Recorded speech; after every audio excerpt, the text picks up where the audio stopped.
As I say good morning to San Diego Bayfair and our fans here along the shoreline of beautiful Mission Bay, I also want to take this opportunity now to welcome to our broadcast those of you watching and listening on the H1 Unlimited live stream channel. We are just now getting underway here in San Diego. We see some holes in the clouds. I see a lot of blue sky up above. We are expecting sunny skies and a beautiful day here on Mission Bay. Our test session began at 10 o'clock. We already have two boats on the water. They are both at the top end of the race course right now. The U-27, the Miss Apollo with Dave Vilwalk, is going to stay on the water. It appears as though Andrew Tate and the U-91, the Goodman Real Estate, will return to the dock. I turn around and look behind me. I've got two more H1 boats sitting in the water. The U-11, the Miss Mercurys Coffee, Jamie Nielsen, is sitting dockside right down below us. Jamie Nielsen is already in the cockpit. And the same can be said for Dustin Eccles, the driver of the U-40, the Flavor Pack. He is aboard his ship as well. I expect we will see both of them out shortly. That which you hear in the background is our Grand Prix GP boat number 15, Old Trapper Beef Jerky. That's Greg Hopp's ride. They are right below us on the other side of the tower, and they will be testing as well this morning. So right now, one boat on the water. It is Dave Vilwalk qualifying.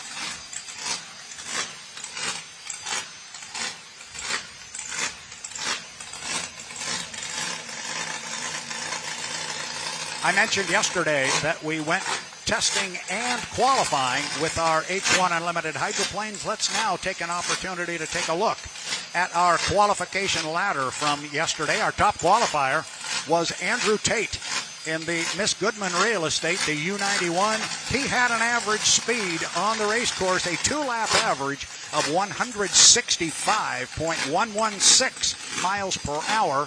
He was our top qualifier, and he was the winner of our RevChem Composites Top Qualifier Award, the fourth time he has won that award in 2024. Second on our qualifying ladder was the U-9, Corey Peabody in the Beacon Plumbing. He had a two-lap average of 158.559. Then third on the ladder was the U-40, Dustin Eccles aboard the Flavor Pack hydroplane, the blue and yellow boat. He was right behind Corey, nipping at his heels with a two-lap average of 158.254. Fourth on the ladder was Corey Peabody's teammate and our defending National High Points and APBA Gold Cup champion, the U-1, driven by J. Michael Kelly. It is the Beacon Electric. He was in at 156.728. Dave Vilwalk was fifth on the list, driving the U-27, the Miss Apollo. He checked in at 155.043. And rounding out our qualification ladder for our H1 Unlimited was the U-11, the Miss Mercurys Coffee, driven by Jamie Nielsen. He had an average speed of 152.846. And right on cue, as I mentioned that, out on the course comes Jamie Nielsen in the U-11, the Mercurys Coffee. He is away, and right behind him is Dustin Eccles and the Flavor Pack, the U-40. So a couple of boats out on the water right now. It is just a test session. We're going to go racing here shortly. We'll look at the schedule and walk through the first part of it, but trust me, it will be a busy, busy day on San Diego's Mission Bay. Want to thank the folks at the San Diego Bayfair for doing an outstanding job of jam-packing race boats and action on the water into this schedule. One last comment about the qualification ladder that I just walked through. I mentioned a two-lap average. That is because this is the APBA Gold Cup. Qualification rules are slightly different for this event. We take the fastest consecutive two-lap average. So the boats came out and ran three times around, and we picked the fastest consecutive two-lap average as their qualifying speed. So we averaged either lap 1 and 2 or laps 2 and 3. So when I say a two-lap average, that's where it came from. Looking at our schedule for today, we have our H1 Unlimited test session scheduled to go from 10 to 10:20, but we also have a 1-liter test, and some GPs could also come out on the race course here until 10:40. If H1 Unlimiteds are not ready to go on the water and it is open and another boat from another class would like to come out and test, we will open the water to them. Then we're going to go racing, and that's going to happen at 10:40 this morning. Our Grand Prix America hydroplanes, our GPA class, presented by JJR and Reliable Diamond Tool, they will take to the water for their Heat 1A at 10:40. Then at 11 o'clock, it's time for the world's fastest race boats, the H1 Unlimited hydroplanes, to come out and race in their heat number 1. That will go from 11 to 11:15. Our Grand Prix will run their heat 1B at 11:20. Our 1-liters will take to the water, and they will have their first heat of the day. That will come at 11:40, and we're going to take a bit of a break then at noon. And then at 12:35, we will go back racing again. So only a half-hour break here in the middle of the day. Otherwise, it is back to back to back boat racing on the water. You, the fans, are the lucky ones. So those of you watching on the H1 Unlimited Network, stay with us. It's going to be a busy day. We've got our H1 Unlimiteds on the water right now. We have 2 of them, and we will have H1 Unlimited racing coming up at 11 o'clock. We are running a round-robin format for our H1 Unlimiteds today, and we will get to that. We've already had our boats assigned to all 6 of their preliminary heats. They will come out and run on those prelims, earn points, and work their way toward our final heat. But we will get to all of that a bit later. Before we get to our Heat 1 for H1, we will have a full rundown of the boats in our Heat 1 for H1 Unlimiteds coming up at 11 o'clock. Taking a look out on the water. As I mentioned, we have a couple of our boats out on the water. Jamie Nielsen is on the water along with Dustin Eccles. And for those of you who may not have ever attended an unlimited hydroplane race before, you're seeing the world's fastest race boats go almost as slow as they can. So you're kind of wondering maybe what's going on. We run our unlimited hydroplanes on a clock start. Everything is via the clock, and the idea of H1 Unlimited Racing is to put your boat at the start-finish line when the clock strikes 0 with a whole lot of boat speed and an open lane in which to run. If you cross the start-finish line before the clock strikes 0, you will receive a 1-minute penalty from the referees. If you are a couple of ticks late to the start-finish line, you're going to find yourself behind the field, and it'll have the same result. You are not going to win.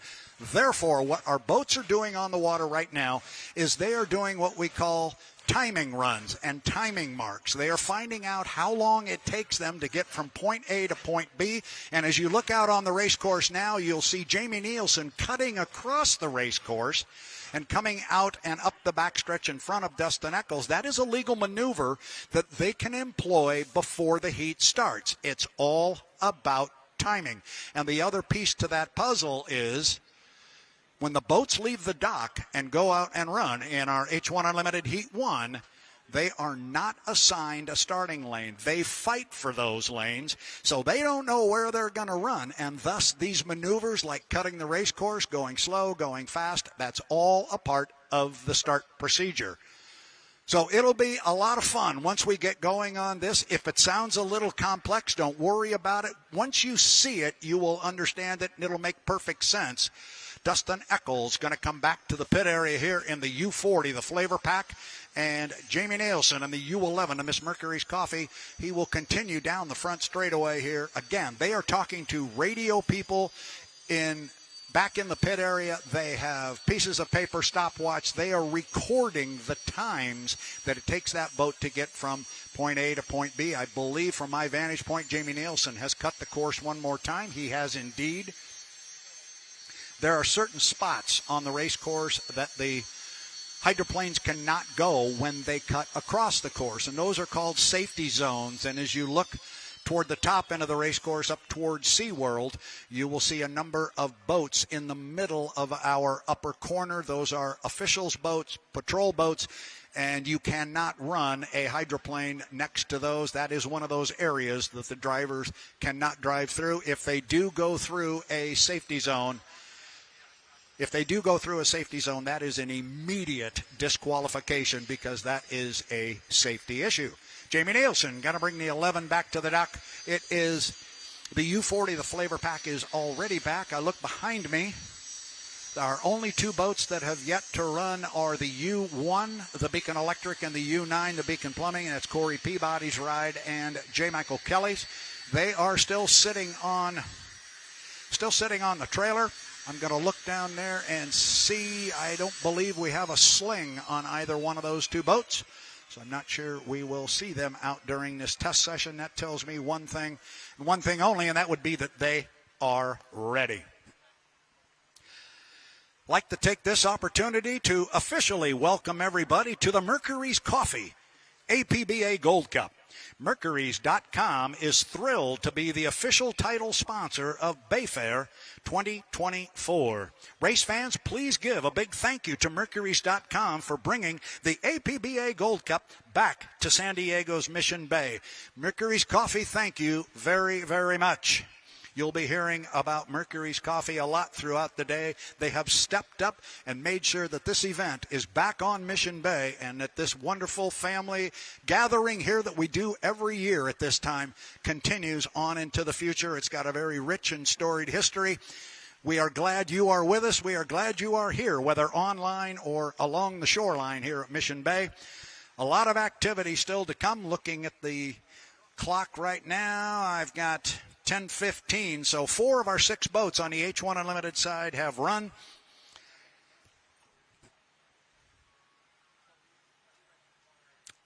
So those of you that are watching online are seeing that crew members for the U40, the flavor pack, are pulling off some of the deck plates on the flavor pack as the boat has come back toward the pit area. That is crew member Bo Rarig down there. We're being told they are pulling the black box out of that boat. That is the data acquisition system. And Bo Rarig is going in there after that. My favorite part about the black box is it's not black, but it's what we call it. It is the data acquisition box. If they're going to check something there at the dock and then come back out, I don't believe so, because they are putting the sling, it appears, on the U40. So that's it for right now. It's going to be a busy day, as I mentioned. We're going to go racing here at the top of the hour. About 45 minutes from now, we're going to open up with our Grand Prix hydroplanes. Then we're going to go with our H1 Unlimited. So much to come here today. Stay with us. It's going to be a lot of fun. Oh, and by the way, the sun is getting close. Stay with us. It is the 2024 APBA Gold Cup at the San Diego Bayfair, presented by Mercurys Coffee.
Ladies and gentlemen, the San Diego Tourism Marketing District is a major supporter of the H1 Unlimited Hydroplane Tour. Thank you for the support, and when planning your next vacation, consider sunny San Diego. I keep saying sunny San Diego because we are getting there. The clouds are beginning to open up, but consider San Diego when planning your next vacation. And if you are staying in a hotel room, the San Diego Tourism Marketing District would like to thank you because a portion of the fees you pay go to fund events such as the San Diego Bayfair presented by Mercurys Coffee. And talking about the San Diego Marketing District, I am joined up on the tower this morning by Colleen Anderson, the Executive Director of said Marketing District. Colleen, welcome to the tower. Welcome to the broadcast. Thank you. Thrilled to be here. Wonderful. We are very glad to have you up here on the tower. I thank you for taking some moments here to join us. Tell us, beyond what I just read, what your tourism district does and what your function is. Well, it's a really important, necessary part of tourism in San Diego. And what happens is when guests come to hotel rooms, they pay a small percentage, a 2% marketing assessment that goes into a large marketing fund that allows us to take events like Bayfair and give them some funding to help them execute a wonderful event and therefore keeping our hotel rooms full and busy all the time. So TMD is really important to the hotel community, but also to the city of San Diego. The reason being the city of San Diego collects a large 10.5% occupancy tax, which funds police and fire and lifeguards and libraries and all the necessary things the city needs to operate. So tourism is the third largest revenue stream in the city of San Diego. So our part in that is to fund events that can bring hotel rooms to keep that engine chugging along. Well, now I'm going to formally and officially welcome you to a live broadcast because there's no redos on this, and I'm going to take the hit for this whole thing, okay? But your microphone was not hot at the very beginning of that. That was why I reached over and clicked that little switch to the up position. But what you were talking about at the beginning that our fans didn't hear is very important, but a portion of the money we spend for the hotels goes to your district. That's right. The hotels collect a 2% marketing assessment on each night you stay in a hotel in the San Diego Tourism Marketing District, about 180 hotels. That money is collected and is held in a fund, and that is released by an application process to be able to demonstrate that you can hold an event that's going to bring more people to San Diego to stay in hotel rooms. And the ancillary benefit of that is there's also a tax the city of San Diego charges, a 10.5% occupancy tax, that funds police, fire, lifeguards, libraries, all the public needs that a city needs. So tourism continues to drive that wheel, and it produces the third largest revenue stream in the city of San Diego. So you can see that any investment we make in marketing drives that engine. It's really important. And Bayfair has been a long-time recipient of TMD funding, and we love our partnership. And that was going to be my next question. How long has TMB been involved with the San Diego Bayfair? We started the TMD in 2008, and I believe they were one of our very first recipients of funding and have continued to do so. And we will repeat a funding for events as long as they can demonstrate that return on investment we look for, and that return is measured in hotel night revenue. So the team that I work with, Greg and others, have done a fantastic job of demonstrating they can continue to grow this event and make it exciting and draw more and more people every year. I don't want you to have to compete with a Grand Prix America hydroplane, so we're going to let the GP3, the pleasure seekers, which is out on the water, we're going to let him get down the front straightaway because I do understand that what you do is very, very important to those of us here that are boat racers. Your support of this event, from my understanding, doesn't happen without you. But I just heard you say back to 2008. Does one then assume that it has been a very successful partnership over all these years? I would say that the San Diego Bayfair has been one of the most successful contractors the Tourism Marketing District has had. And the reason is, as I mentioned earlier, we measure the success by a return on investment of our money into your event and how much hotel room night revenue is generated. And I'm proud to say Greg and team at San Diego Bayfair have averaged about a 25 to 30 to 1 return on our investment. So wow. Outstanding stuff. So the fans here clearly love it, and they travel for it. Oh, that is a very, very good thing. So I know in years past, I have read spots up here about your organization having people here in the park and on the beach going around and asking people certain questions. Are we doing that again? Yes, we are. We actually employ a third-party contractor to come and survey folks to see that it's what hotels they're staying in, how many nights they're here.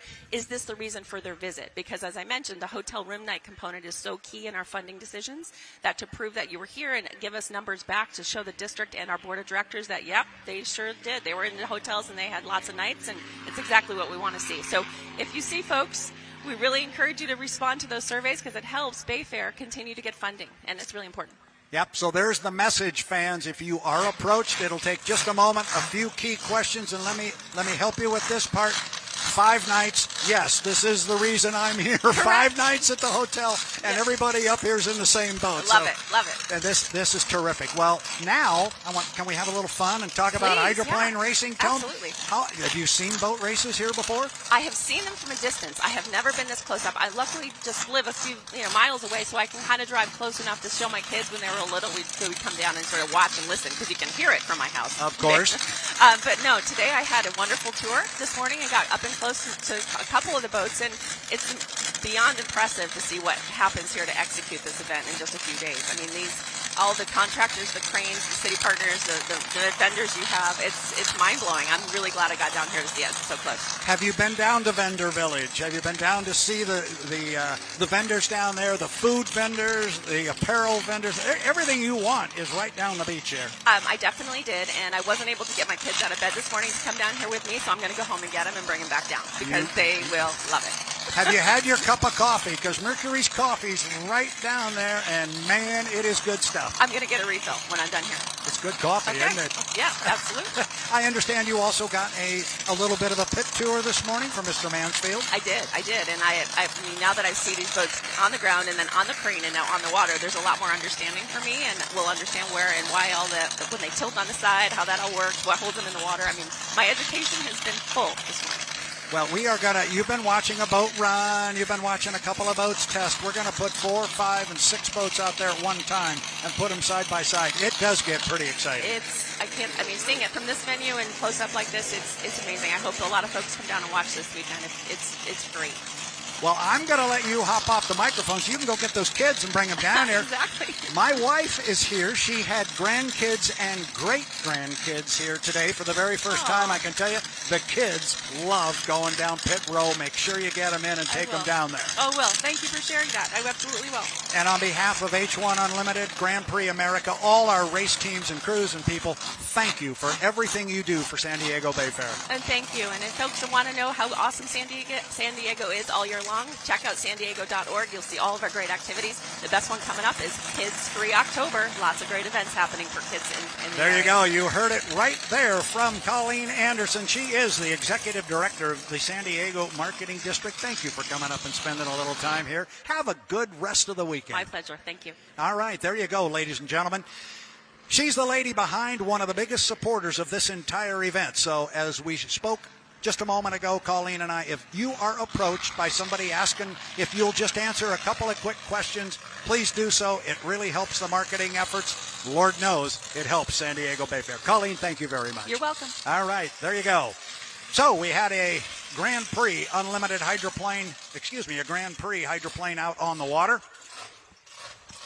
That would have been the GP3. Roger Mahan, the owner, Jimmy King, behind the wheel of the Jessel valve train. Boat out on the water. He is now back to the pit area. I got the boss standing right behind me. Greg, did I do okay? Are we all right here? Colleen, thank you very much.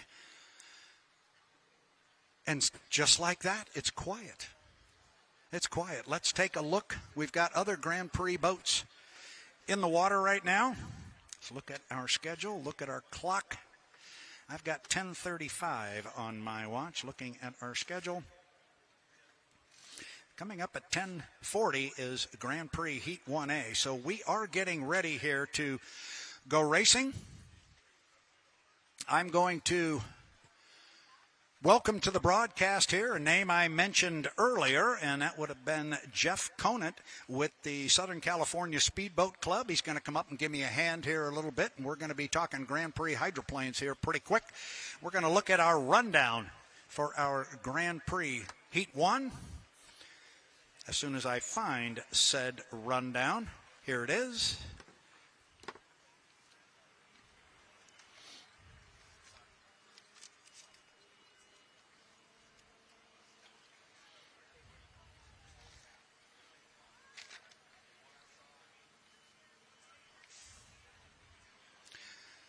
Okay, so first up on our schedule is our Grand Prix America. Heat 1A, Grand Prix America, sponsored this weekend at the San Diego Bayfair by JJR and Reliable Diamond Tool. We're going to have 5 boats in our Grand Prix America class here in our Heat 1A, and they do run differently than our H1 Unlimited hydroplanes. They will have assigned lanes. And in lane 1 will be GP79, Reliable Diamond Tool. This is a predominantly orange boat with a black and white checkerboard effect. It is driven by Jeff Bernard. Jeff Bernard will be on that inside lane because he was our top qualifier yesterday with a speed just over 135 miles per hour. Lane 2 is going to go to the bright blue GP20, the Trust Company, driven by Ed Preston. In lane number 3, it's going to be the GP17 JJR Presents Miss Renee, driven by Austin Ekrit, but I have just been handed a note that they are a scratch. Apparently they are going to scratch, so the GP17 JJR Presents Miss Renee with Austin. Awesome Austin will not be in our Heat 1A. Then on to lane 4, it's going to be the GP7. This is a predominantly white boat called the Premonition. It is driven by Rob Hall. Rounding out our 5-boat field, which is now down to a 4-boat field, will be on the outside the GP8, the Fraternal Order of the Eagles. It is a predominantly white boat as well, but you'll be able to tell the 2 boats apart, driven by Eric Christensen. And I am handed a note now that says the GP7 in lane 4. The GP7, the Premonition, has also scratched. So I look behind me to see what is on the water. I see Jeff Bernard's ride. The Reliable Diamond Tool is in the water. And I believe Ed Preston is indeed in the water. I say Ed, he's the driver of the GP20, the Trust Company. So our lane 1 boat, the Reliable Diamond Tool, Jeff Bernard is in the water, as is the GP20 with Ed Preston. Lane 3 has scratched. Lane 4 has scratched, so we will be looking for the GP8 with Eric Christensen, the Fraternal Order of the Eagles. Boat not yet in the water, but we will hopefully have them there shortly. Until such time as we are ready to go, we'll step away from the microphone here. We'll make sure who's going to answer the bell here. Heat 1A is on deck for Grand Prix America hydroplanes presented by JJR and Reliable Diamond Tool.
You heard our countdown there. Some of you here along the shoreline on San Diego's Mission Bay heard our countdown to the start of our Heat 1A for our Grand Prix America hydroplanes presented by JJR and Reliable Diamond Tool.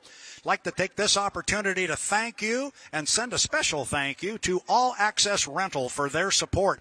All Access Rentals is your social and SoCal JLG dealership for rentals, service, sales, and parts. All Access Rentals is a local family-owned business celebrating its 25th anniversary. All Access has 3 locations to serve you in San Diego, Riverside, and Orange, California. Thank you to All Access Rental for their support of the San Diego Bayfair. We are inside 5 minutes to the start of our Heat 1A. We were expecting 5 boats to be on the water. It appears we are only going to get 2 of those, and we're still waiting for the second one to come out on the water, and it is right now. That is happening as the GP20, the trust company with Ed Preston, comes away from the dock.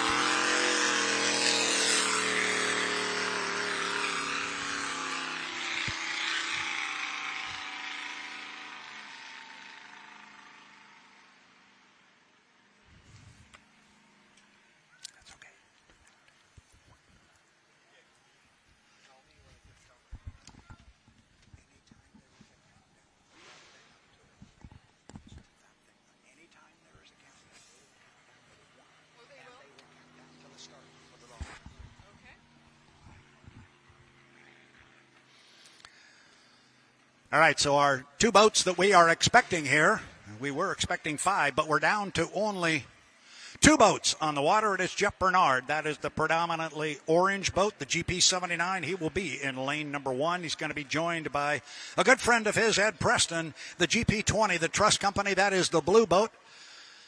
And they are on the race course. Those of you who saw our H1 Unlimited test session this morning, you're noticing that these guys are running on a much smaller course. They utilize the H1 Unlimited turn up here at the top end of the course, but they use a different corner at the lower end.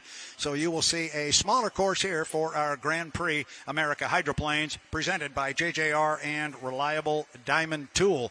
Got some attrition going. I did have a conversation with Eric Christensen, the Grand Prix 8, about them not being able to answer the bell here. They are going through that boat. They had a little damage yesterday, but they will be ready to go. I am assured they will be ready to go tomorrow, and they hope to get on the water later today. So Jeff Bernard at the top end of the race course as we approach 1:35 to the start. 1:35.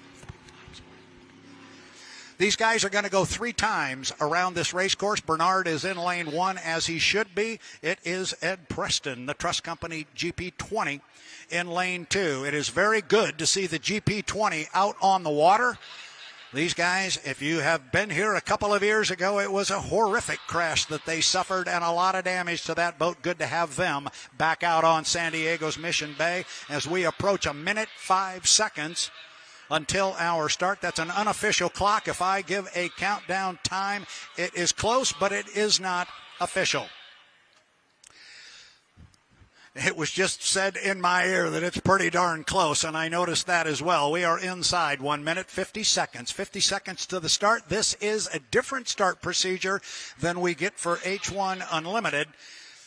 And that has to do with the assignment of lanes and fighting for lanes. They are assigned in Grand Prix America and their format. So Jeff Bernard knows that lane 1 is open to him as he came around the lower corner. He knew Ed Preston would move to the outside and give him room. We're basically going to have a 3-lap match race here between Jeff Bernard and Ed Preston. They are right alongside one another here at the top end of the race course at the SeaWorld turn. They're going to come off the top end with about 12 seconds to the start, and we are inside 10 seconds now as they come off the exit pin and come down to the start-finish line. Remember, you want to get here when the clock strikes 0, and they are 4, 3, 2, 1, mark, and they are dead even as they cross the start-finish line.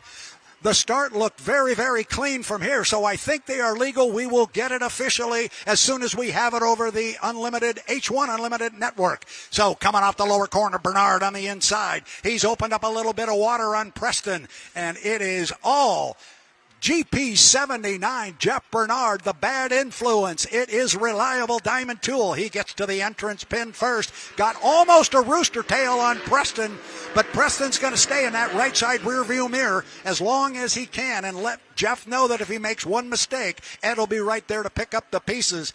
But our top qualifier, Jeff Bernard, showing that was no fluke yesterday as he puts the first lap of 3 in the books. And he's got to go around 2 more times. That top qualifying speed was no fluke. He is out here showing it to Ed Preston right now. Got almost a full rooster tail out of Ed Preston out of Olympia, Washington. It is Jeff Bernard out of Covington, Washington. GP 79, the Reliable Diamond Tool. Jeff flying the boat up the backstretch, and he's opened up a lot of water now on Preston. Now it's just a matter of Jeff finding clean water. He's got spotters up here that are telling him where Ed is. And they are also explaining to Jeff where the best water appears to be because he can go anywhere he wants on the race course right now as he puts the second of 3 laps in the books and will head on down to the lower end of the race course for the last time. Hits the entrance pin. Got 2 rooster tails on Ed Preston. Now it is just a matter of keeping the boat running, finding some clean water, and he will pick up a first-place finish in our Heat 1A for Grand Prix America Hydroplanes presented by JJR and Reliable Diamond Tool. Top end of the course, Ed Preston flying the 20, and he's actually closed up a little bit of ground on Jeff. Now the radio guy will tell Jeff where he is, and Preston's going to try and pull up alongside, see if the radio guys don't tell Jeff. Oh, and Jeff has lost power, and down he goes. Oh, there is a tough break right there for Jeff Bernard.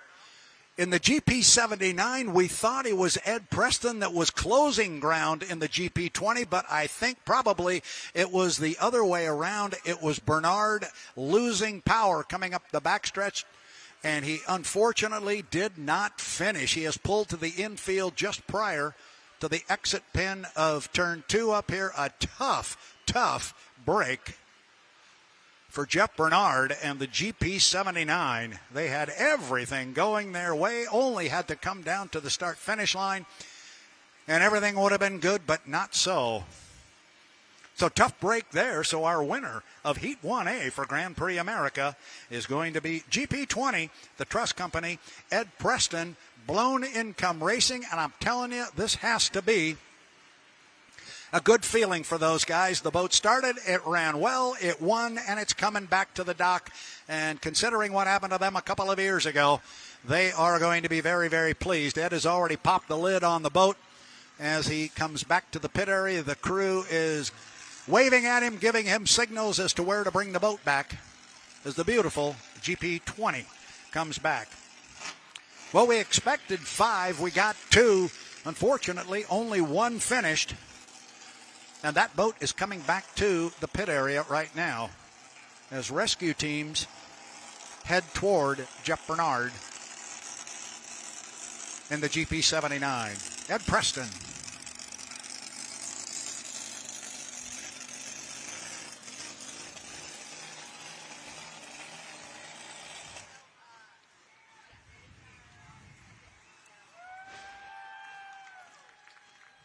Yeah, there is some serious cheering going on down here from not only the Blown Income Racing team, but also all other teams in the pit area, because everybody is aware of the journey that that particular hydroplane has been on and that race team has been on for the last 2 years.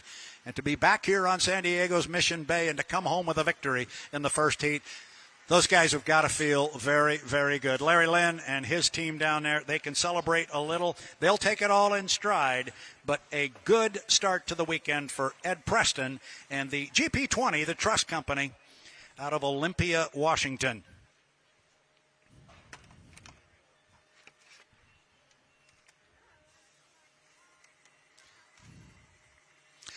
Like to take this opportunity to welcome everybody to the Mercurys Coffee APBA Gold Cup. Mercurys.com is thrilled to be the official title sponsor of Bayfair 2024. Start your day with Mercurys Coffee, the official coffee of the San Diego Bayfair. pick up some organic coffee samples from the merchandise tent on the boardwalk. Mercurys Coffee, thank you for your support of the 2024 APBA Gold Cup and the San Diego Bayfair.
Welcome back to the shores of beautiful Mission Bay here in San Diego. And ladies and gentlemen, it is time to go racing again, this time H1 Unlimited style. And it is going to be our Heat 1 for our H1 Unlimiteds. We have 4 boats slated to go in this one. But before we get to the rundown, it is my great pleasure to welcome to the microphone and welcome to the broadcast, not only on the live stream, but also here on the shores of beautiful Mission Bay, John Walters, a man in H1 Unlimited who doesn't need any introduction. But, John, welcome to the broadcast. Thank you so much, Brad. It's such a great pleasure to be here. We're celebrating, one of the greatest races in the history of all of motorsports and the oldest perpetual trophy in all of motorsports, the APBA Gold Cup. It's my great pleasure many times to be able to race and win this cup. We've done, so much since the times that I was driving with, enclosed cockpits and all the things that these drivers have got to, help them get their boats around the race course safely and so much faster. So it's a great pleasure to be here in Mission Bay. Looking forward to a great race, and I think we're going to have one. We are definitely going to have one, and it is a big deal, and I want to talk to you a little bit about that, the fact that it is the oldest active motorsports trophy in the world. And I talk about John Walters when I introduce you to our broadcast here. I talk about it from the standpoint that everybody knows who you are, but we've got new fans here who might go, John Walters, who in the world is this guy? Let me tell you something about this guy. He's driven race boats of darn near every class in his career. In fact, this guy, and we had a conversation, he and I, once about it, has done almost everything imaginable within the sport of hydroplane racing. He currently is one of our H1 Unlimited inspectors, but from the standpoint of driving a hydroplane, you, sir, have the distinction of being the first ever driver to win a race in a turbine-powered hydroplane. That was back, I think, 1982. That was a big day for you. It absolutely was a big day, and, a very distinct pleasure and honor for me to be part of that whole thing and be one of the pioneers with these, turbine-powered boats. We did a lot of things in those days that was, cutting edge, and I look out here now and I see so many things that we were experimenting with, and in some cases couldn't make it work in those days, but the guys with the technology and the skill, the experience that they have are able to, make this stuff work and be very, very successful. So it's a great pleasure to have that one. There's so many records and things that we set back in those days that I've had the pleasure to help younger guys, beat most of my records. That one I'll always get to keep. That's right. Nobody can take that one away. You were the first. Of course, that was driving Lake Seneca, New York. That was back 1982, driving the Pan Pac. So we are getting ready. Enough about your history and your past. Let's talk about what's going on today. We are going to begin the quest from a racing standpoint for the APBA Gold Cup. As I mentioned and you alluded to, it is the oldest active motorsports trophy in the world. It is really a big deal that the San Diego Bayfair has this particular event this weekend, and we're going to make a big deal about it because it is a big deal. I know your name's not on that Gold Cup trophy. You'd love to have it there.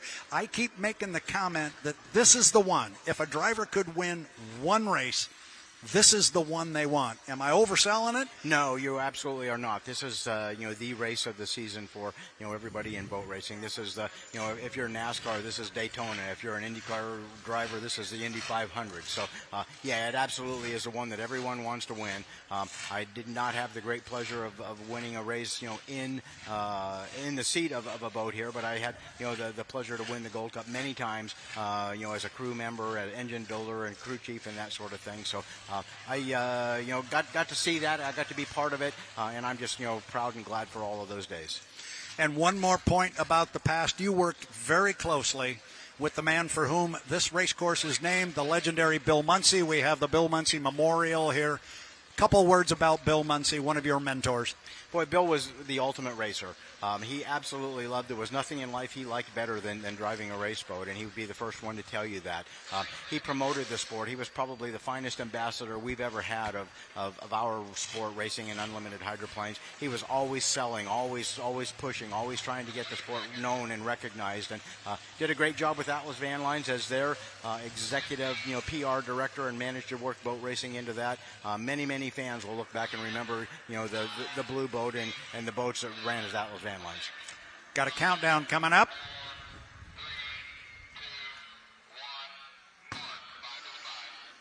That was a countdown to 5 to the 5, and there are people, John, up and down the beach that are going 5 to the 5. What in the world is that? Well, we can make a joke about the fact that we can't count to 10 and we have to do it in increments of 5, but basically that's what it is. It is 5 minutes until our 5-minute mark. So we're 10 minutes out from the start of our Heat 1 for our H1 Unlimiteds.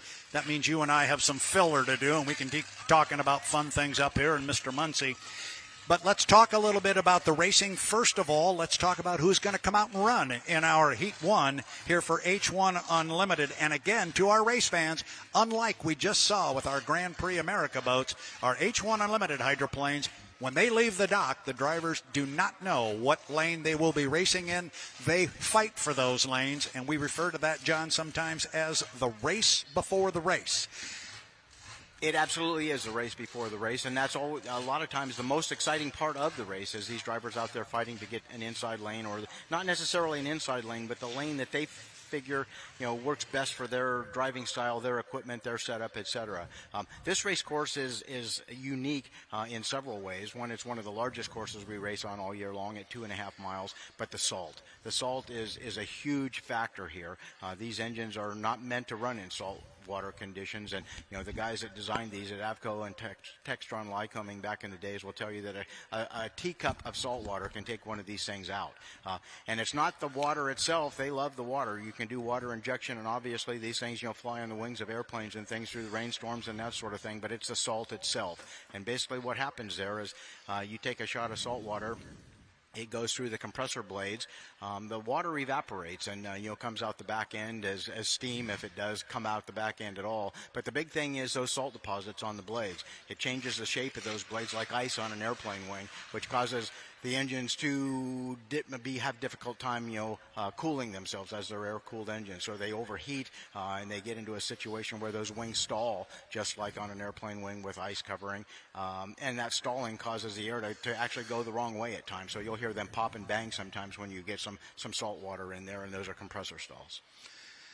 As I said at a previous event when I worked with you, if there's any question in anybody's mind why I invite you to come up and help me here on the broadcast, it is because of that level of expertise and knowledge that John Walters brings to our broadcast. Let's talk about the 4 boats that are going to come out here for our Heat 1. It is going to be the U-27, the red, white, and blue Miss Apollo. Dave Villwalk behind the wheel, the winningest driver in the history of H1 Unlimited hydroplane racing.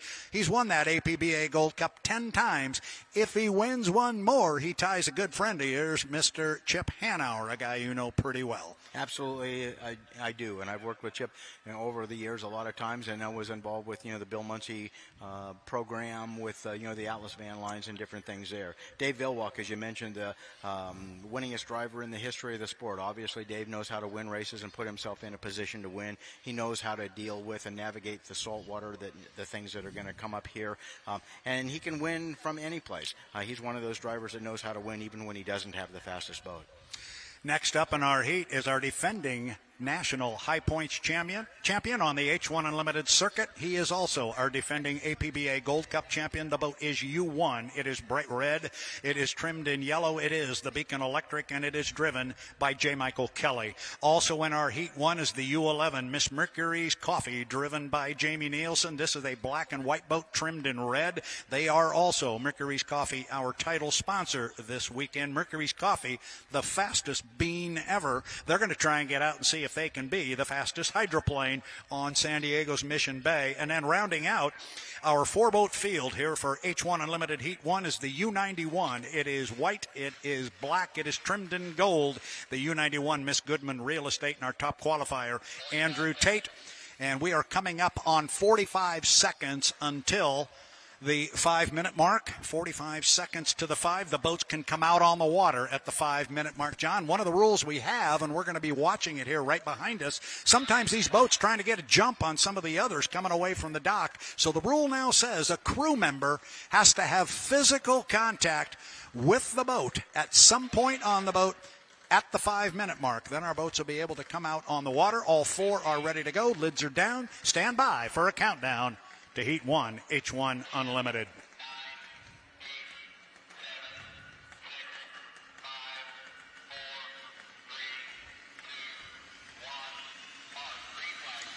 There we go. There's a green flag on the dock. There was some discussion at the drivers' meeting yesterday that maybe this start procedure has created a little bit of a race off the dock. Well, if it's a race off the dock, the two boats away first were Andrew Tate and J. Michael Kelly, but Andrew Tate is far to the left of Kelly, who headed way to the right and over towards SeaWorld, but I think he's going to bring maybe a little bit more speed. Now you're going to have a little race coming out of the dock here. It is Andrew Tate on the inside, and just outside of him is J. Michael Kelly.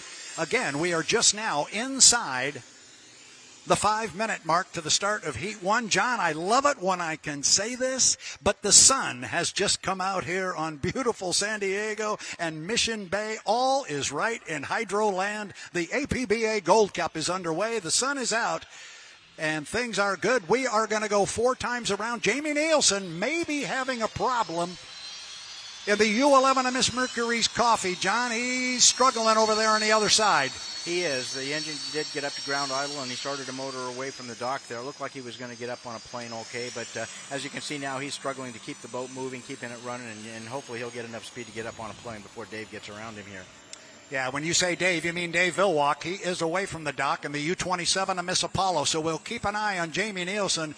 This would not be how they want to start our Heat 1 for the APBA Gold Cup. Meanwhile, up the backstretch, we got a couple of boats coming, and we talked about cutting the race course and getting timing marks set. You see Andrew Tate cutting across the top end of the race course, going from the backstretch to the front stretch. That is a legal maneuver.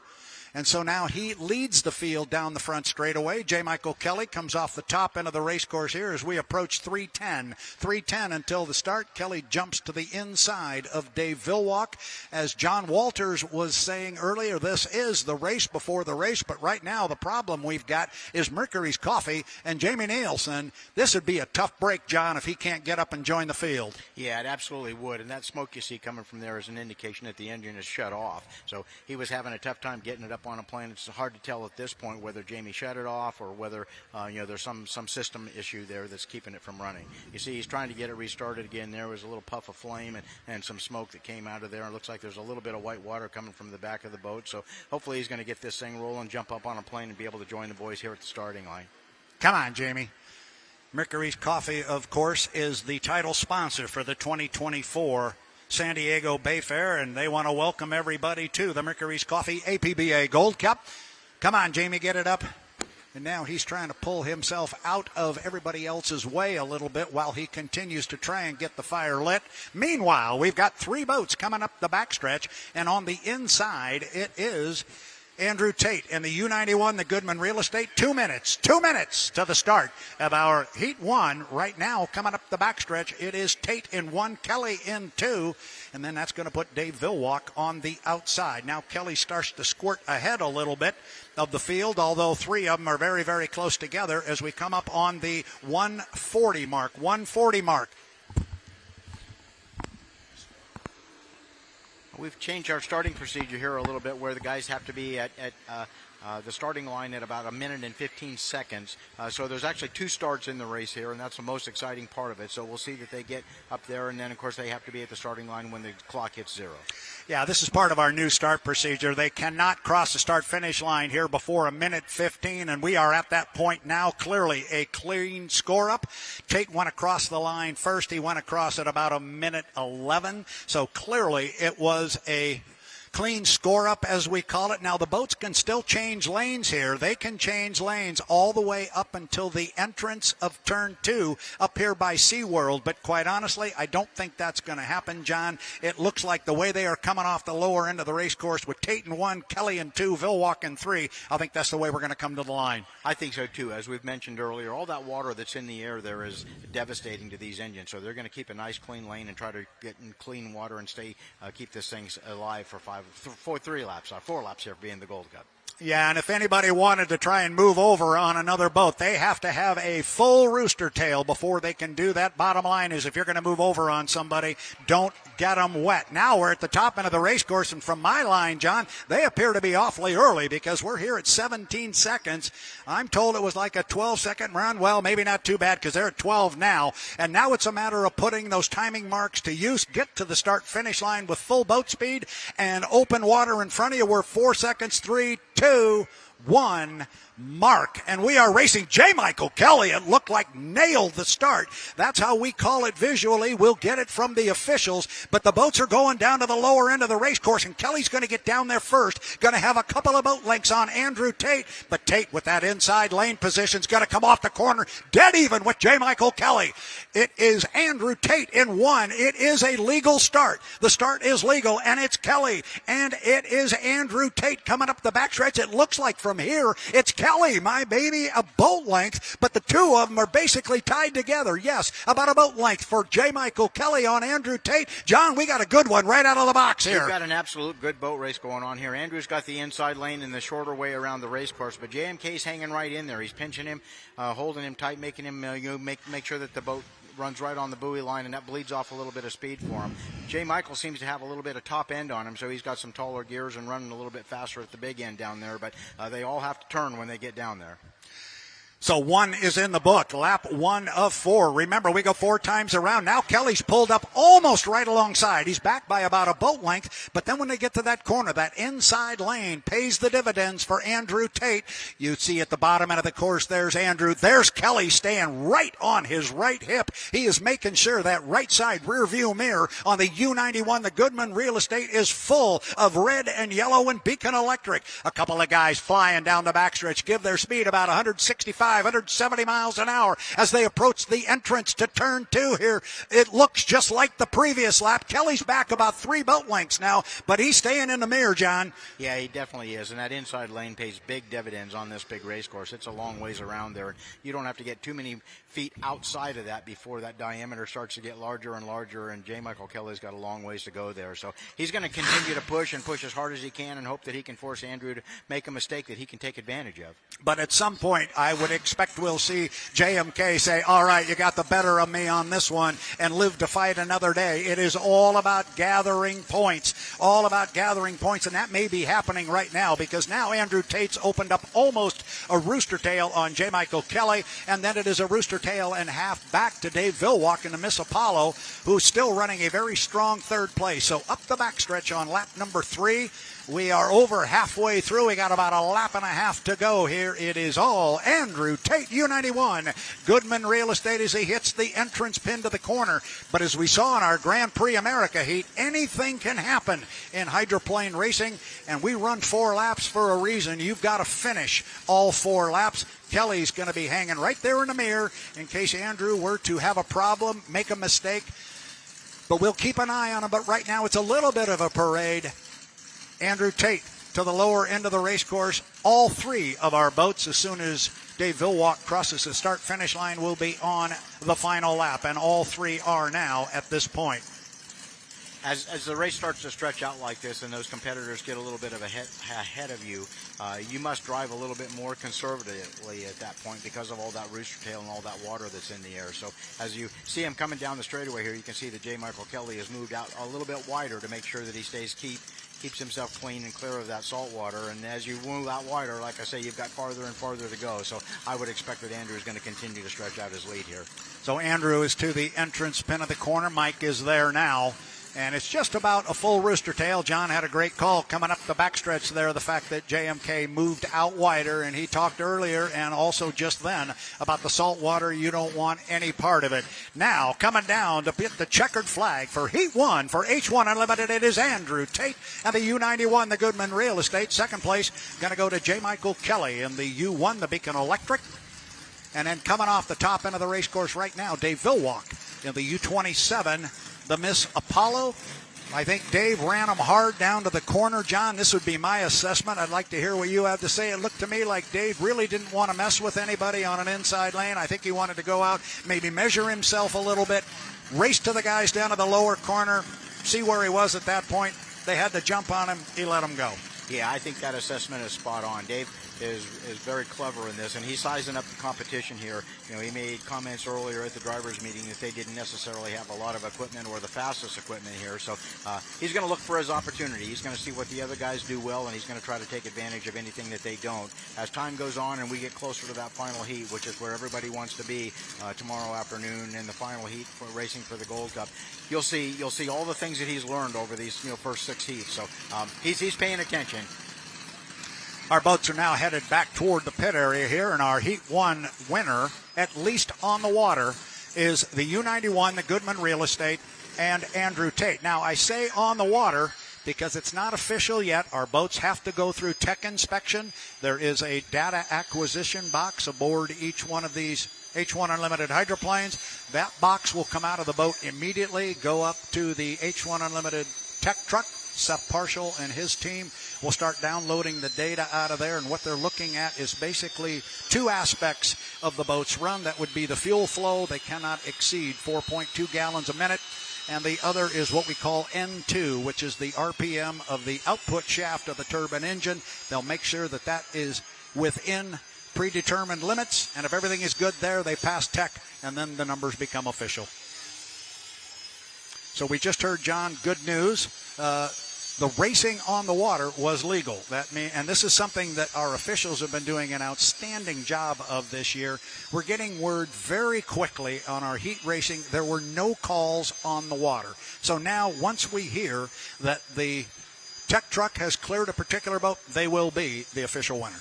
Yeah, the first part of it is to finish, as you can see there, and then get the all clear that everything went well on the race course itself. Now the guys will go through the tech inspection and take a look at things. We'll go down and measure the propeller. If there's any records and things set, we'll have to weigh the boats and that, and keep everything within the limits of the rule book. And I'm going to assume at some point I'm going to lose you for that very reason. You are involved in that process at some point. John, when you got to head out of here, just go ahead and take the headset off. And we'll try and do this without you. But thank you for coming up and joining us. Your expertise, your commentary is absolutely priceless. It is the best. Well, I very much appreciate the opportunity to be part of this H1 live streaming crew and all. And it's my great pleasure to be here. And it's really, really fun. As my old friend Bill Munchie would say, it's great to be able to go out and run and play with your friends. There you go. John Walters, I'll cut you loose. And we are going to work here on getting ourselves a driver interview with Andrew Tate. We'll talk to him. He put his boat in the water, got himself on an inside lane, and just slowly walked away from J. Michael Kelly. J. Michael Kelly and the U1, the Beacon Electric. For those of you who were not with us yesterday, we do not have our intrepid pit reporter, Erica Allreed, and we know Erica is listening back in the Detroit metropolitan area and back in the great state of Michigan. So thank you very, very much, Erica. We wish you were with us. We miss you, and we're going to try and do this without you here. I think we've got a headset on our Andrew Tate. Andrew, can you hear me down there? I got you, Brad.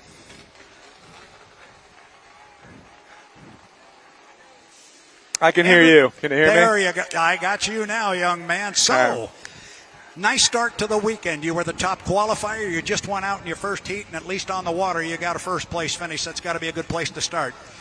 Yeah, everything went well there on the water, so hopefully everything goes just as well in the tech truck. But, hey, 1 down, 4 to go. It's a long weekend, but it's nice to start off on the right foot. Yeah, and I know as you and I spoke yesterday, one of the ideas here, you're going after more than just the Gold Cup. You want that National High Points Championship. You just took a big step in that direction. Yeah, at the end of the day, it's just another boat race, though. Don't get too high, don't get too low. Just move on to the next one. Keep your head down and keep doing the job at hand. So thank you to Goodman Real Estate. Thank you to San Diego Bayfair. Thank you to the town of Madison, Indiana, the entire team. It's been a long season, but a heck of a season, and we're gonna keep going here. That buddy of yours by the name of J. Michael Kelly, he was going to make sure he stayed in that right side rear view mirror. You knew where he was. Yeah, he definitely pushed us there for a couple laps. He must have nailed the start. I think he had to crack it there for a second, though, which was might have been ultimately the difference there coming to the start-finish line first time around. So good race, clean race, which is always cool. It's always fun to do it with J. Michael. Inside lane, is that the place to be? You're not going to tell me, but you liked it in that one. Shortest way around the race course. Yeah, that's no secret. But we liked it. Unfortunately, the Mercury guys weren't out there. I'm not sure what happened there. Hopefully they get their stuff figured out and can come play with us. But we know Jamie and the Mercury team's always going for lane one. So J. Michael usually too. So I don't know. I don't know if they gifted it to us or what, but we'll take it. Take it and keep that smile on your face. Andrew, thank you for working with us here in our new interview setup. You're the guinea pig. It worked great. Thank you very much, young man. You got Congratulations. All right. Yeah, this is for Erica. Get well. Well, there you go, Erica Allreed. A little shout-out from your good friend, Andrew Tate. Andrew, thank you very much, my friend. Great job. Mickey Washburn down there with the headset and the camera. Erica, he's doing double duty down there. I think he's missing you. But, hey, it worked. We were able to get the interview with Andrew Tate. So now, next up on our schedule, I said it's going to be a busy day, and indeed it is. That was our H1 Unlimited Heat 1. Coming up now and coming up next is our Grand Prix Heat 1B. I've got 3 of our Grand Prix boats in the water.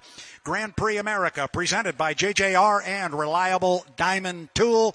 They are the sponsors of Grand Prix America here at the 2024 San Diego Bayfair, presented by Mercurys Coffee. I'll get the rundown here for our second heat of racing with our Grand Prix America boats. Stand by.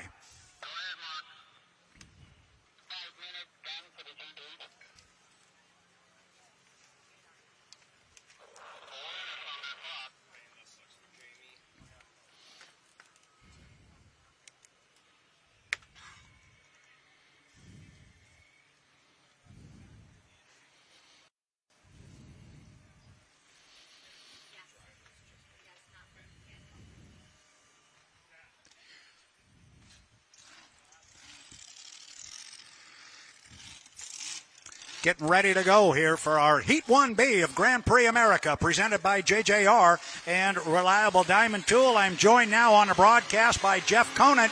He's going to give me a hand here with a little color commentary as our boats come away from the dock. And taking a look at who is out here, we are expecting the GP33 with Jack Lupton. They are away from the dock. Then it is the GP3, the Jessel Valve Train, Jimmy King, the Pleasure Seeker hydroplane. That is the second one out on the water. We're expecting the GP12, Jim and Terry Ruff presents Rapid Rabbit. Josh Harnick will be behind the wheel of that one. And the GP10, Miss Marlene, presents the Charger with Kevin Akrit.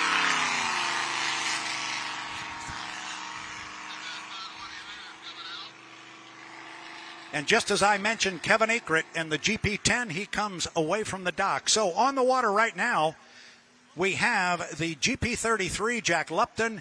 The NGK GP33, Jack Lupton, should be in lane number 1. Lane number 2 is going to go to the yellow GP12. Jim and Terry Ruff presents Rapid Rabbit. That is the yellow hydroplane, GP12. They will be in lane number 2. Lane number 3 will go to the Miss Marlene, presents the Charger. That is the orange boat with the black and white checkerboard effect, Kevin Akrit, behind the wheel of that one. And we are also being joined by the GP3. They're on the water, Jimmy King and the Jessel Valve Train. They will be in lane number 4.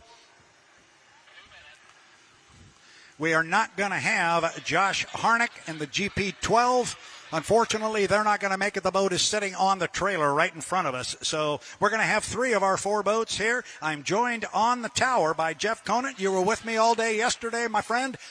Welcome to the broadcast, and suddenly we're going racing. Thanks, Brad. It's a great event. I'm glad to be in the city. Learning a lot from a professional announcer. This is going to be an exciting race. Can't hear him. Out there, Jack New Zealand, so the logistics to get his boats out here, we really appreciate him coming out to participate. He's always a strong runner.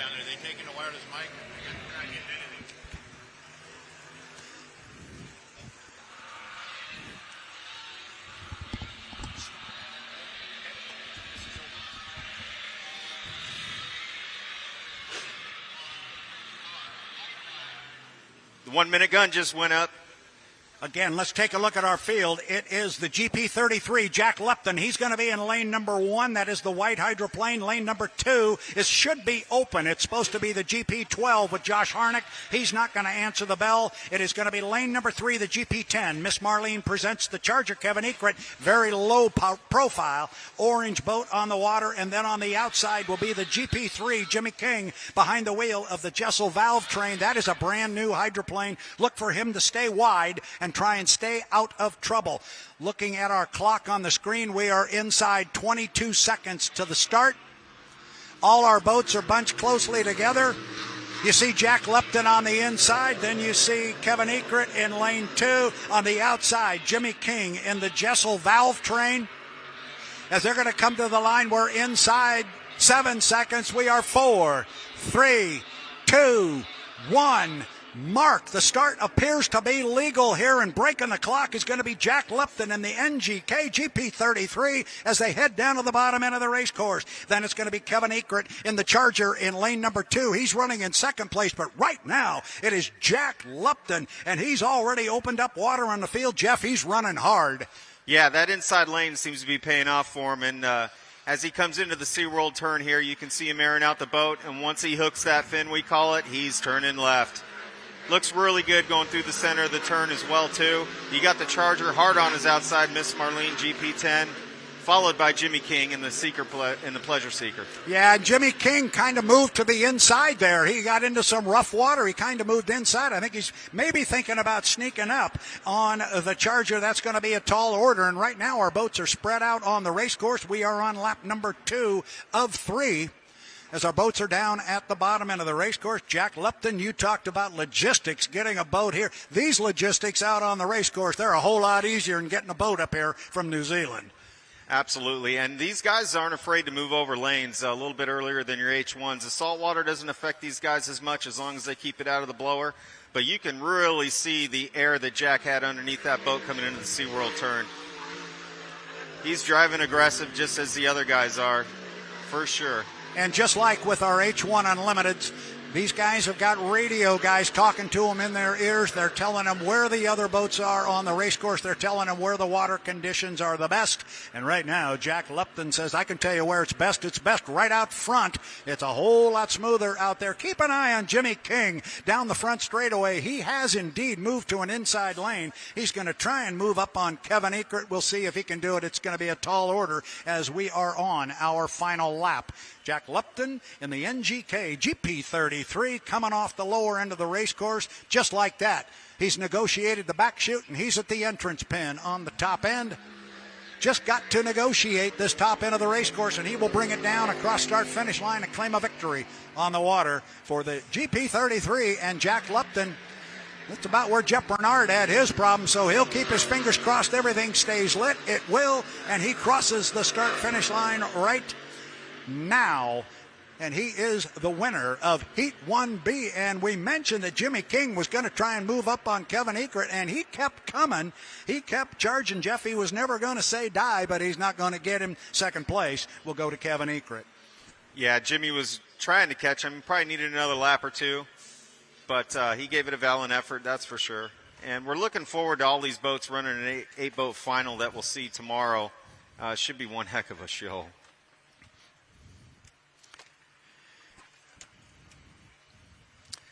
It will indeed. We're going to take a look at the schedule now. Where are we? That was GP Heat 1B. We're going to move on now to our 1 liters. But before we do that, want to pay a few bills here, as we like to say when we're in the broadcast business. As our Grand Prix hydroplanes find their way back to the pit area after their Heat 1B, I got a question. Did you know that Mercurys Coffee ships nationwide? Mercurys Coffee will ship nationwide. Go to mercurys.com and place your order today. Clips, subscribe, and you get free shipping. Nothing like getting free shipping on an order of coffee from Mercurys Coffee Company.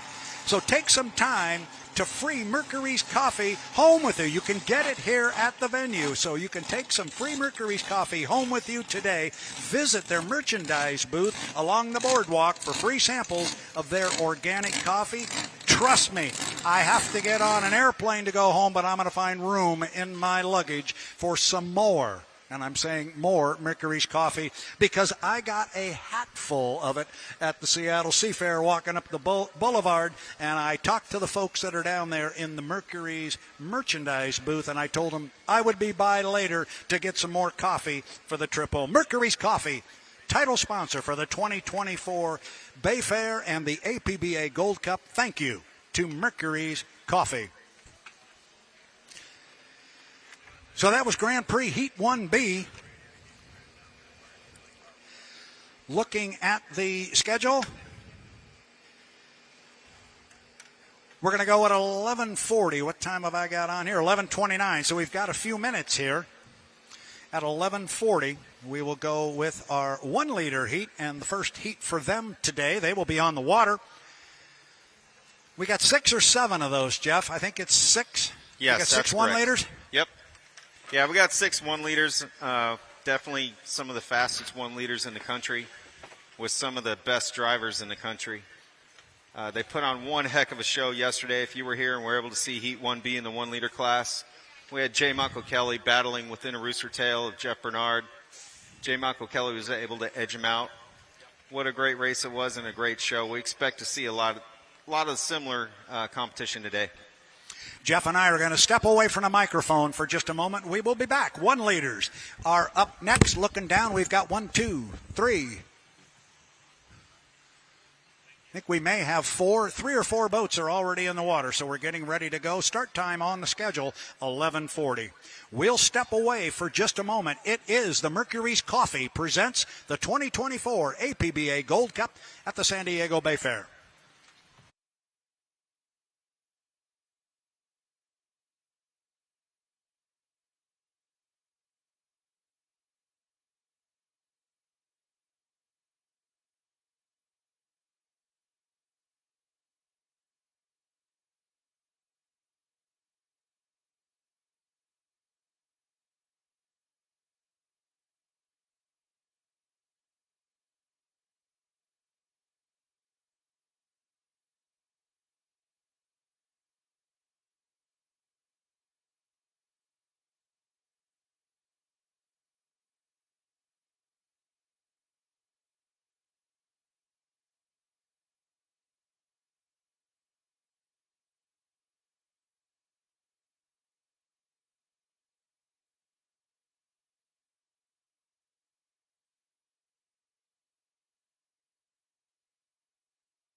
driving the pink and white Circus Y31. She leaves the dock as well, too. So all you females out there, you got someone to cheer for. J. Michael Kelly fires up the Shenanigans Y1. That number signifying he is the defending national champion in the class. We got Sean Bowser in the Y52, the green and white fight grind boat. We also have Brad Sanchez in the gorgeous fluorescent orange and blue boat leaving the dock. So this will be a 4-boat heat race. This will be heat race number 3 for the weekend. Yesterday they ran 2 heat races, and again, J. Michael Kelly and Jeff Bernard put on one heck of a show. 5 boats out there. Can't count. So we got a 5-boat race. These guys will go out, they'll warm things up, they'll get going, and they'll start hitting their timing marks. Again, timing marks are what the drivers utilize so that they are at the correct position when they get ready to come down for the start, which is a timed start. Clock hits 0. You want to be right on that start-finish line. You go past the start-finish line before the clock hits 0, you are DQ'd. Coming up on 3 minutes and 20 seconds, coming up on 3:20 mark until the start for our 1 leaders. JMK, you're talking about him, talking about Jeff Bernard, couple of busy guys here this weekend driving in multiple classes. But those 2 guys do it all the time. It's what they love to do. They just like to race. Yeah, I used to get out of the boat and be out of breath, and I'd watch these guys hop into another rig and go drive it. And they're truly the Iron Man of the sport. J. Michael Kelly, I've seen him run up to 12 heats in one day. So he loves the sport and he loves to drive. And you stick him in there, he seems to do well in everything that he races. So right now you'll see the 1 leaders, they're out again scoring up. They're going to go ahead and drive the course and hit the mark. So you may see them slow down, you may see them speed up, but that's part of the game of getting a good start. Coming up on 2:30 to the start for our 1 leaders, 1 mark. 2:30. You'll see Brad Sanchez, he's now cutting the course. Again, these guys have their own routine established, and they want to be able to make sure that they are in position to hit that start-finish line at 0 at full speed.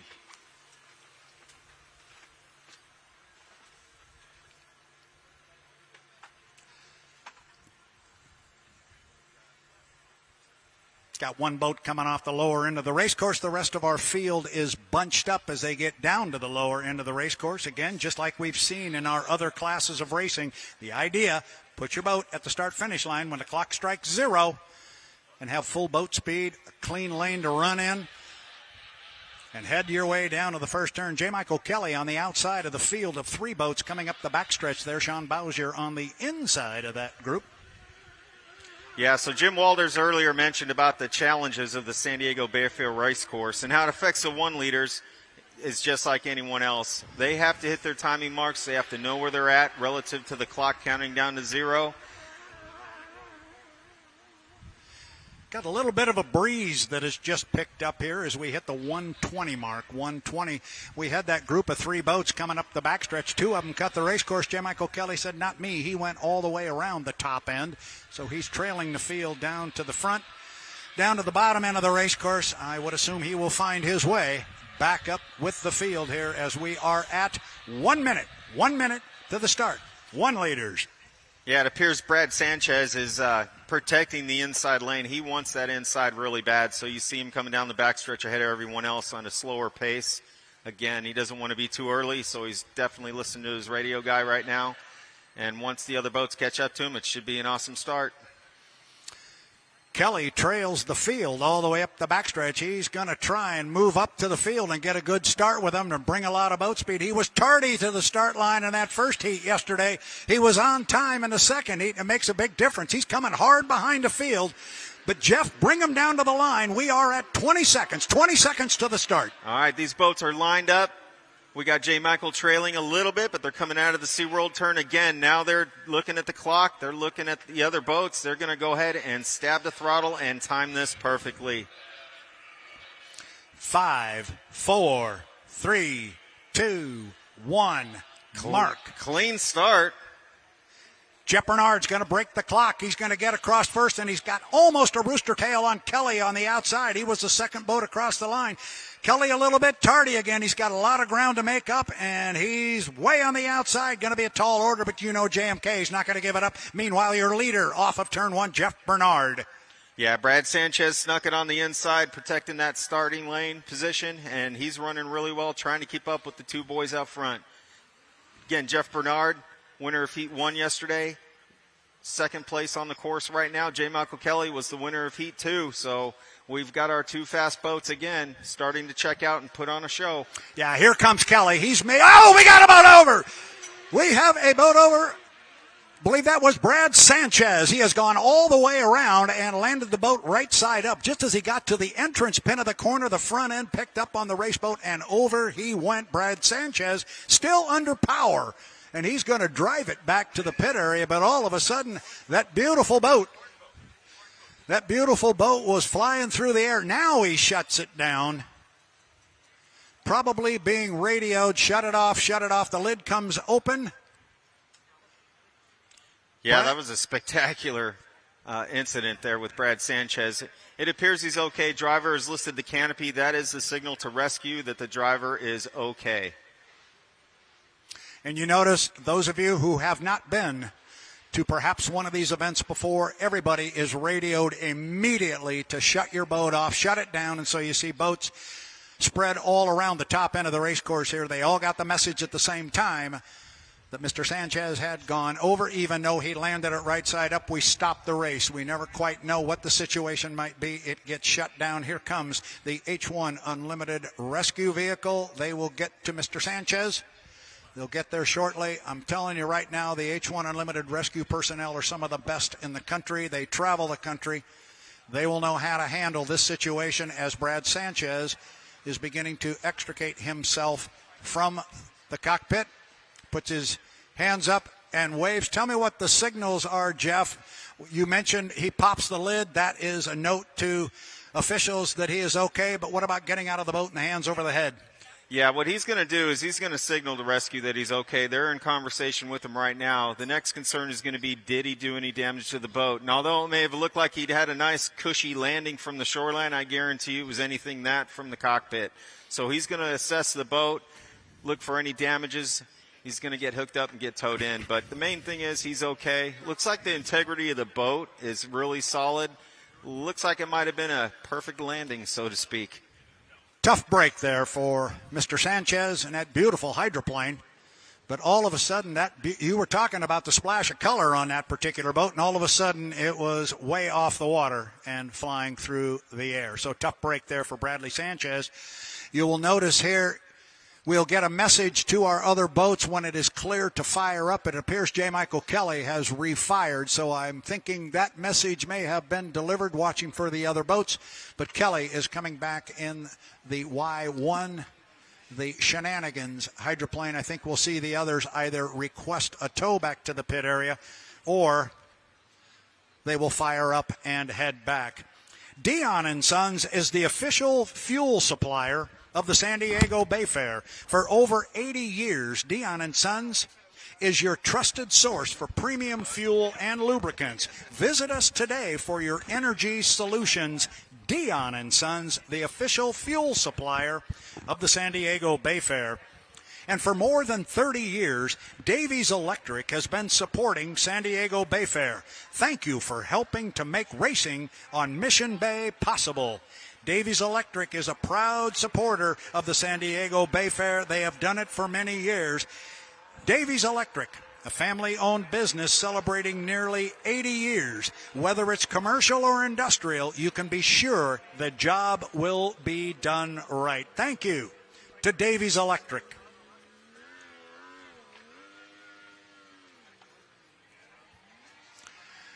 Now we're seeing some of the other boats refire. Looks like Marina Bartels has refired.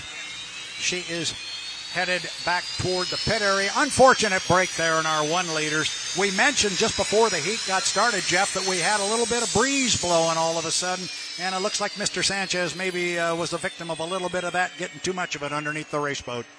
Yeah, that's for sure. You know, this track is challenging, as mentioned before. Not only the salt water is a challenge, but the little breeze that tends to come through the bay here can be also challenging. But these drivers are pretty aware of that. They're watching the water as they go into the turns. Brad just unfortunately was pushing a little bit too hard, flying the boat a little too much for the conditions that he hit.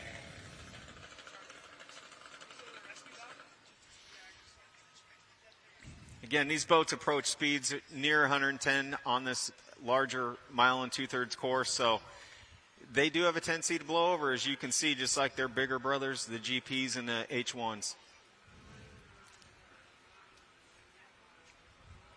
So it looks like Jeff Bernard's going to bring in Fast Eddie, name of the boat, the Y18, at a Strong Racing stable. The San Diego Bayfair would like to thank you and give a big thank you to the San Diego Parks and Recreation Department. Please help them out this weekend and take good care of Mission Bay Park, the finest aquatic park in the nation. San Diego Parks and Recreation makes good things happen so we can enjoy the park. Jeff, I think you'll join me on this one. This is an absolutely beautiful park. Yes, ladies and gentlemen, take good care of it. You have a real treasure here in your backyard. Yeah, absolutely. We love coming here, and obviously it's the 60th year of this event, so, you know, we want to continue that tradition. I'm sure that there's second, third generation people that are on the shoreline watching this, and it's definitely a unique situation where you do get to camp out over the weekend on Fiesta Island, which is never done unless you're at the Bayfair event. So appreciate everybody showing up and supporting this event. We couldn't do it without the local sponsors, the national sponsors, and, of course, the race teams.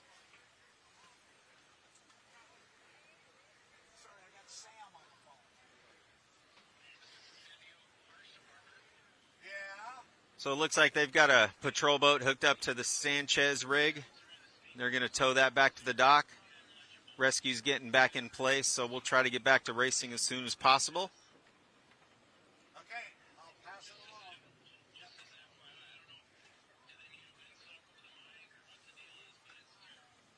All right, you just mentioned, did you hear that? Sam is saying that, this is Nick. Nick, tell it, say it again, Sam.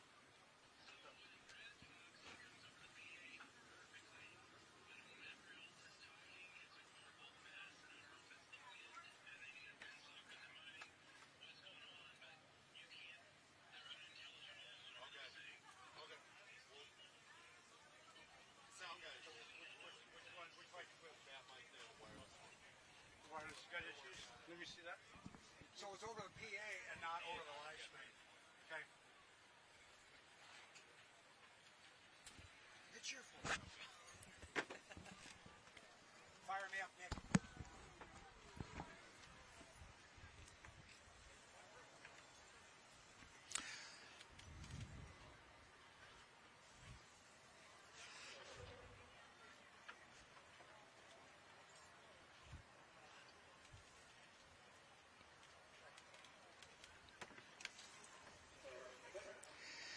United Site Services is proud to once again partner with the San Diego Bayfair. One call to United Site Services does it all. Located throughout the United States, call us first. United Site Services.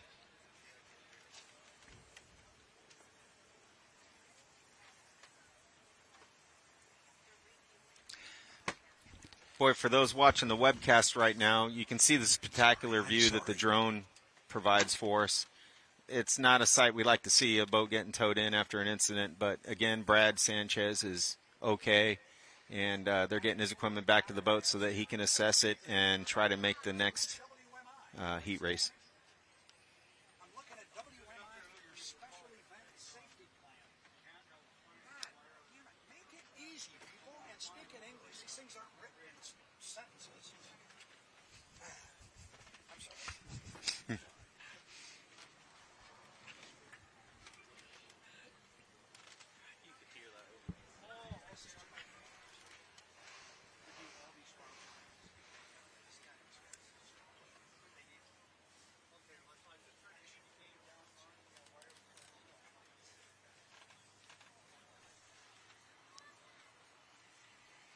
So all you spectators here, we appreciate you showing up. It's probably a good time to go grab another fresh, cold one. Maybe grab something to munch as they continue to work to clear the course and get Brad Sanchez's boat back to the dock. Go visit all of our vendors. It looked like a really packed vendor area compared to previous years. Really good to see. Looks like a lot of different varieties of chow, or food, we like to call it. and definitely some cool items and artifacts that you can purchase. And also, if you guys want to come into the pits, it is a free pass to come in. You do not need a separate pass. Come in and take a look at the boats, get pictures, get autographs, talk to the teams. I can tell you that these teams love talking about their boats. And all you got to do is ask them a question, and they will ramble on.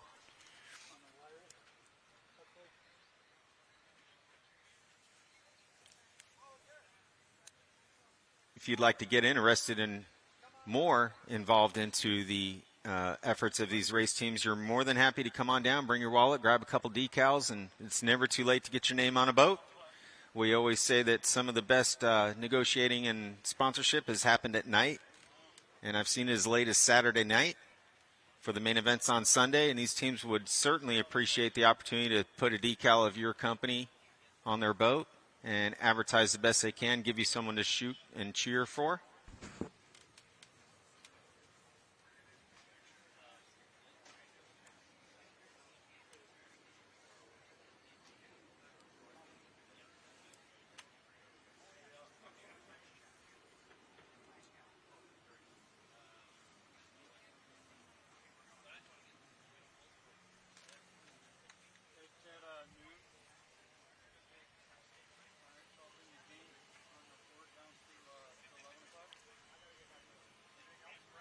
This is a packed schedule for today's racing, so this might throw a wrench in some of the schedule, but I think they can stay pretty consistent and get caught up. That is the goal.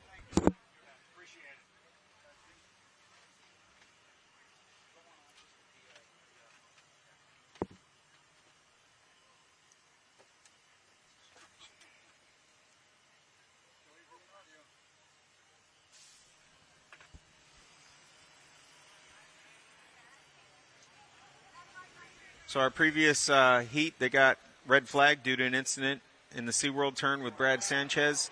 The teams are on the dock.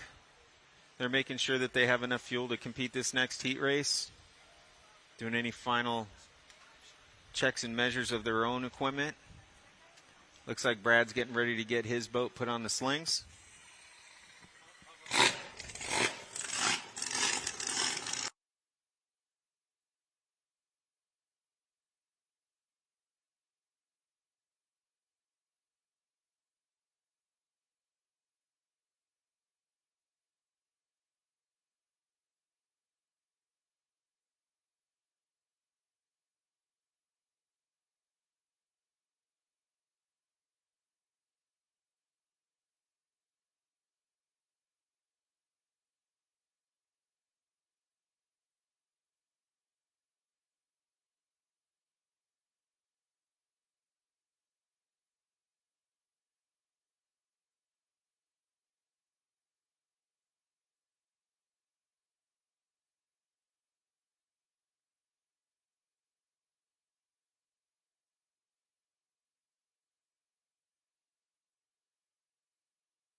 So if any of these drivers have been sitting,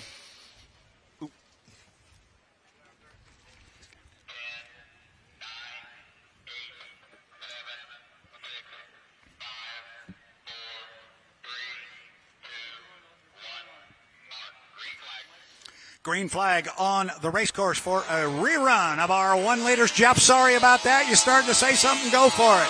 I was going to say they don't have air conditioning in their boats, but they do have an onboard air system that is required for all capsule boats under the American Powerboat Association. And there is a purge button on the oxygen mask, so these drivers can hit that purge button, and it gives them a nice, cool, refreshing, fresh of oxygen. I'd say better than air, but these guys have been running 2 laps, 3 laps, and now they had to come in, still sitting in their boats. They were not allowed to leave their boats. They made sure that they were fueled up, and now they're hitting the course again. So looks like J. Michael Kelly in the Y1 Shenanigans, the black and green hydroplane 1 liter, is first to enter the course on the backstretch. Going to say hi to all the fans with a high-speed pass. Inside, or coming up on 4 minutes to the start of the rerun of our heat of 1 liters.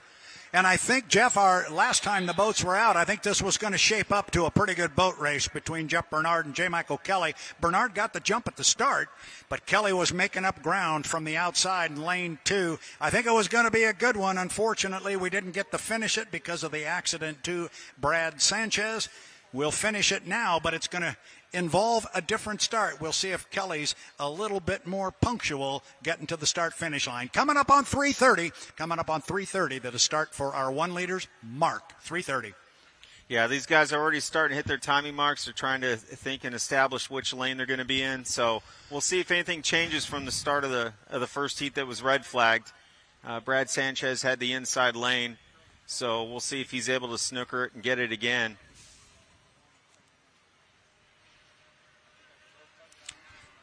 Top end of the race course here, that black boat, the boat that says "Let the shenanigans begin" on the side. And look where JMK is. He is way on the outside. He's up against the insurance markers on an outside lane. Going to let a couple of boats move to the inside of him, and one of those boats is the Fast Eddie, and that is Jeff Bernard.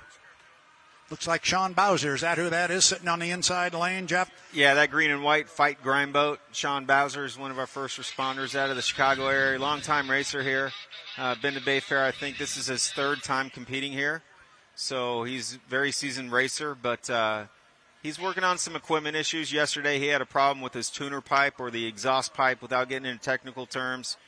When the exhaust breaks on the 2-stroke motor, it really hampers or dampens the performance of the engine. So he was concerned about that, but with some help with some people, he was able to get that fixed and is going to compete today.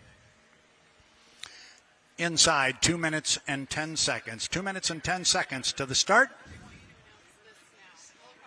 So again, if they'd like to cut the course, they can. There are specific and designated areas that they can cut that course only. So they have to pay attention to that. Let me interrupt you here real quick. We are just advised this helicopter, who is headed toward the pit area, is going to land right behind the pit area. If you've got an easy up on the land and you have an opportunity to break it down quick, you might want to do that.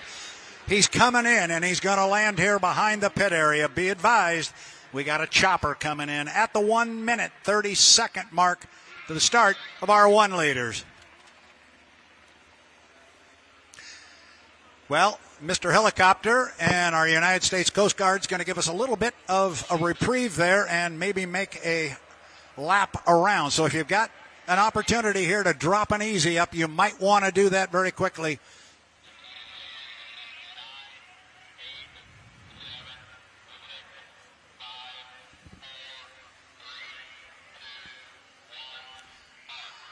Inside 1 minute to the start of our 1 liters. Not sure exactly where that chopper's going to land, but you can all see him. He's right above the start-finish line and over Fiesta Island if he's headed your way.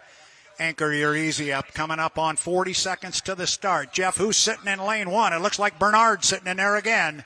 Boy, I think it's going to be Marina Bartels, to be honest with you, in the Circus boat is what it appears to me. Looks like Jeff Bernard is going to be in lane 2, and I see J. Michael hitting in the spray on our camera. It looks like he's in lane 3. You got Sean Bowser in lane 4, so here they come out of the SeaWorld turn. They're committed to their lanes, and now it's just up to hit that start right at 0. Inside 15 seconds to the start. The boats were very tightly bunched coming around the top end of the race course. Inside 10 seconds. Now it's a run to the start. Looks like Bernard and Kelly once again. We are 3 seconds, 2 seconds, 1 mark, and we are racing 1 liters again, and dead on it one more time was Jeff Bernard in lane number 1. Got Kelly right with him in lane 2 on his outside. Then it's Marina Bartels trailing the field into the corner. Here we go one more time, Jeff. Yeah, absolutely. This is a great race, and here as they exit turn 1, you're going to see Jeff Bernard on the inside, J. Michael Kelly on the outside, and here they are winging it down the front stretch. Coming up the back chute right now, about a 2.5 boat length lead for J. Michael Kelly over his good friend Jeff Bernard. But now watch the value of that inside lane as they get to the top end of the race course here on the first of 3 times around. Kelly's already opened that up by about 4 boat lengths, but now look at Bernard on the inside. He'll make up ground in there, having to go the shorter distance around the race course. Kelly leaving him a lane to run in, but not leaving him a whole bunch. He'll drive him legal, but he'll drive him tight. J. Michael Kelly going to come down and put the first of 3 in the books with a lead in the rerun of our first heat of 1 leaders. Yeah, J. Michael Kelly is really known for being a clean driver. So is Jeff Bernard, about leaving each other space. That's common courtesy, so that they can put on the best show possible. And both these guys have the same engine builder, with Jim Scheckler probably the 1-liter guru for the engines in the class. I know that's what I ran when I ran 1 liter, was a Scheckler motor. So these boats are pretty evenly prepared. Here come the boats up the backstretch. We are halfway through our heat of 1 liters here. J. Michael Kelly with a lead on the outside. Good friend Jeff Bernard. Bernard from Covington, Washington on the inside. Kelly from a little bit further south down in Bonnie Lake. He with the lead on the outside, and that black boat number 1, the Shenanigans, now got pretty much a rooster tail on Bernard. He'll still give him plenty of room, and they will come down and finish lap 2 of 3. Yeah, both these boats are out of the Strong Racing stable. Very competitive teams, obviously. J. Michael Kelly being your defending national champion in the class. That's why he's got the Y1 on the side of his boat. And Marina Bartels here in the SeaWorld turn in the nostalgic Circus paint scheme. Running a solid 3rd place at the top end of the race course. And now we are on the final lap. Marina Bartels will come down and finish lap 2 of 3. She will also start her final lap after having a great start, being on an inside lane. She found herself right in the middle of an old-time duel between a couple of guys that have raced together for years and years, that being Jeff Bernard and J. Michael Kelly. It's Kelly's race right now. Up the backstretch, got a nice lead on Jeff Bernard, staying on an outside lane. He could probably move over, not going to do it. Just looking for clean water right now up the backstretch. And now he'll get a good line through the top end of the race course, and he will come down and hopefully pick up a checkered flag. This is the final lap, lap 3 of 3. Kelly 1, Bernard 2, Bartels 3. Off the top end of the race course. Bring him home, Jeff. We got a winner. Yeah, absolutely. Here comes J. Michael Kelly in the Shenanigans Y1. Black and green boat as he fires down the front stretch, waving to all the spectators, dancing the sponson, spilling the air out of the boat, we call it. Solid run for J. Michael. Jeff Bernard, his teammate, will finish in 2nd, about 2 rooster tails behind, and Marina Bartels exiting the SeaWorld turn. She looks like she's going to bring it home in 3rd, along with Sean Bowser in the green and white 1 liter that is going to finish 4th. If he can continue out of the turn here and rock it down the straightaway.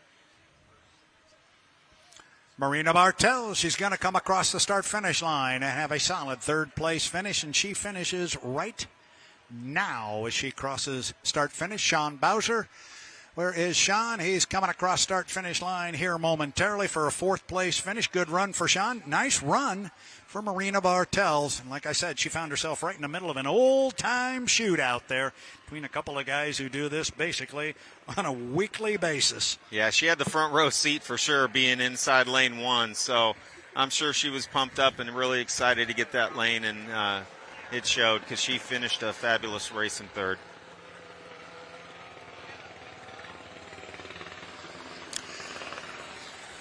Our United States Coast Guard helicopter comes over the pit area one more time.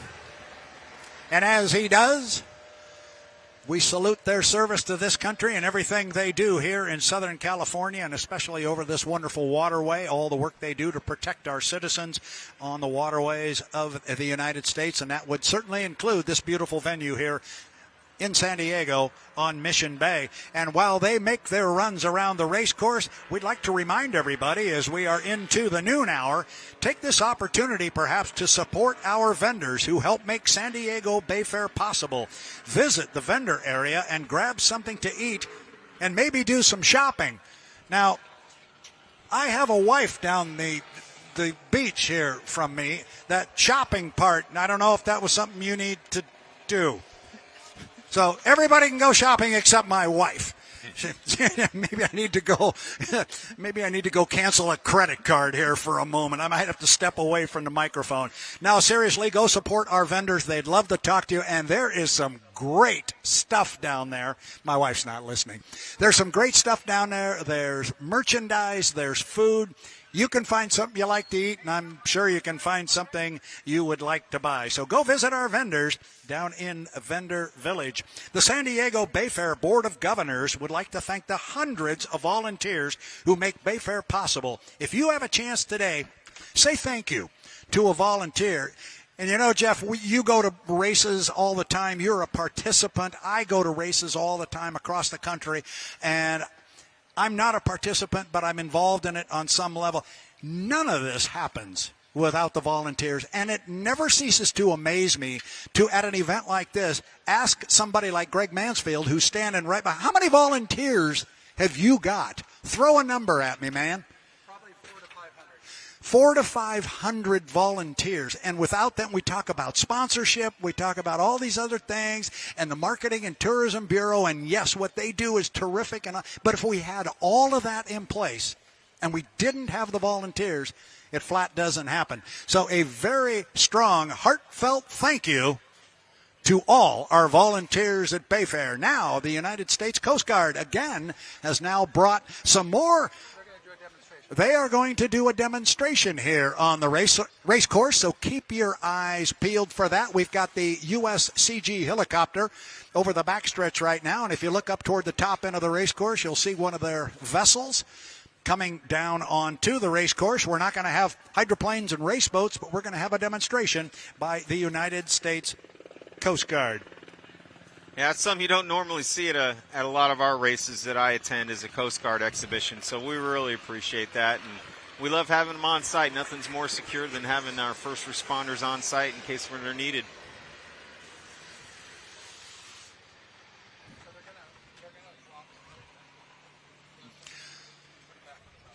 So as the Coast Guard starts to take to our race course for their demonstration here on San Diego's Mission Bay, those of you that are watching on the H1 Unlimited Network, we're going to step away. You're going to view some of the H1 Unlimited Bucket List Racing All Access episode number 5. We're going to run that on the screen, but those of you on the shore, give it up for United States Coast Guard as they're going to put on their demonstration out over Mission Bay.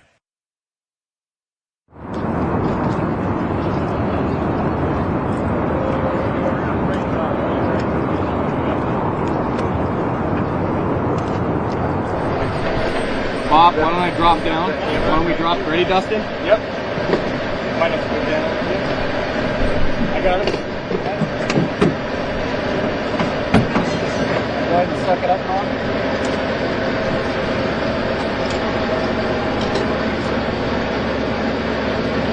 Just put it on the trailer.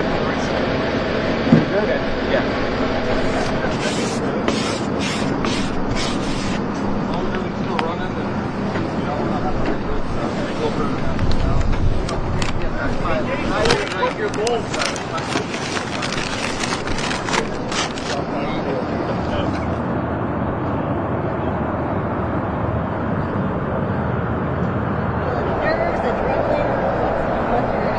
A little bit of both.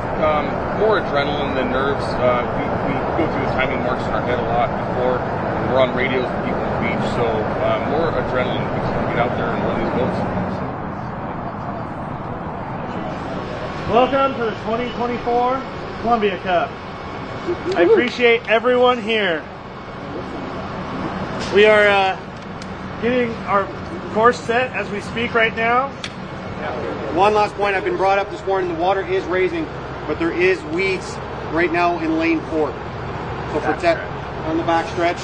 So just be wary of that during the testing. We're not worried about it, the water is raising. But just be wary, guys, for the testing. There is weeds out in lane 4 on the back stretch.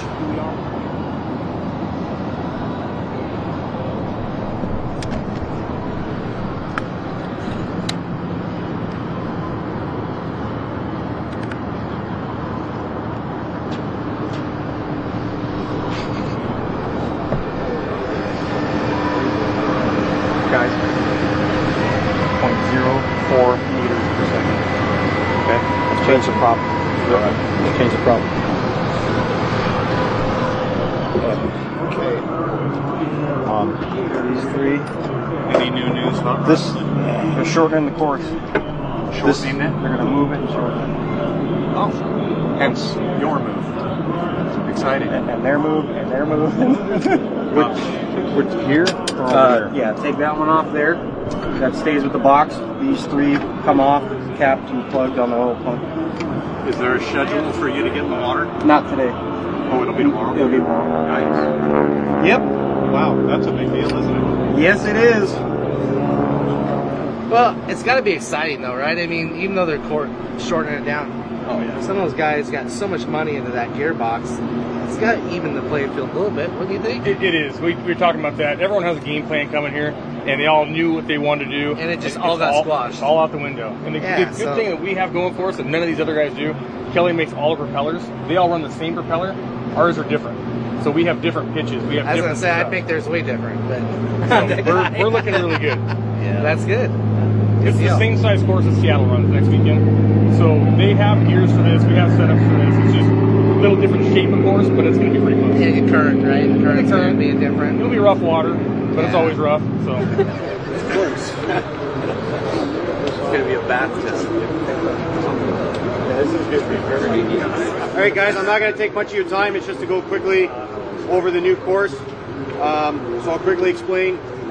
So basically, we've taken out turn 2, the unlimited course was completely removed, and we've taken, we'll say, the GP course and moved it in about 200 feet. The starting line is going to stay where it's at.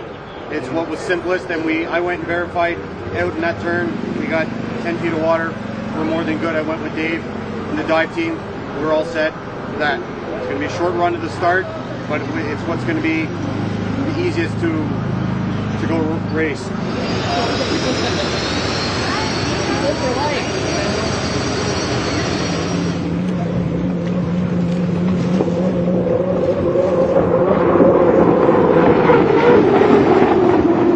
Mr. Eccles, first of all, welcome back to the Tri-Cities, my friend. Thank you. Glad to be here. It's cooler, too, than we've had in recent years. Much nicer. This is perfect. Yeah, this is not bad at all. Haven't had to run the AC the whole time and really enjoying ourselves. I would have interviewed you earlier, except I didn't recognize you in the new colors. Talk a little bit about the flavor pack. You couldn't see me? I could see you. I just didn't know it was you. No, we're standing out. We're pretty excited to be over here representing the flavor pack this weekend. And, we got a ton of people I see wearing hats and buttons, and it's really catching on. There's a lot of big fans over here. Great company. A lot of support here locally and really nationwide, so it's quite a privilege. The talk of the day and the talk of the weekend has been the new race course. Give me your first impressions. Well, it's going to be exciting. I think that's the best way you can put it. If people are upset that we're not going all the way down, this is really going to make the competition tight and close, and it's going to be it's a clean slate. Everyone came here with a game plan in mind, and it got thrown right out the window. So we don't have quite the different gear options that some of these guys have, but we have propellers. So we'll see if we can hopefully showcase some of our propellers made by Kelly. Well, and it's been a busy test session. Everybody's come out and taken swings at it, timing runs, like you said, trying different combinations. It's a whole new game. It is, yeah. We've just been working on timing runs because the timing stuff stays the same almost all the time, depending on what fuel, what propeller and gears you're running. Everyone here runs the same course all the time. This is all new, so this is totally different than what anybody's done, and so we need a lot of data really quick because we only have a few runs today.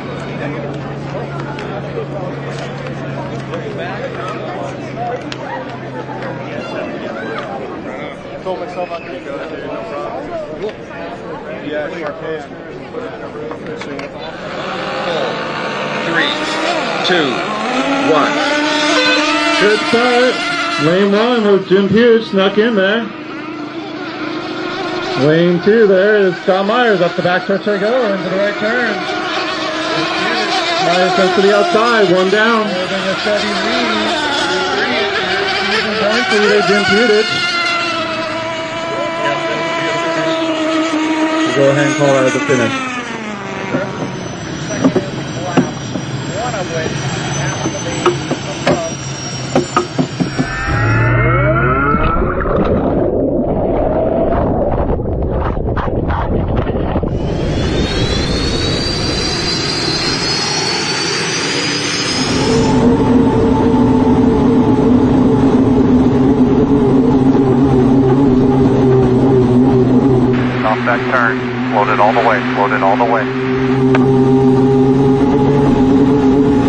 154.566. 154.566. Good run, bud. It's all good. The other reel was better. Just couldn't get hooked up. Well, It's lumpy water and it just couldn't get hooked up. So. you never know until you run it. We have to try it. 1A.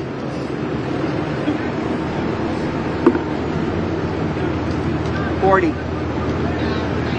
1B. 91. Okay, 1A. 27, 9, 1, and 40. 1B. 12, 11, 35, 91. Thank you.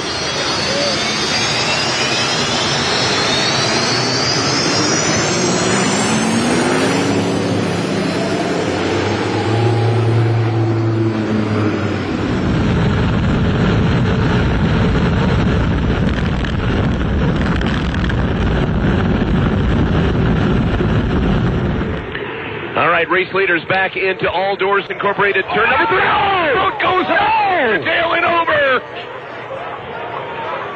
Got out of shape on the inside. J. Michael Kelly.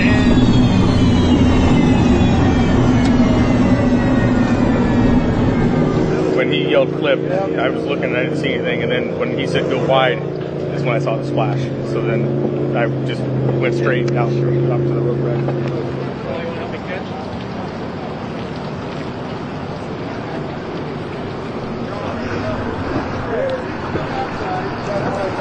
Yeah.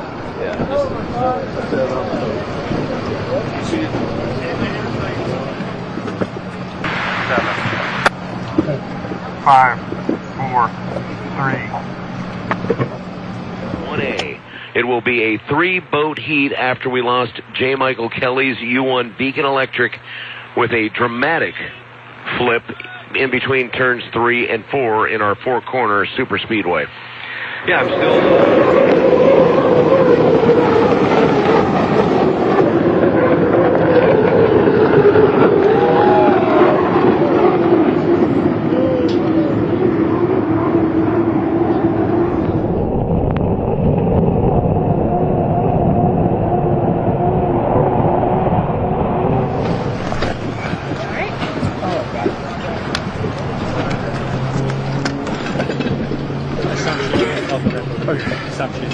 Yeah.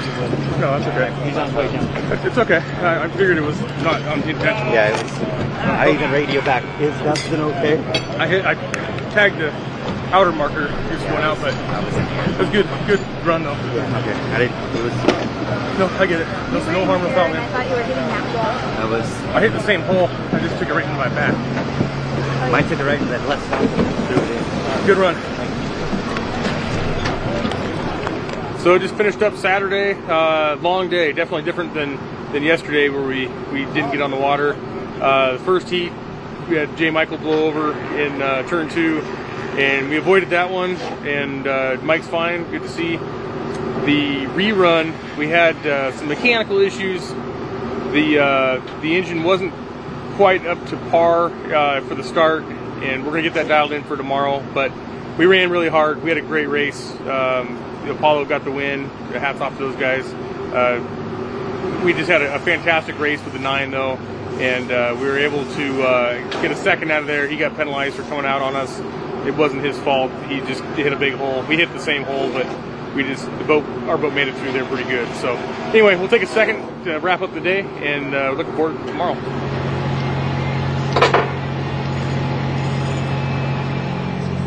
E3. We've got start fuel. We've got lead band.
go, go, go.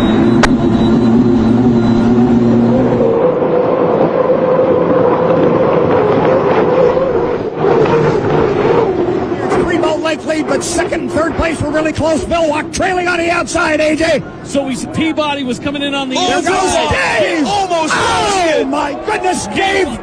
King and Dave were both in the air.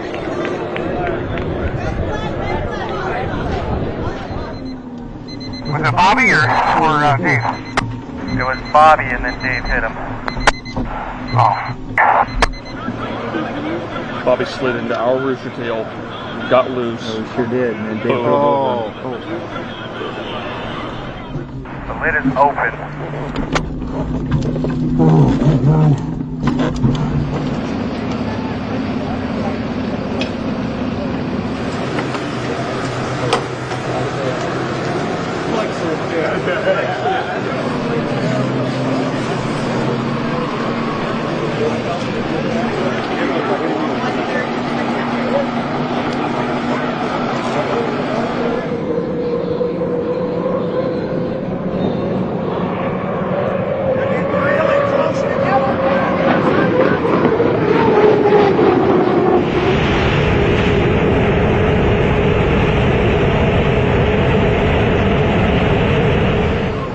Nice run. Jump.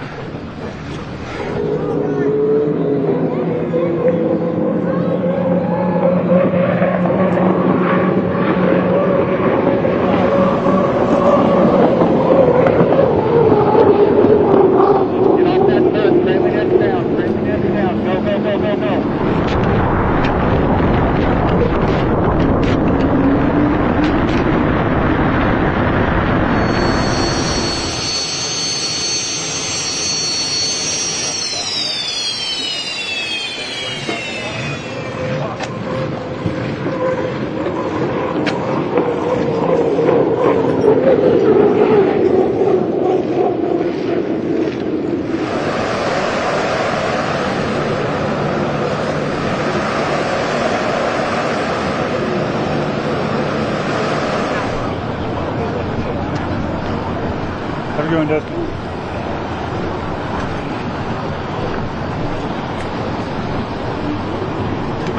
All right. Okay. Yep. Have a good one. Enjoy. Go get him.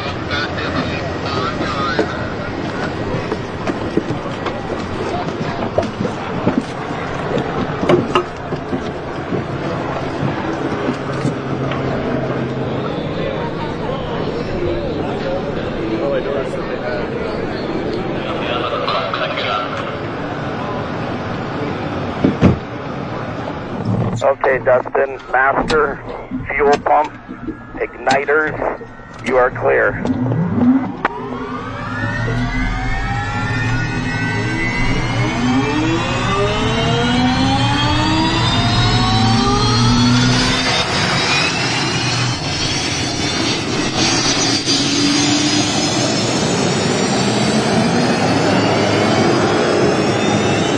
The Apollo Columbia Cup Tri-City Waterfallies H1 Unlimited Hydroplane Final.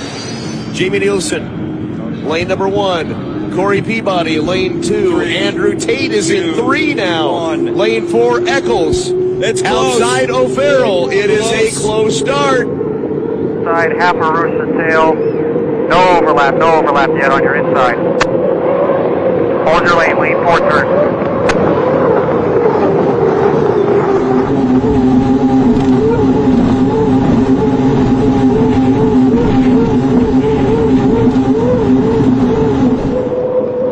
Yes, look at him go. Go, Dustin. Come on, baby. Go.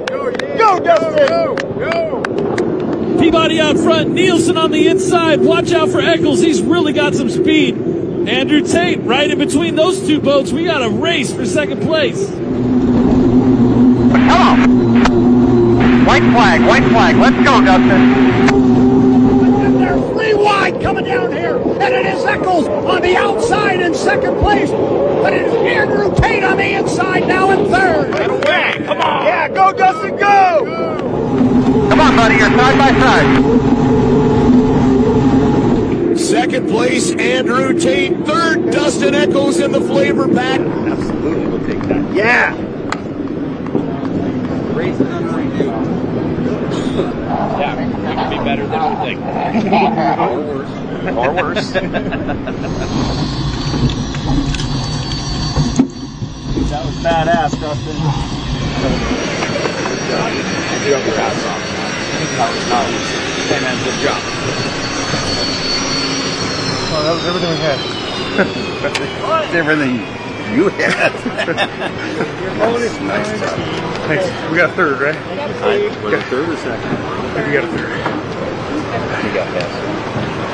I just couldn't hold it in there. Took a hot. Hey, it's the podium. It's a podium. Thank you. That was a hell of a run. Thank you. Yeah, I grabbed Dustin Eccles, who just explained to me he was in the truck because you got to call the wife first before you come out and talk to me. But whether it was third or fourth place, and I think it was third, you just said that's the hardest drive you've had in a long time. Yeah, you know, it's a great group of boats out here, and when you get a good start, get out front, you do everything in your power to keep it there. And luckily, the flavor pack guys gave me a great boat, enough to almost, keep up front. But a third, I could be more proud, more happy. And then we're leaving here with everything intact again. It's been our goal. We're keeping this thing together, and we're going to go in there and bring the flavor pack to Seattle now. Yeah, you said you were almost fast enough. You were almost fast enough in lane 4. Yeah, you know, the inside hasn't been a very good place this weekend. That's where a lot of the accidents have happened or almost happened, and it's pretty treacherous. And so we just had a game plan. We didn't have quite the gears coming here to run on the inside, so we tried to be smart about it. And I wanted 3. Andrew wanted it worse. And so we took 4 and just made the best of it. Well, you did a darn fine job. Congratulations. It was a great run. We had difficulty getting some good competition sometimes in our smaller heats. That final was awesome. Yeah, I hope that was worth everybody sticking around and watching, because, I mean, from my vantage point, that looked absolutely great. Kip Brown was on my radios, and he told me, screaming, he says, "You're 3 wide, you're 3 wide." And it reminded me of you calling the races, so nothing else made me just keep my foot to the floor, keep it going. I got one last thing to tell you, that sometime when you came down here, I did yell in the microphone 3 wide, so you can hear it on the replay. Dustin, congratulations. I'll see you next week on Lake Washington. Thanks a lot. Can't wait. There you go. Dustin Eccles, third place finish. We had some great racing all weekend. Third place, Apollo Columbia Cup 2024 was the U40 Bucket List Racing.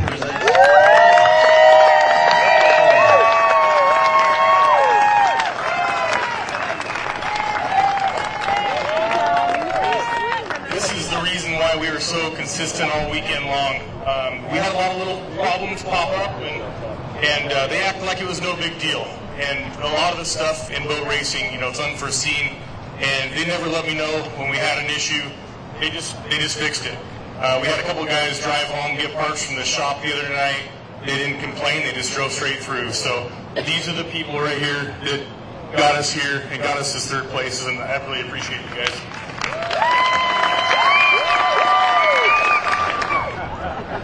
We don't get up here very often, so I'm going to take the opportunity to talk. There was this little white boat over there that's older than a lot of people in this room, or this area here, that spanked us every first turn. Jeff and your team, you set up a boat that was a boat to beat all weekend. Congratulations to the Strong Racing team.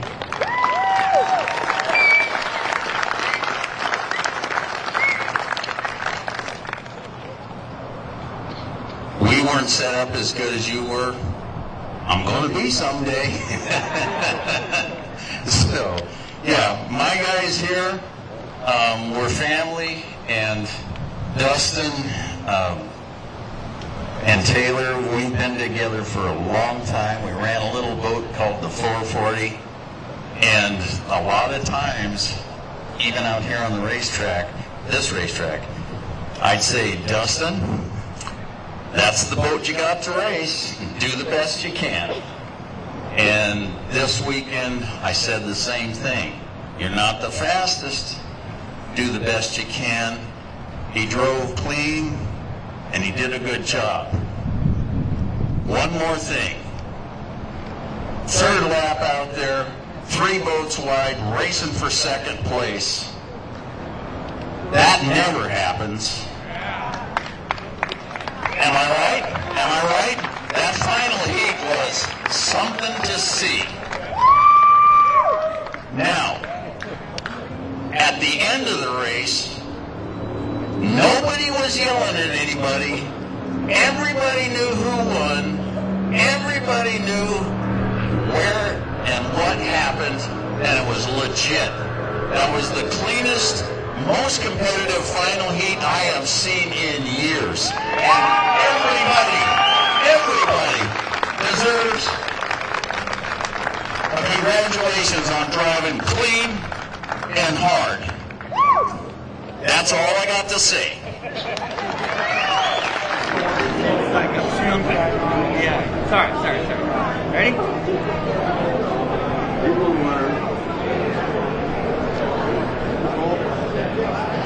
Get it? Number 2. Get over here.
Hi, I'm Chip Hanauer, and I've got 6.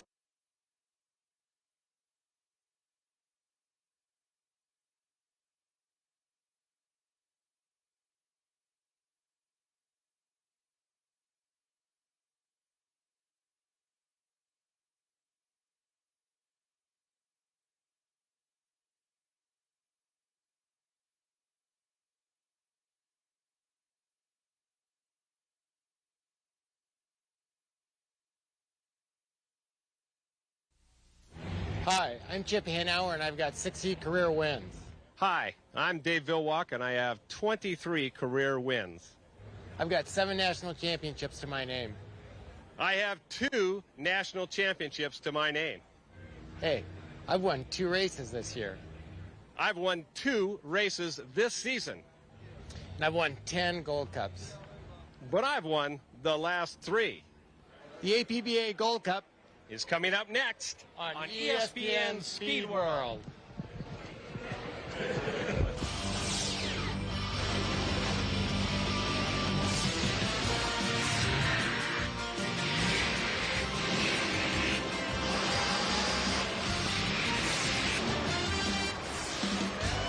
Welcome, hydroplane racing fans, to ESPN Speed World coverage of the Ralph's Thunder Tour 99, presented by Las Vegas. The Unlimiteds are getting ready to leave the docks and start the milling period for the Unlimited final of the APBA Gold Cup. We'll bring it to you when we come back on ESPN Speed World. 5 laps of racing to decide the 1999 Gold Cup. Look who has the inside, Mark Webber. Then it's Chip Hanauer in the Pico. Vilwalk and the Bud will be out in lane 3. Greg Hopp grabs lane 4.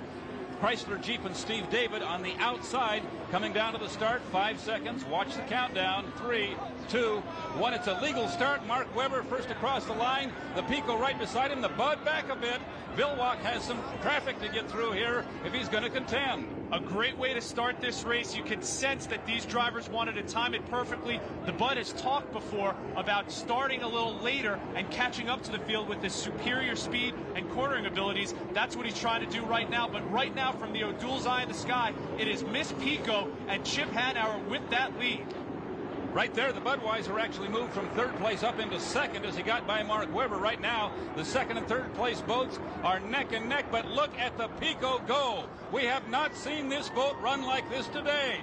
Can Hanauer stay ahead of the Budweiser? He has 4.5 very long laps where he'd have to do that, but he has a great start here in the final heat of the 99 Gold Cup. And look at the turning ability of Chip Hanauer around the rooster tail turn. Jackie Leland loves what she sees so far, but we talked about it earlier, Steve. It's a 5-lap marathon, and Chip Hanauer, as good as he is still going to have to come up with one of the best races of his life to hold off Dave Vilwalk. We saw it in one of the preliminaries. Hanauer had a bigger lead than this, and Vilwalk drove around him, but I don't think Miss Pico was running like she is right now. This is the fastest this boat has looked all season.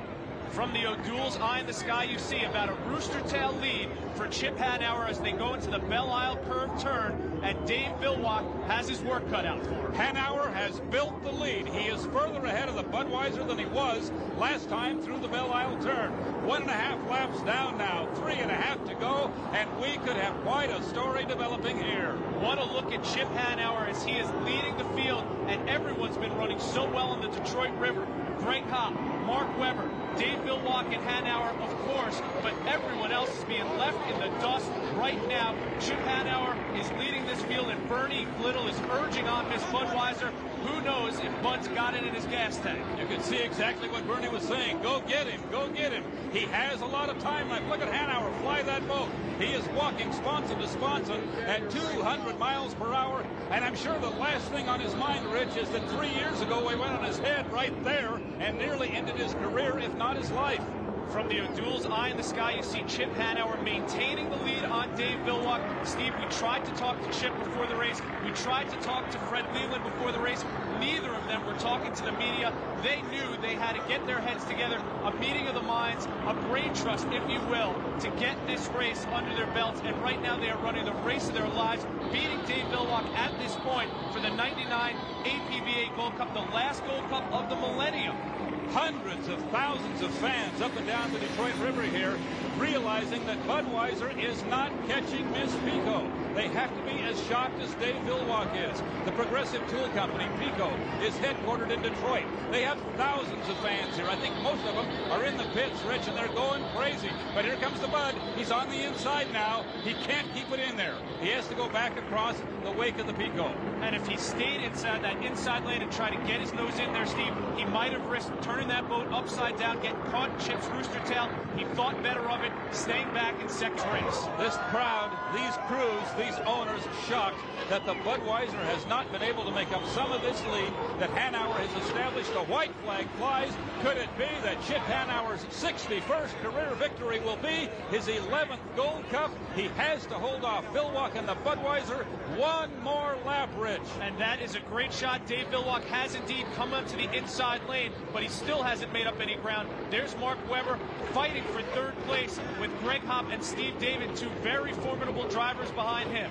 That water looks a lot smoother than it is from the O'Doul's eye in the sky as the Pico is pounding through that big, sweeping 1,500-foot Belle Isle turn. A little over half a lap now for Hanauer. The Budweiser would have to pull off a miracle here to catch him, and we're going to have a big story if this is the way this Gold Cup ends. And Steve, as much as Chip Hanauer enjoys racing on the Detroit River, I'm sure right now what's going through his mind is, I cannot wait for this race to be over to see that checkered flag. It can't come too soon for Chip and the Miss Pico. Every one of those holes in this very rough river looks looks twice as deep right now for Chip Hanauer around the rooster tail turn. The checkered flag flies.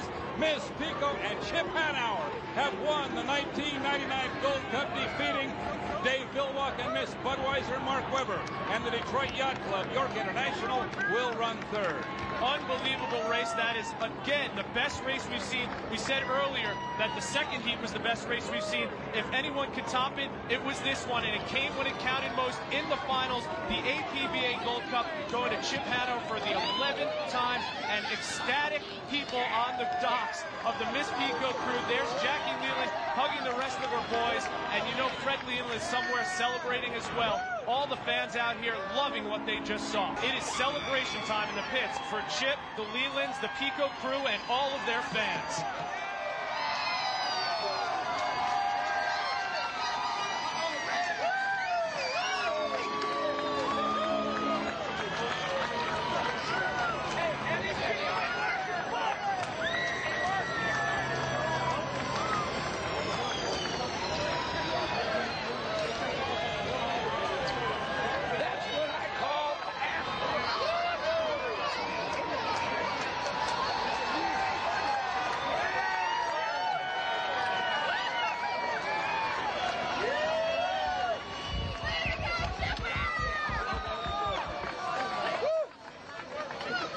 On the docks with the winner of the 99 APBA Gold Cup. So you saved a little for the end, huh? Oh, it's so awesome. I can't believe it. I can't believe it. Nice job. I can't believe it. You didn't show them everything you had till it counted, did you? No, these guys kept telling me to be patient. Telling me to be patient. Larry, thank you. Man, what a wonderful race you ran. They just said, be patient. We got behind, when we couldn't get in the water on Thursday and we couldn't get in the water on Friday. They said, hang in there, we'll figure it out. And Ken Dryden figured it out. Ken's a great guy. Chip, you've won so many Gold Cups. How does this one compare? I say this is the second best. The first one's like your first kiss. Nothing ever comes close to that. But after that, this is the one. This is the one. Hey, nice job. Jim, I have a very jubilant group down here. Happy Leland. Are you a happy lady? Dave, we knew it was going to come down to you versus Chip in the finals, and what a great weekend of racing. And you ended up in second, but obviously no shame in that. It was a tremendous weekend. Well, yeah, we came out, we won more World Championship points than he did, so that's important to us as well. We wanted to win that Gold Cup, but we haven't gone through tech inspection yet. Tell us about the race itself. Everything looked pretty clean, and in the end, you just couldn't catch him like you did in the heat, too. Yeah, it was rough, and, I just had to pick through the rough stuff, and that's the way it goes. All right, we'll see you later on. Thanks. That's all right.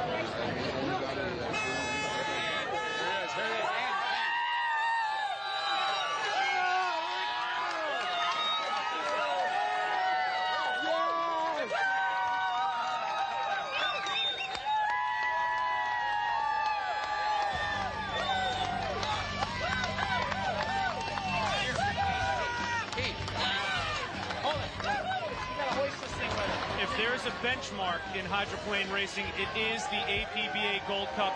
Chip Hanauer has now won 11 of them in his illustrious career. He lifted that trophy above his head with the strength of 1,000 men, spurred on by the thousands and thousands of fans that came to Detroit and the shores of the Detroit River to cheer this man on, who is now one win away from tying Bill Muncie's all-time career wins record.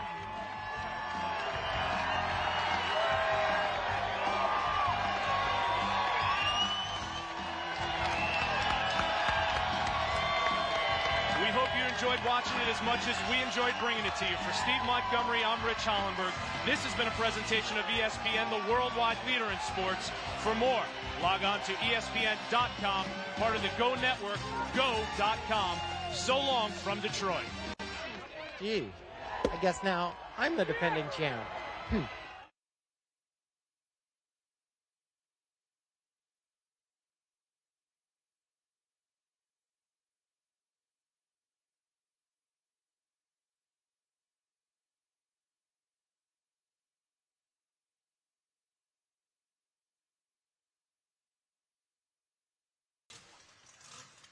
We are inside 5 minutes to the start of Grand Prix. Heat 1C, we got 4 boats supposed to answer the bell here. I think we're going to get all 4 of them. First away from the dock is GP 135. Cool Cat Motorsports and John Shaw.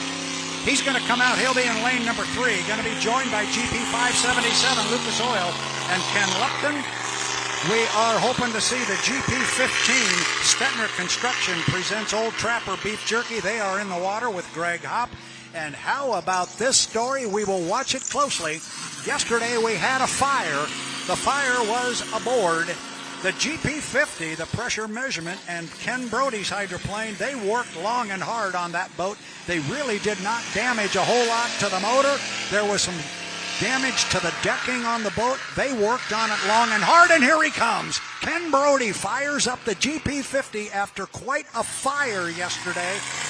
And that's the boat you hear in the background.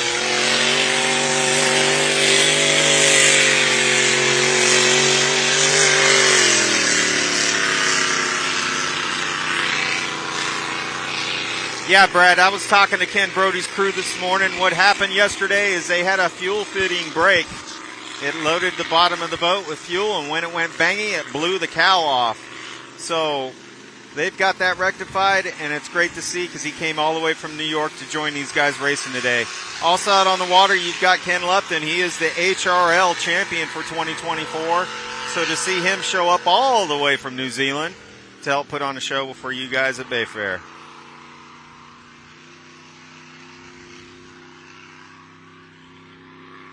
Last boat to leave the dock would be the Hop Racing. Old Trapper Beef Jerky. Right now you're going to see John Shaw in the Cool Cat GP 135. He's coming out of the SeaWorld turn now in the white, red, and blue boat. And we were expecting 4 boats in our Grand Prix Heat 1C. You start counting noses out there, and it's been a long time since I counted fingers, but I get to 5 on that one. We do have 5 boats on the water. And running on the far outside is going to be the GP17, Austin Ekert. He is right now going through the top end of the race course. That is GP17 JJR presents Miss Renee. So we're going to have 5 boats on the water. Good to see Awesome Austin power hard down the front straightaway. Jeff, we're coming up on 2 minutes and 10 seconds. 2:10 to the start of Grand Prix Heat 1C. Yeah, Austin was a very successful 1-liter hydro, so it's great to see him get the opportunity to drive a GP. Taking a look at our lineup for this, we should have Ken Lupton in lane number 1 driving the GP 577. Lane 2 should go to Greg Hopp in the very low-profile yellow hydroplane. That'll be the GP15. Then it's the red, white, and blue hydroplane, predominantly white John Shaw, the GP 135, Cool Cat Motorsports. And then Ken Brody in the white and red GP50 pressure measurement. They're the guys that had the fire yesterday as Austin Ekert hammers through the top end of the race course in that very brightly colored GP17. Looking at the clock right now, Jeff, we are coming up on 1 minute, 20 seconds. 1:20 to the start mark right now. Yeah, they're using their spotters, or what we call the corral spotters that have radios. You'll see them down here by the restrooms off of SeaWorld turn up in the scissor lifts. Those guys are going to be communicating back and forth with the drivers to make sure that they are hitting their marks exact so that when it comes down to the start, they are at the start-finish line at 0. Inside 1 minute. 1 minute to the start. All of our boats, save one, are down at the bottom end of the race course. That's Ken Brody. Ken Brody's going to cut across the race course now. He's going to put himself in a pretty difficult situation. I don't know that he's going to be able to catch up, but watch Brody on the front straightaway now. He will hammer it. He's got to go all the way down and around the lower corner, and he's only got 35 seconds to bring it all the way around to the start-finish line. So a tough break for Brody. I think he found himself in a tough spot. He's going to trail the field. Meanwhile, coming up the backstretch, we got not 1, not 2, not 3, but we got 4 boats. And on the far outside, it's Austin Ekert. He's going to power hard. He's going to stay to the far outside. On the insides, Ken Lupton in the GP77, a predominantly white hydroplane. We're inside 15 seconds to the start. Now inside 10 seconds.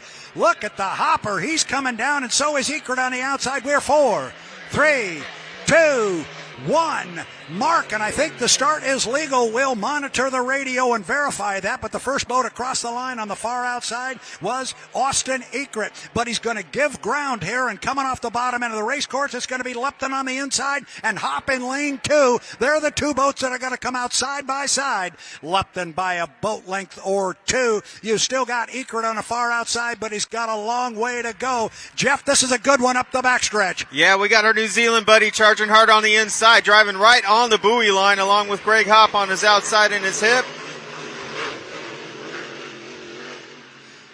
And we've lost John Shaw in the Cool Cat Motorsports.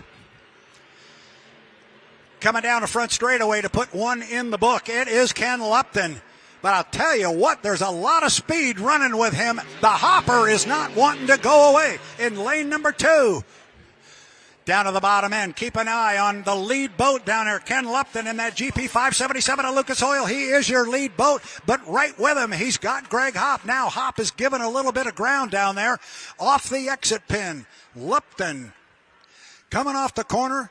Got room. Does he have speed? I'm not sure if he's having a problem or not. I don't think he's got his power. Now it comes back on as Hop pulls right up alongside him. Not sure if Lupton is having an issue or not, but halfway up the backstretch, or the first half of the backstretch, he did not have a whole lot of power coming off the corner. He's got it now and starts to move away from Greg Hop, but this is still wide open, Jeff. Yeah, absolutely. These guys are putting on a great show, and again, our New Zealand buddy out front right now with Greg Hop in second, followed by Ken Brody on the race course. Really had a messed up start there, but I'm sure he'll look to improve that in the final races. Again, on the final lap, now it's more than a full rooster tail lead for Ken Lupton in the GP 577 at Lucas Oil. He comes off the exit pin down at the bottom end. I don't know if he had a problem the last time. It just seemed like he slowed a little bit coming off the corner. Hopper was able to pull almost up alongside. Things seem to be running very well right now, and he's opened it back up. He's just got to finish the top end of the race course and come down and pick up a checkered flag. He is on the final lap. Yeah, that was a little interesting to see him slow down there, and it appeared that Hop was going to catch him and pass him, but Ken was able to get back on the throttle and pull away from Greg. So here comes your winner of Grand Prix Heat 1C. It is the GP 577 Lucas Oil, and Ken Lupton. Second place is going to go to Stetner Construction, presents the Old Trapper Beef Jerky GP 15 Greg Hop. And it's got to be an awfully good feeling for our third place finisher, the GP 50 pressure measurement. Ken Brody, after what they went through yesterday, he's got to have a smile on his face. That team worked really hard to get that boat back out on the water. Not only did it get on the water, it ran very, very well. Yeah, he's a fan favorite, and he's also a favorite of all the competitors. They really enjoy Ken Brody coming out and racing with us. He had some tough luck yesterday, but it's nice to see him finish his heat race today.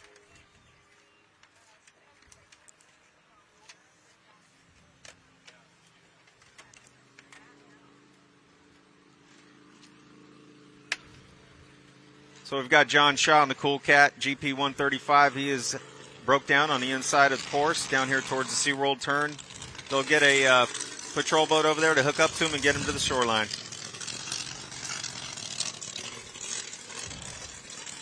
Up next on our schedule is our H1 Unlimited Heat number 2. 4 boats slated to go. They are the U11, Miss Mercurys Coffee with Jamie Nelson. The U91, Miss Goodman Real Estate with Andrew Tate. Corey Peabody in the U9 to Beacon Plumbing. And the U40 Flavor Pack with Dustin Eccles. We've got 3 of our 4 boats in the water. That is coming up next on our schedule. Yeah, Andrew Tate in the Goldman Real Estate. He was our top qualifier yesterday. Took home the RevChem chemical money home. $2,500.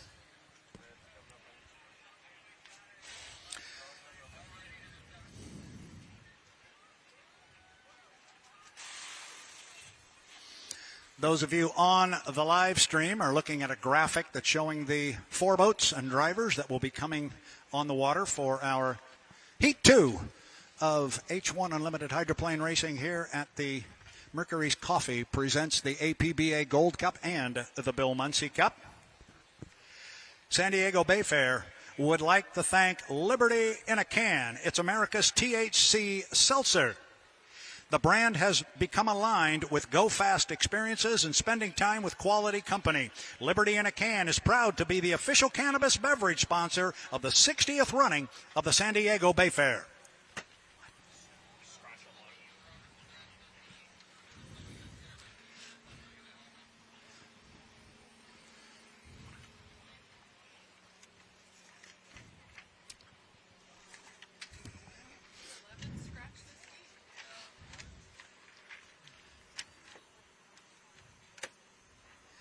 Again, taking a look at the 4 boats slated to come out in our H1 Unlimited Heat 2. The U11, Miss Mercurys Coffee, Jamie Nilsson. The U91, Miss Goodman Real Estate, Andrew Tate. They had a good run in our first heat, picking up 400 points in a first-place finish. Also in this heat is the U9, the Beacon Plumbing. That will be Corey Peabody's boat, and Dustin Eccles will make a return to San Diego's Mission Bay in the U40. The Flavor Pack. That heat will be coming up in about 10 minutes, I think. And we are looking at boats getting set in the water. We'll keep an eye on things down there. That's what's up next. It's Heat 2 for H1 Unlimited.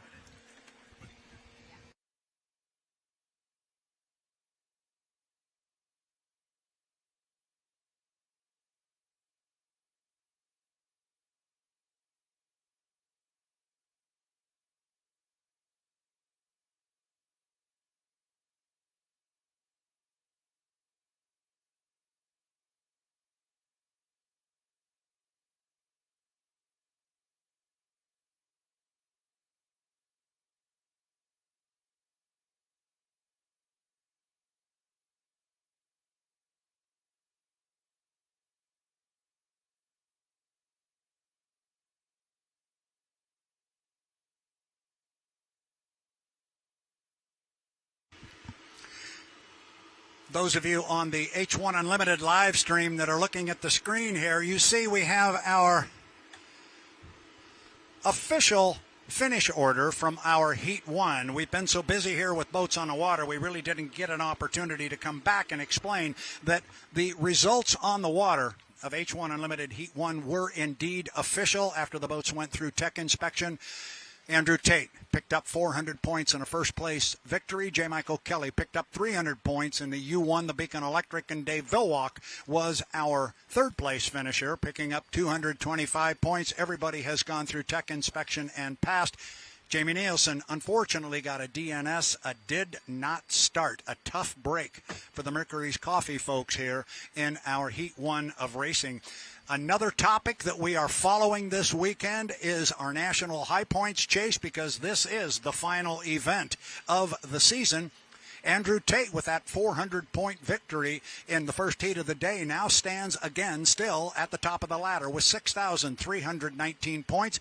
Corey Peabody, who was not in that first heat, so this is a little bit unfair. You're comparing Andrew's total points now with Corey's, but Corey's run one heat less than Andrew. That will all even up by the end of the day tomorrow. But Corey now sits at 4,950 points. J. Michael Kelly third at 4,155, and then on down with Dustin Eccles, Jamie Nelson, Dave Vilwalk, and then you see 2 boats that are not here, Gunnar O'Farrell in the U35, Boitano Holmes, and Bobby King, who is here, but the boat's not. Bobby King in the U12, the Graham Trucking. Now, what does this mean for Andrew Tate? Because we are watching these numbers very, very closely, and we all know what it means with a magic number when we talk about a team making the baseball playoffs or making it into the NFL playoffs, et cetera, you get a magic number. Well, Andrew Tate also has a magic number, and right now that number is down to 632 points.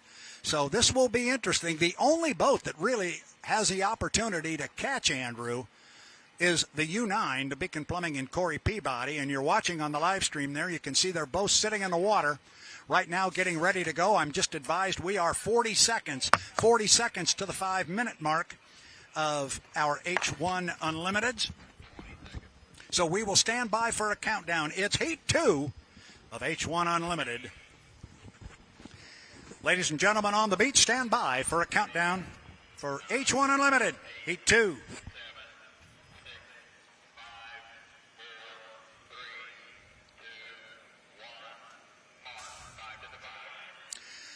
That was 5 minutes to the 5-minute gun. And those of you who are watching on the H1 live stream, we've got a pit camera there that is showing 3 H1 Unlimited hydroplanes laying dockside. We've got 4 boats that are slated to go in our Heat 2. Before we get into that discussion, I want to welcome John Walters back to the broadcast. Did you get something to eat, John, or you been busy running around inspecting boats? I've been busy running around inspecting boats. I did not get anything to eat yet, but there'll be plenty of time for that later, I hope. I got through a half a piece of coffee cake over here. Nice. But we have a development here with regards to our Heat 2, and unfortunately, it does not appear as though our 4th boat, the U11 Miss Mercurys Coffee, is going to make it out for Heat 2. And unfortunately, they got a did not start in Heat 1. And looks like they're going to get a DNS, another did not start here in Heat 2. Tough break for those guys. I know you've been talking to them. I have been talking with both Scott and Shannon Rainey and Tracy Bratvold, everybody down there working on that boat real hard to try and get it back in this next heat. Unfortunately, there's a series of events that have caused them a couple of problems. The first time out, I think they had a fuel control problem.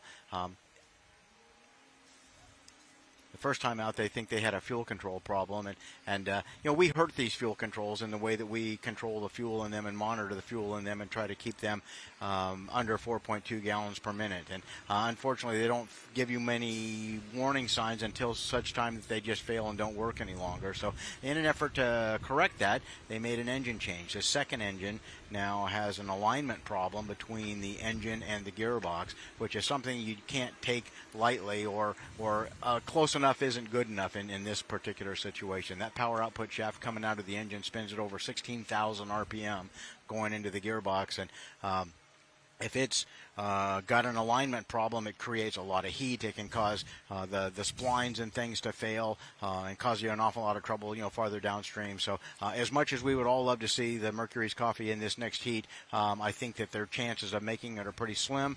They'll get things fixed and be better for tomorrow, and they'll be faster. We'll do better. I appreciate greatly that explanation for our fans, both online and here on the shores of Mission Bay, about what's going on, because as a fan who maybe follows unlimited hydroplane racing a lot, you might think that it's because of the salt water, but apparently in the way you were just explaining that, this has nothing to do with salt water. Yeah, that's correct. It did not have anything to do with salt water. In fact, as you remember, they barely got on a plane and just made it outside the pit area here, barely onto the race course. And Jamie was clever enough and courteous enough that where he was sitting there, he tried to restart the engine and get past the outside buoy markers there of the course, so that he was not going to be an interference and didn't cause us to stop the heat and have to make a restart. So our Heat 2 for H1 Unlimited is on deck. We will have 4 boats supposed to go. 3 are going to go. Those 3 are in the water. The U91, Andrew Tate in the Goodman Real Estate. He was our top qualifier. He also picked up 400 points in our Heat 1. He's going to be joined by Dustin Eccles in the U40, the Flavor Pack, and our first appearance of the weekend for Corey Peabody in the U9, the Beacon Plumbing.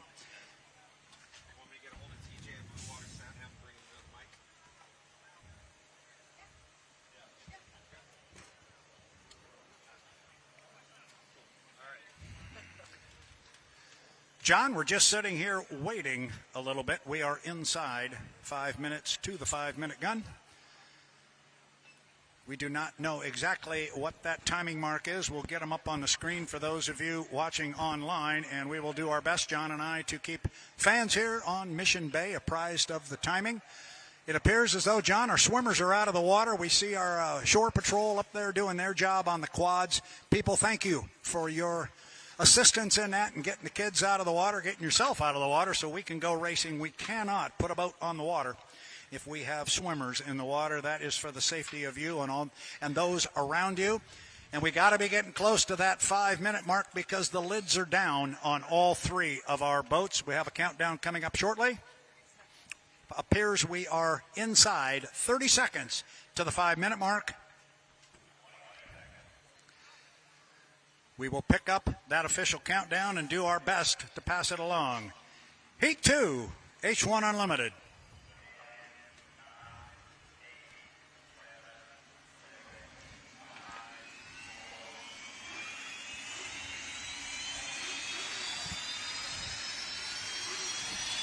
And that was the countdown to the 5-minute mark. John, was interesting as we were getting inside of about 5 seconds to the 5-minute mark. We both turned around. We heard turbine engines beginning to spool. And remember, they cannot leave the dock until the 5-minute mark. And there has to be a crew member with a hand on that boat. It appears they were all legal, and 1, 2, 3 of them are all up and running and away from the dock.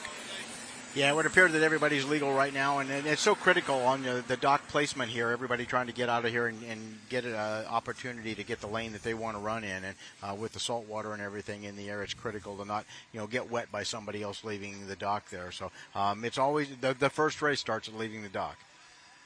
And you talk about nobody wanting to get wet. We actually had a little bit of a change to our legal overlap rule coming into this particular event. It used to be 5 and 7 boat lengths, 5 boat lengths overlapping during the warm-up period, 7 boat lengths during the racing. We've changed it now to 7 boat lengths or the length of the rooster tail, whichever is longer. The idea being there, you don't want to get wet, and Corey just did. Yes, he did. Corey just got very wet down at the bottom end of the race course.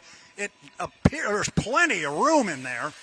It looked like he slid out, whether he did it on purpose or something, I don't know, but he definitely got wet. Now he's moved himself back to an inside lane. Hopefully that's not going to cost him in the long run, John. Yeah, we hope that he didn't get too wet there, and these things can deal with a little bit of water, but really not very much. And in the old days, we used to be able to run, some water injection and some things to help clean that out a little bit, and since then the rules have been changed to where you can only run fuel and then nothing in there, any kind of compressor washer or any of that sort of thing. So best of luck to the 9 guys.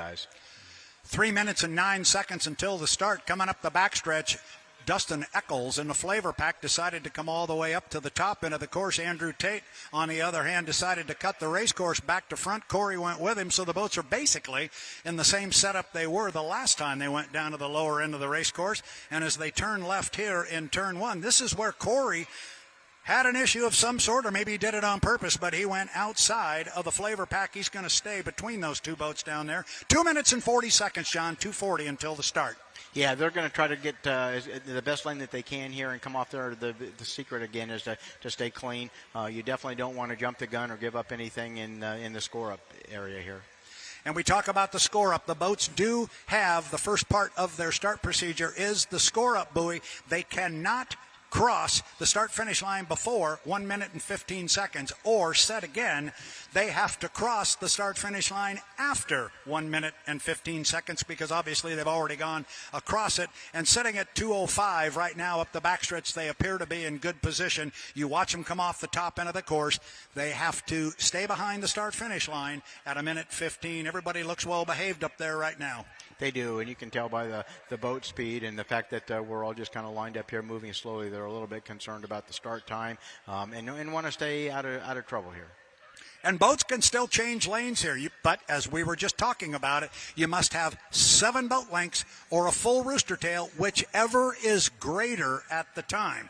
So we'll see if anybody wants to do something about moving. I don't think they could right now because they've got to stay behind the start-finish line at 1:15, and we are at 1:25 right now. So they got about 10 seconds to kill. They are in good shape. We'll watch the score up here. And we are 2 seconds, 1 mark, and they are well behind the start-finish line. So a legal score up. Andrew Tate still sitting in lane 1 in the Goodman Real Estate. Lane 2, Corey Peabody in the Beacon Plumbing, and then on the outside it is Dustin Eccles in the U40, the flavor pack. They're running pretty hard down toward the bottom end of the race course. This is not your start. This is not your start. They're not racing yet. They've still got 50 seconds until the start. John, they could change lanes now. I don't think it's going to happen. I don't think so either. They can change lanes all the way to the entrance pin here, but there's still more than enough water in the air at 7 boat lengths to hurt the engines here. And there's a lot of racing left today and tomorrow before we make the final heat of the Gold Cup. Coming up on 35 seconds to the start. 3 of the world's fastest race boats coming up the back chute here. For the second time in as many heats today, Andrew Tate and the Goodman Real Estate's going to sit in 1. Corey's going to measure himself here in lane 2 and see if he can run with Andrew on the outside. Andrew's showing an awful lot of boat speed. You want to come off that exit pin at about the 12-second mark, and they are at that mark at 12.5, I would say. Go, go, go, and watch for the rooster tails to begin to climb. Dustin pulls out a little bit ahead on the outside. Then it's Andrew on the inside. 3 seconds, 2 seconds, 1 mark. It appears to be a legal start. I think everybody was okay, and believe it or not, it was on the outside. It was the flavor pack, but I think in the center of the boats, I think it may have been Corey with the boat speed, but no, Andrew is going to get down there first in the 91. Andrew on that inside lane, the shortest way around the race course. He comes off the corner. Where's Corey? There's Corey right there. Now you look for Dustin. There he is. He slides out wider. Now Corey can measure himself against Andrew. Can he run him down? Can he show shoot speed to Andrew Tate? They are really close together. John, this is a good run. It's a very good run. The Goodman Real Estate guys have got a lot of top end and good speed here. I noticed they made a gearbox change between, so they got a little different gear in here than they had in the first heat. But they're in control right now. On that inside lane, they're controlling the first and second turn here. Everybody else is staying good and clean, trying to stay out of trouble and hope that they can force Andrew to make a mistake. Boy, nice corner at the top end by Andrew Tate. He pinned that thing in lane one, had good acceleration off the corner, and he is coming across start-finish line now, puts one in the book. Remember, fans, this is the APBA Gold Cup. We go 4 times around, not the 3 laps we've been running at previous races. Now it's half a rooster tail lead for Andrew Tate as he is down at the bottom end of the race course on lap number 2. Got, almost a full rooster tail on Corey Peabody. Running a nice line up the backstretch, the gold and black and white Goodman Real Estate Andrew Tate. I think one thing we're learning, John, if Andrew's on the inside, he's going to be really tough to drive around. He's going to be really hard to get around on the outside. The boat ride is set up really well. Mike Hansen and the crew down there do a great job of being able to set the boat up. And it's a long ways around. And, there's extra laps, as you mentioned, being the Gold Cup. And one lap, this saltwater can be a game changer. So coming down to complete lap number 2 of 4, this has turned into a 2-boat race. What I'm seeing that is interesting right now is Corey Peabody's not going away, and he is on the outside of Andrew Tate. He has made up a little bit of ground, and as they put 2 in the books and start lap number 3 of 4, Corey Peabody staying in that right side rearview mirror of Andrew Tate to get down to the bottom end of the race course. Tate, it's about a 5-boat length lead. It was almost a rooster tail the last time down. Watch Corey down there. He's going to try and make up ground. Coming off the exit pin, there is Andrew in the 91, the Goodman Real Estate. Those of you online get a great shot off the drone as Corey Peabody and Andrew Tate come off the lower end of the race course. Corey has not tossed in the towel yet, John. He's saying, I'm right here. Yeah, he absolutely has not tossed in the towel. And you can tell by the skid fin water coming off of the far turn down there, he was hooked up and rolling coming through that turn. He's really smoking. So he's going to keep pushing Andrew, hoping that he can make a mistake and take advantage of it. Yeah, and Andrew got the word that he was making up a little bit of ground, squeezed the throttle a little bit harder, and he's opened up water from the last time around on Corey Peabody in the U9 to Beacon Plumbing. At some point, I would expect we'll see Corey kind of drop back a little bit and take the second place points. But right now, they are in the final lap. Down to the bottom end of the race course, it is all Andrew Tate in the Goodman Real Estate, the U91. At the apex of the corner down there, coming to the exit pin. Will Corey take one last shot at him? I don't know. But the 2 of them are off the exit pin and up the backstretch for the final time on the final lap.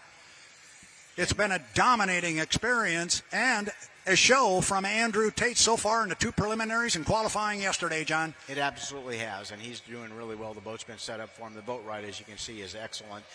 He's able to run right on the buoy line and control things there. And down and pick up his second first-place finish on the day. Andrew Tate, U91, Goodman Real Estate, top qualifier, won a couple of heats, and he's across. The winner on the water. On the water, remember, we'll still hear from the officials if there are any calls on the water, and then the boats have to go through technical inspection. Corey Peabody comes home in second place. Here comes Dustin Eccles in the flavor pack.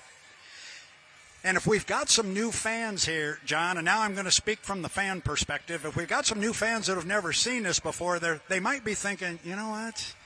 This event's over. Nobody can touch Andrew. First of all, anything can happen in boat racing, but also we have not seen anybody get aggressive to try and take that inside lane away from Andrew Tate. I think the message has been sent, or at least the drivers now have themselves measured. Getting around Andrew Tate's going to be a tall order, but that doesn't mean somebody can't pull a good move and move to the inside of him and change this whole show up a bit. Yeah, that's absolutely correct. And now that these guys have run a couple of heats against one another, they can see where the other boats are a little bit stronger, or maybe they need to do something different to be able to deal with that. And one of the biggest game changers here can be that inside lane. And so I think that as the day goes on here, and certainly in tomorrow's heats, you're going to see a more aggressive challenge to try and get that inside lane, as Andrew has proven now that he can drive away from everybody if you give him the inside lane. Yeah, and the line we like to use talking about this is in our Fight for Lanes format. If you've got a really trick move to get the inside lane, don't spend it on heat number 2. Save that one for about 4 o'clock tomorrow afternoon in the winner-take-all final when we bring out that big chunk of hardware known as the APBA Gold Cup and the Bill Muncie Cup. The winner of this thing's going to walk out of here with 2 great big pieces of hardware. So, going to be fun. There's still a lot to go. I think Corey and I think J. Michael Kelly both saw what Andrew did. They saw how quick he was on that inside lane. They'll make changes. And we had the stat man, Nick Kish, putting some numbers up on the screen here a little bit ago about the magic number for Andrew Tate and what it takes to nail down that National High Points Championship. I want to say it was 600 and change, whatever it was. It's now 100 points less. It's about 100 points difference, yes. He just picked up. No, now he's shaking his head. No, it'll actually be more than that, I think. Yeah, we're going to have it here momentarily.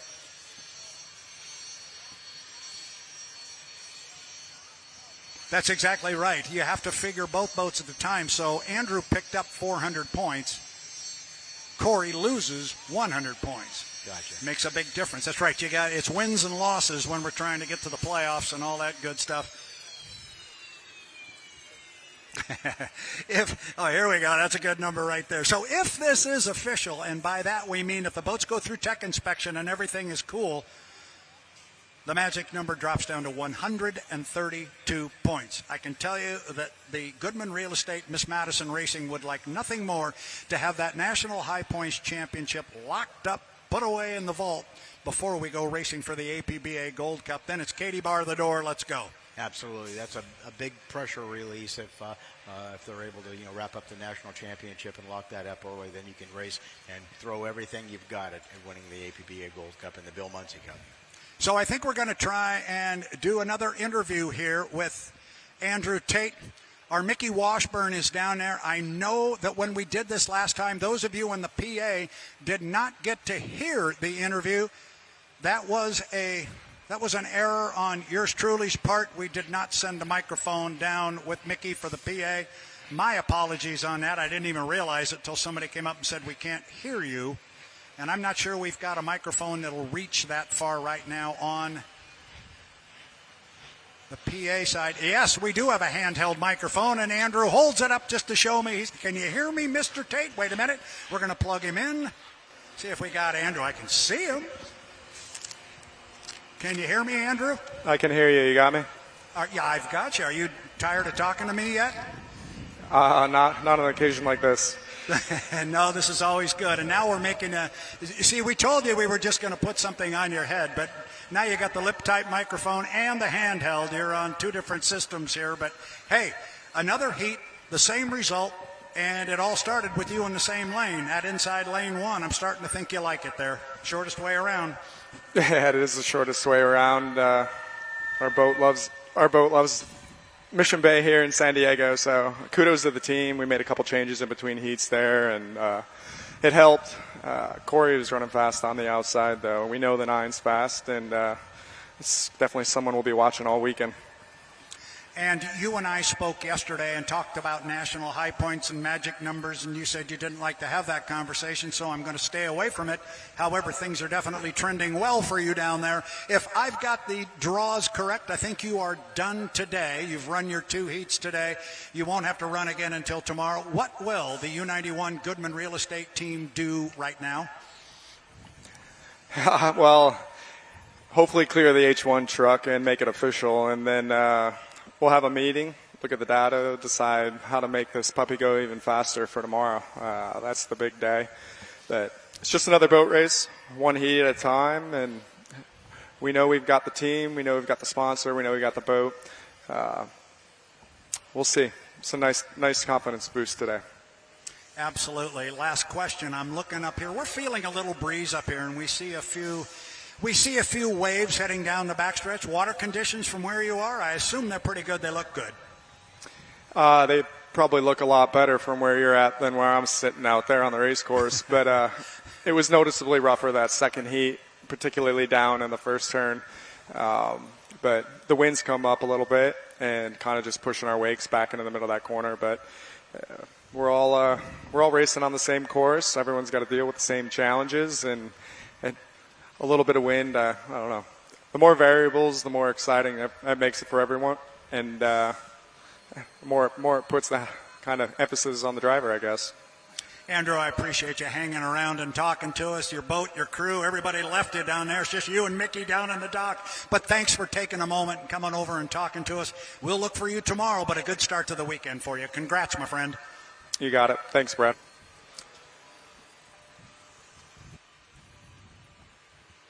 There we go. Thank you, Andrew. No, I didn't. He heard what I did. So thank you, Andrew Tate. Thank you, Mickey Washburn. So, Erica, if you're listening to us back in the great state of Michigan, we're a little disjointed here. It's not working as smooth because we don't have you. And our thoughts and prayers are with you. Get well. We miss you. It's just not the same having race boats on the water and interviews in the pit area without Erica Allreed. So we miss you, don't you know? So anyway, now looking at the schedule. And the schedule says...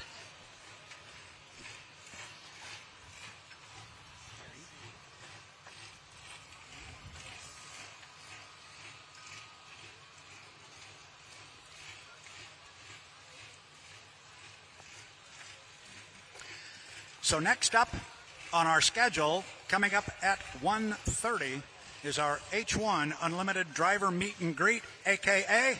an autograph session. But unfortunately, I don't know exactly where that is. I'm going to find out, and I will come back and make sure everybody is aware. John Walters, you're still listening in here. You heard Andrew Tate. He's kind of downplaying this whole thing about, it's just another boat race. I'm not buying that, but that's how he's wanting to approach it. I get it. But I think you and I know this is not just another boat race. No, it definitely is not just another boat race, and I'm sure that Andrew's trying to play that down a little bit. You don't want to let your enthusiasm or your excitement, get you in a position to, give the opponents something, some incentive to go out and go a little bit faster. They're already working really hard to be as competitive and as fast as they can go. The last thing you want to do is stir up the competition to make them work harder. John, I know you've got work to do. I'll cut you loose. We actually have a little break coming up here. You and I do, not the boats on the water. Fans, we got lots more coming your way. We have our SCSC boats, and that means we're going to turn it over here very shortly to Jeff Conant. He's standing right behind us. He's ready to go. We're going to have flat bottoms, noise, and the boys are going to run fast before we get there. Would like to take this opportunity to remind everybody you want to start your day with Mercurys Coffee, the official coffee of the San Diego Bayfair. Pick up some organic coffee samples from the merchandise tent on the boardwalk. And to those of you in the Mercurys Coffee merchandise tent, please squirrel a couple of those coffee pods away, because yours truly is coming down there. John, you and I got a hat full of that stuff when we were at the Seattle Seafair. I know you enjoyed yours. That's good coffee. It's really good coffee, and I absolutely did. We scored a big time in Seattle and got a lot of coffee there that we're still enjoying at home. And, thank you to Mercurys Coffee and everybody for that. So stop by the Mercurys Coffee along the boardwalk on East Vacation Island and thank them for their bringing the Gold Cup to San Diego, and grab some samples and stickers. Not only are they helping to bring the Gold Cup to San Diego, but also the Bill Muncie Cup. Also, you can go to Mercurys.com and start your 100% organic coffee subscription today. Thank you, Mercurys Coffee.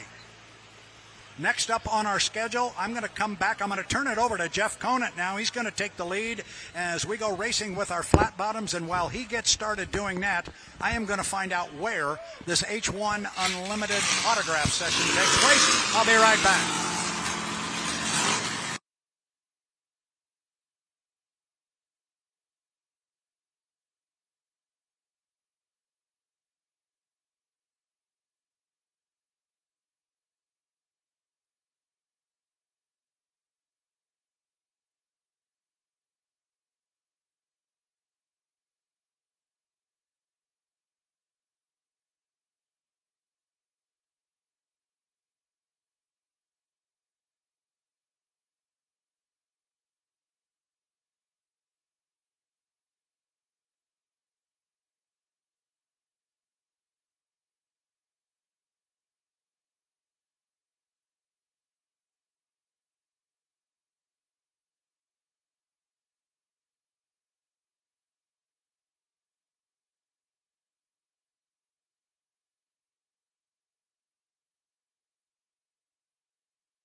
All right, so those of you joining us on the webcast, thank you very much for letting us take some of your time to show the other classes that are here. This is a sportsman entry class under the APBA flat bottoms in the inboard category. This class is reduced to a maximum speed of 89.9. They all have GPSs in there. They go out and run. They come in, they hand their GPS to the race official, and if they don't exceed that maximum speed, they're good. If they do exceed it, they're DQ'd for the race. So it looks like we got 4 boats on the water right now. Looks like on the inside is going to be the red boat. That's going to be John McKee in the War Machine, SC78 out of Redlands, California. He's the owner and driver.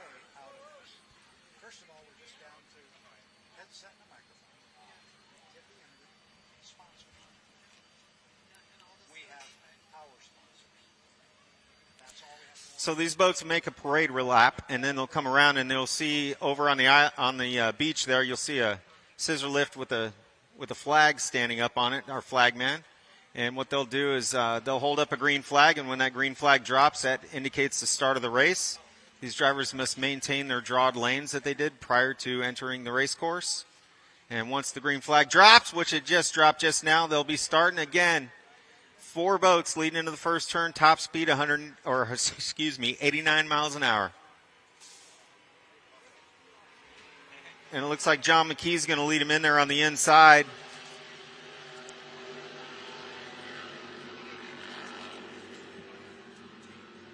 Again, 4 boats.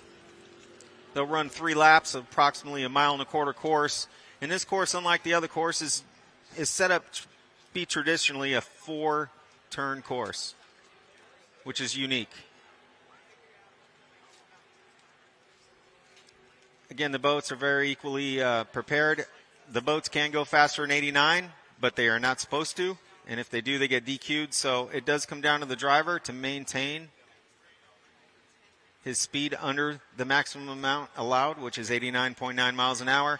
And John McKee looks like he's getting a race now. We got a white boat pulling up on the outside. I believe that is going to be Dave Shaw. No, that's Traveris. Jamie Traveris out of Seal Beach, California. He's the owner and driver in SC21 on his outside. So right now McKee on the inside with Traveris on his outside. And this is exactly what we expect from a GPS class, is some tight competition. As they enter into turn 3, side by side. Going to come out of turn 4 side by side, putting on a great show. These guys are going to complete lap number 2.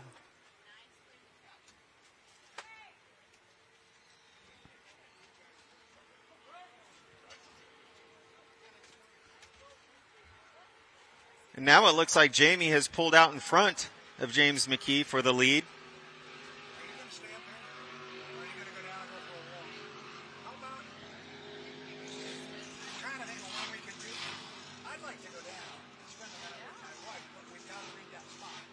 So it really comes down to driver. The one that can get around the course the fastest is obviously going to be in the lead. But all the boats are relatively the same speed. Now, Carly Hearn in a blue boat, trailing the field. She is a sophomore at Arizona State University. Carly Hearn driving the Turtle out of Boise, Idaho. She is the owner and driver.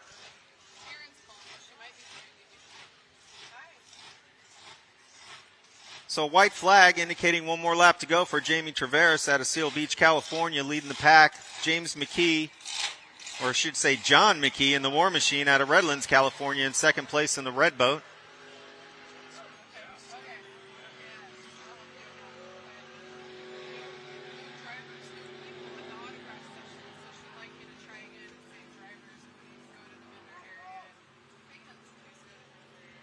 There will be 2 groups of races under this class. This is Group A. The next group is getting launched right now. And it looks like Jamie Traveris out of Seal Beach, California, SC21, is going to come around to take the checkered flag. John McKee in second out of Redlands, California, in the red boat. Starting to get pressured for second place, but it looks like he's going to hold off to finish second.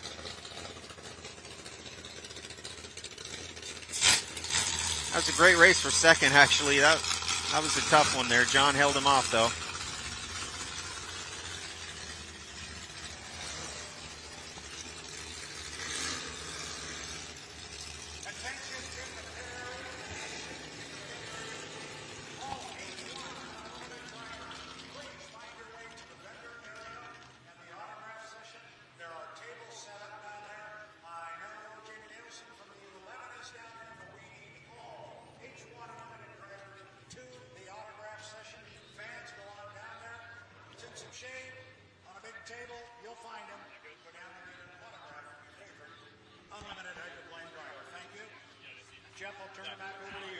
All right, thank you.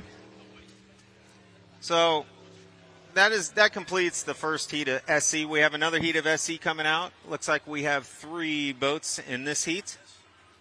It's going to consist of SC10 Forever Young, driven by Dave Shaw, who's also the owner out of Temecula, California. We also have Jason Hooker out of Long Beach, California, driving Team Shambles in the SC59.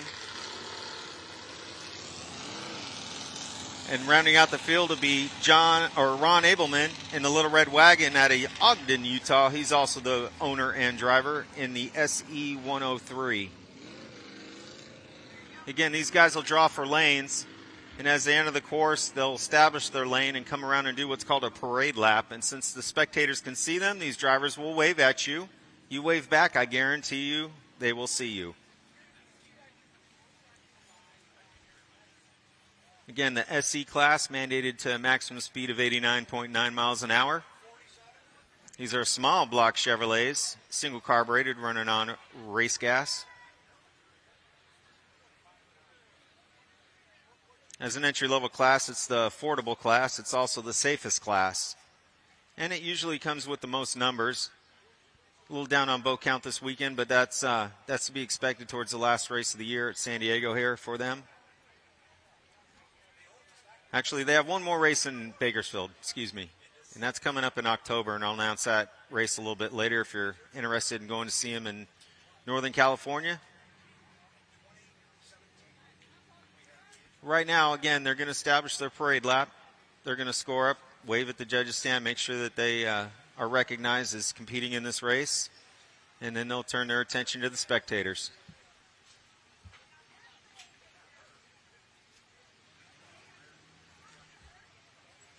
You guys want to get a closer look at these boats? Absolutely. Come on down to the pits. We're located behind the H1 hydroplane pits with the cranes. Again, free access.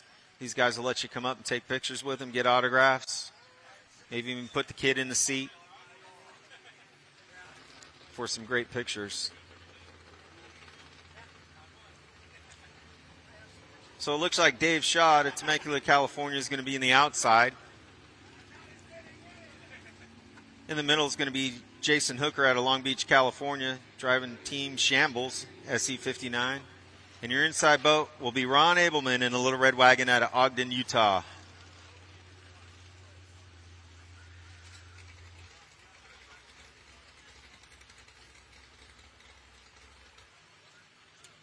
Now, since they do run a flag start, if there's anyone that encroaches a start or jumps a start, they'll be penalized. So the referee's going to keep a close eye on this, make sure that they are all lined up before the green flag is dropped. And again, the green flag is on the shoreline.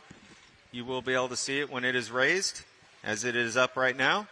And when that green flag drops, that will be the start of the race. 3 laps.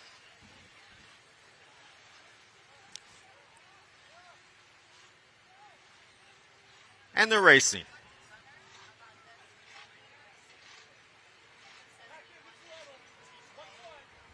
Great race going into the first turn. As you can see, very equally prepared boats.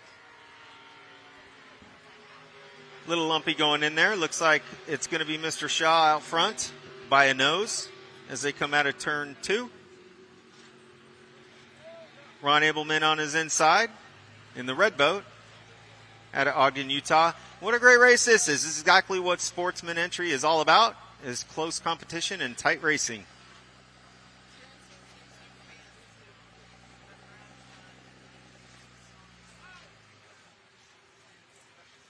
What a great race. Side by side by side, putting on a great show. One little bobble will cost you a boat length, so these drivers need to be on their A game and not make any mistakes to be victorious in this class. And right now, what a great race between Ron Abelman and Dave Shaw.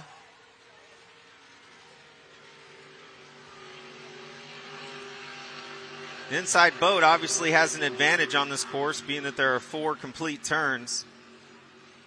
A lot of times these guys will run on a 2-turn course or a 3-turn, rarely 4. But that's what makes Bayfair unique.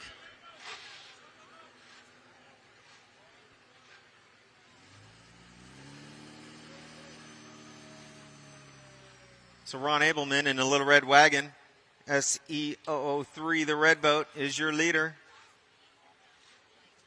He's definitely put in some distance in between him and second and third place, who are battling out. Jason Hooker driving the Team Shambles in the white SE59.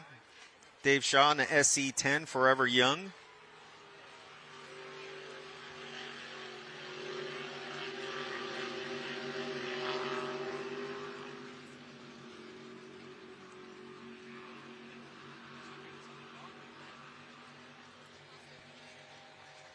So Ron Abelman checking out front in this heat race. Again, GPS max speed 89.9, so they cannot go over that. He's going to do his best to maintain a speed that's below that. As he comes out of the final and 4th turn, he's going to come for the white flag you see waving on the shoreline. Great race for second place still between Dave Shaw and Jason Hooker.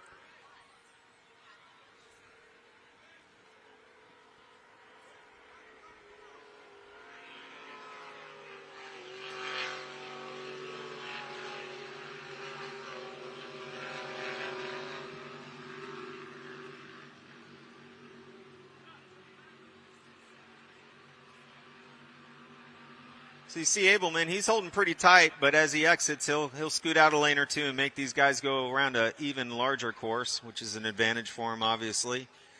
But the second and third place boats are still going at it. Could be anyone's race after the final and 4th turn. It looks like Ron Abelman, Little Red Wagon out of Ogden, Utah, is going to be victorious in heat number 2, or I should say group number 2 of the SE class. And it appears as though Dave Shaw is going to squeak out a second place in lane 2. Followed by Jason Hooker. So these guys will run all their boats in a final coming up later today. They do score each day separately. Unlike the H1s, 1 liters, and GPs, these guys will run separate races, one today and one tomorrow. This is your heat race. They will put them all together in a final coming up later on today.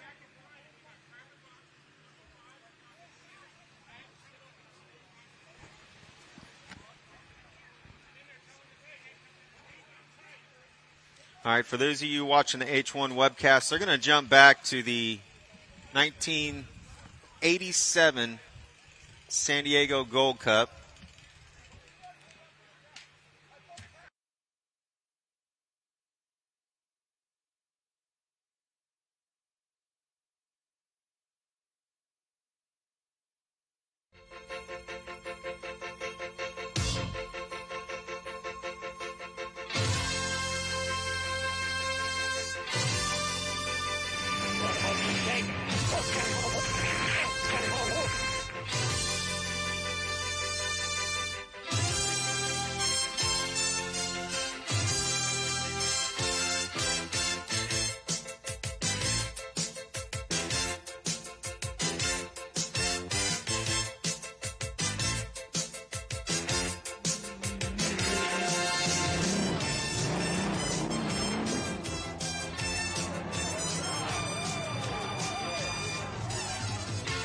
From San Diego, this is the 1987 Miller APBA Gold Cup.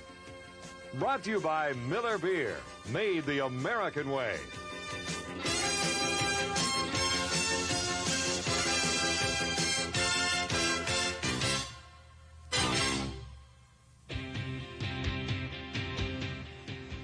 It would be difficult to find a more enjoyable climate than the one found in San Diego. People come from everywhere to enjoy the weather, the water, the style of living here in Southern California.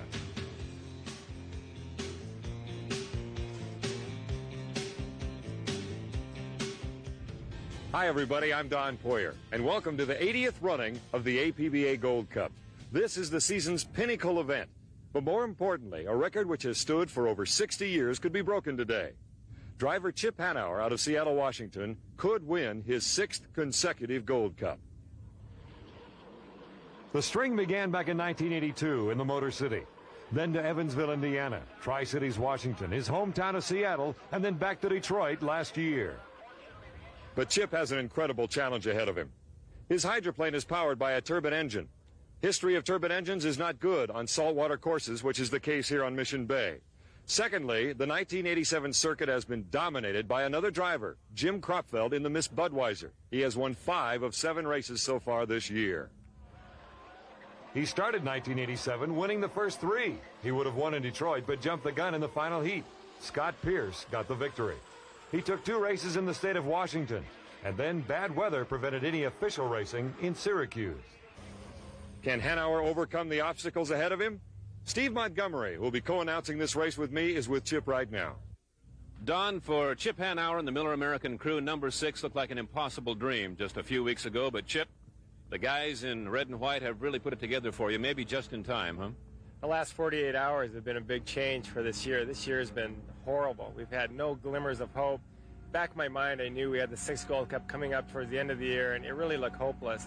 Last 48 hours, all of a sudden the performance has turned around. We've set the fastest lap in the history of the sport, and that's enough to kind of get everybody motivated again. Who are Stewart and Stevenson, and what have they done for you? Stewart and Stevenson are a turbine generator company in Houston, Texas. They have been watching the races on television, said they could help, and we got in touch. They got in touch with us. We took our engines to Houston and ran at their facility. Is there more pressure on Chip Hanauer in a Gold Cup than the other drivers here? Well, there probably is, because I'm the only one that's been in this situation of having the opportunity to win 6 straight Gold Cups. I'm trying to deny the pressure. I'm not going to hinge my career or this season on one race. I think that's a dangerous thing to do. I think we've lost drivers. I think Bill Muncy felt that if he won that World Championship race in Houston, Texas in '81, that he would have saved an otherwise very unsuccessful year. And I think he drove the boat beyond the limits to do that. Hopefully I've learned a lesson from that, and I don't want to do it. At the other end of the pit area, Don Poyer is with a man who'd like to break the string, Jim Kropfeld. The man next to me might be the hungriest driver in the pits right now. The Budweiser driver, Jim Kropfeld, you have never won a Gold Cup. It's about the only thing that has escaped you. Well, that's one of the few things. I guess it is about the only thing. I think I finally won on every race course on the circuit now, and the Gold Cup, this will be my 6th try, or my 5th try, I'm sorry. And we had a couple heats, a couple races we were out in front, and we broke down, and a couple of them I really got beat by Chip, so I don't know what, it's going to be another battle. We're both running about even again here. Okay, well, good luck today. We need it. Thank you. We have a busy day ahead of us. 10 to the 5. Heat 1A is next.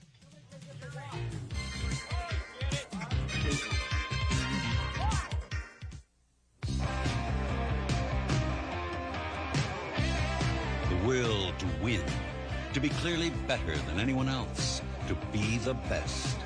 It's what drives men to race and Miller to make beer. Beer brewed darker with a special roasted malt. For richness you can see, quality you can taste. Being the best you can be, that's the American way. Miller's made the American way. Mission Bay, San Diego, California, the 80th running of the Gold Cup. And Steve, let's look at the field for today. Here are the boats that'll be raced and the men driving them. First of all, the Pepsi America's Choice and Mitch Evans from Lake Chelan, Washington. A Seattle boat, this is the Jackpot Food Mart Garrett Turbo Special. Jerry Hopp, a young man from Snohomish, just north of Seattle, Washington. Next up from the Los Angeles area, the U-80 sponsored by the Bahia Resort, Ron Armstrong and Bob Patterson, the owner of this boat, qualifying at almost 120. This is Todd Yarling, a fourth-year driver from Hanover, Indiana, the household finance company boat owned by Jim and Nancy Saddam, Mr. Consistency. Next, Scotty Pierce, first year of the Mr. Pringles program with the turbine power, qualifying at over 123. Scott out of Seattle. The Frank Kenny Toyota Volvo team based in Seattle has a new driver, Jack Schaefer. He's a veteran and another second-generation driver. Ron Snyder out of the state of Ohio. Boy, does he get a ride in this boat. The Wholesome Miss Madison, and he is one of the finest drivers around. Qualifying just over 126. George Woods has to be one of the favorites in a very fast piston-powered boat. A former Atlas Van Lines and Squire shop, George in his rookie year. Here is the defending national champion and the current point leader, Jim Kropfeld on the Miss Budweiser. Jim out of Cincinnati, Ohio. And could it be that Chip Hanauer and the Miller American crew have put it together just in time after a miserable year? They qualify at 149.3 miles per hour. The format for the Gold Cup is really quite simple. First of all the boats will compete in 3 preliminary heats. Then, of the 10-boat field, the top 6 point getters go into the winner-take-all final. Each preliminary heat is broken into 2 fields, 5 boats each, and here is the rundown for Heat 1A. As you see, Evans, Hopp, Yarling and company. To summarize this first heat, it was all Miller American. Chip Hanauer out of Seattle, Washington, trying to extend, of course, his string of Gold Cup victories, came in with 400 points. Coming in second place out of Lake Chelan, Washington, was Mitch Evans, driving the Pepsi America's Choice, owned by Ed Cooper out of Madison, Indiana. Of the 5 boats, only 2 finished. Yarling and Hopp failing to finish. Scott Pierce did not start. Let's go down to the pits and talk to the winner. Chip, good start to a long day. Yeah, it's how we're have to go at this is just one step at a time, and worry about the next heat now and put the final off till we get there. Whenever you were near traffic, you stayed way outside. You stay out of trouble? You saw that, huh? Yeah, there's a lot of salt water up in the air. You know, these boats throw a lot of water up there, and not only do you throw a lot of water up there, it stays suspended up there for a long time, so you really have to go a long way out of your way to stay out of it. 1 down, 3 to go. Yeah, just take the other one as it comes, and we're just going to take it one step at a time. In the second flight of Heat 1, that being 1B, the second 5 boats. Ron Armstrong, Schaefer, Snyder, Woods, and Kropfeld. It was Snyder and George Woods out front at the start of Heat 1B. For some reason, the Budweiser and Jim Kropfeld way back in 4th place, and that was where he eventually finished. It was George Woods out of Seattle driving for Jim Harvey, the boat owner, out in 1st place with Jack Schaefer in 2nd place, and Ron Snyder in 3rd throughout much of the heat. Finally, averaging better than 121 miles per hour, George Woods got 1st place in Heat 1B, 2nd place to Jack Schaefer, and 3rd to Ron Snyder. Also coming in 5th place, the U-80 and Ron Armstrong with a lot of damage. And speaking of damage, the Budweiser did get 4th place, but it caught fire on its way back to the pits. Evidently, some type of material went in the intake, got in near the gearbox, and the gearbox overheated, causing the fire. Kropfeld uninjured, but the boat badly damaged, and we'll see if they can get in for the rest of the day. Here are the points for Heat 1B. Now down to the pits. Were you surprised at such an easy one with the beer boat in it? Oh, yes, I was, Steve. I expected them to come by about any time, so I kept looking over my shoulders and kept hoping that he wasn't coming, and nobody caught me there at the end, so we're real happy with our first heat. The start went just the way you wanted it to. Yep, we were right up there in front, clicked the clocks, nice and clean down into the first turn, and just had an easy run the first one today. On to the Gold Cup. On to the Gold Cup. We got 45 more miles to race. There's a lot of racing left today. And the Budweiser is in a different kind of race, against the clock. They must assess the damage and try to get it ready for the next flight of heats. Back in a minute.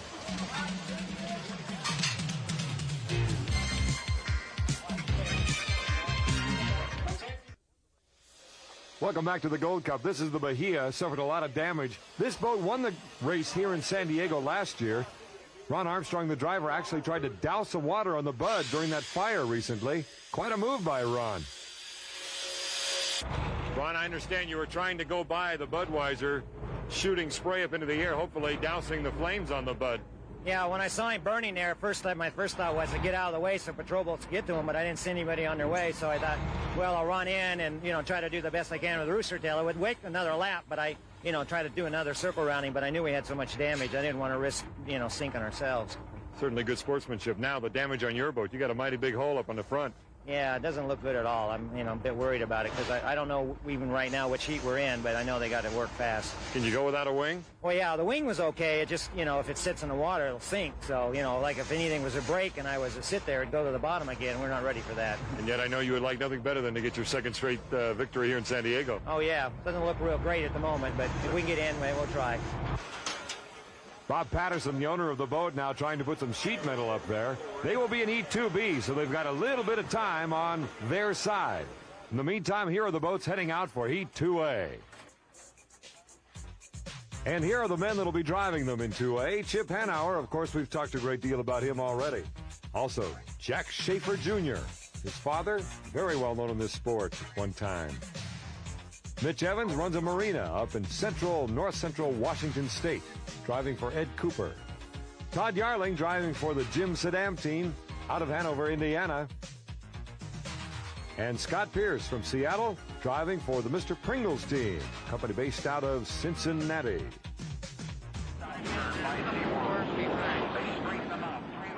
Once again, 5 boats in Heat 2A, including Chip Hanauer, Scott Pierce, America's Choice, that being Mitch Evans. And the boat's a little bit late coming up for the start, Steve. And on the way outside, it looked like Hanauer might be in trouble as you see Jack Schaefer for the start.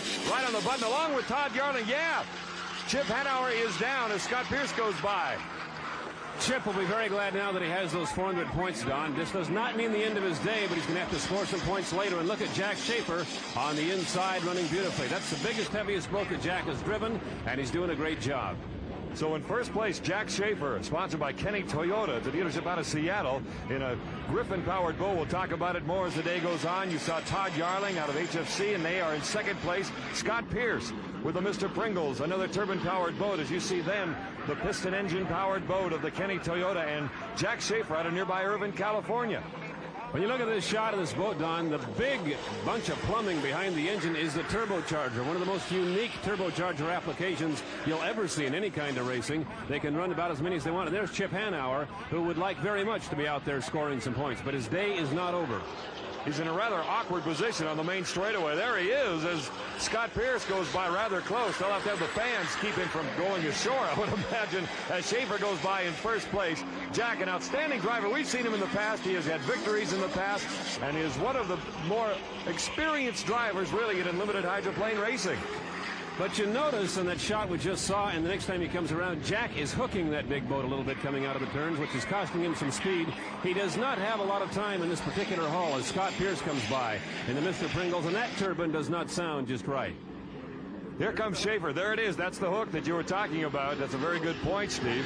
And this boat, really a whole new program, an entirely new idea going with a turbocharged Griffin. The Budweiser team years ago had a Griffin engine, but boy, they were the loudest in the world, a beautiful engine. This is a whole new idea of trying to get even more horsepower out of these huge, huge machines. As you see Todd Yarling, second place. Now that engine is turbocharged, but you see the turbocharger on top of the engine, not nearly as big and dramatic as the one behind Jack Schaefer, which might be part of the problem, swinging the back of that boat out. There is Scott Pierce, and that turbine is apparently going to succumb to salt problems. Now that turbine, that's a marine turbine too, which is supposed to battle the salt. This is Mitch Evans, sponsored by Pepsi America's Choice. He's out of Lake Chelan, Washington, and is one of the up-and-coming youngsters in the sport. His dad, Norm Evans, drove years ago, and Jack Schaefer, his father, also an institution in this sport many, many years ago. Jack Schaefer Sr. Todd Yarling out of Hanover, Indiana, driving for Jim Saddam out of Madison, Indiana. And again, back to first place, Jack Schaefer Jr. One of the advantages Jack has right here, he has tremendous power coming out of that big Griffin engine, but his boat probably weighs 1,500 to 2,000 pounds more than the one right behind him, and he's able to stay on it just a little bit longer. A little more boat weight to keep him on the water. As you can see, some of the fans and security have had to come out and hold on to the boat. He's right in front of part of this crowd, which is numbering over 100,000, we're told by the police. We thought it'd be about 70,000, but my goodness, biggest crowd they've ever had as Jack Schaefer puts on the show. Hanauer simply waits and watches second place. Todd Yarling coming down the main straightaway. Interesting right there. Every time you see a driver come by, Chip, you'll see the head turn. It's something to see when you're coming by Chip Hanauer. You don't see him sitting still very often. Here again, Jack Schaefer leading in, as we said before, the biggest, strongest boat he's ever driven, and he's doing a great job.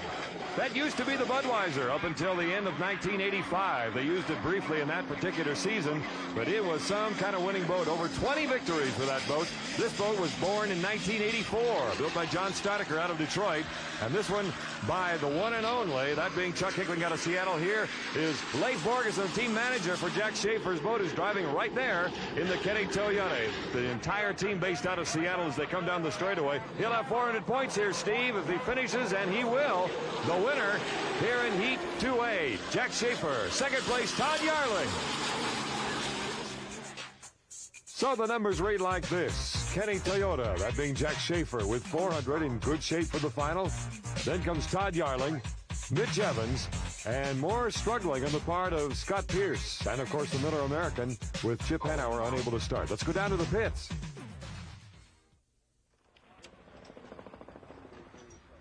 $700 points. Would you have predicted that at this point? Well, I'd rather have 8, but I'll settle for 7. You like the Southern California racing, huh? Close to home. Oh, yeah, it's close to home. This is such a delightful place. You know, it's a neat race course. It's fast. It's got nice turns, shallow beaches. The weather's good. What more can you ask for? Everything the way you thought it would be, except you thought Chip would be there.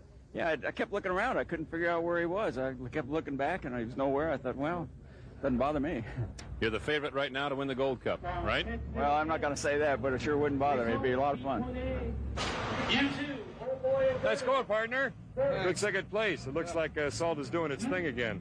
Yeah, it looks like it. You know, we knew we had a good thing going here, but that first heat just didn't work. This one's working good, and we're going to be there in the final. In other words, you switched engines, but now you have 300 points.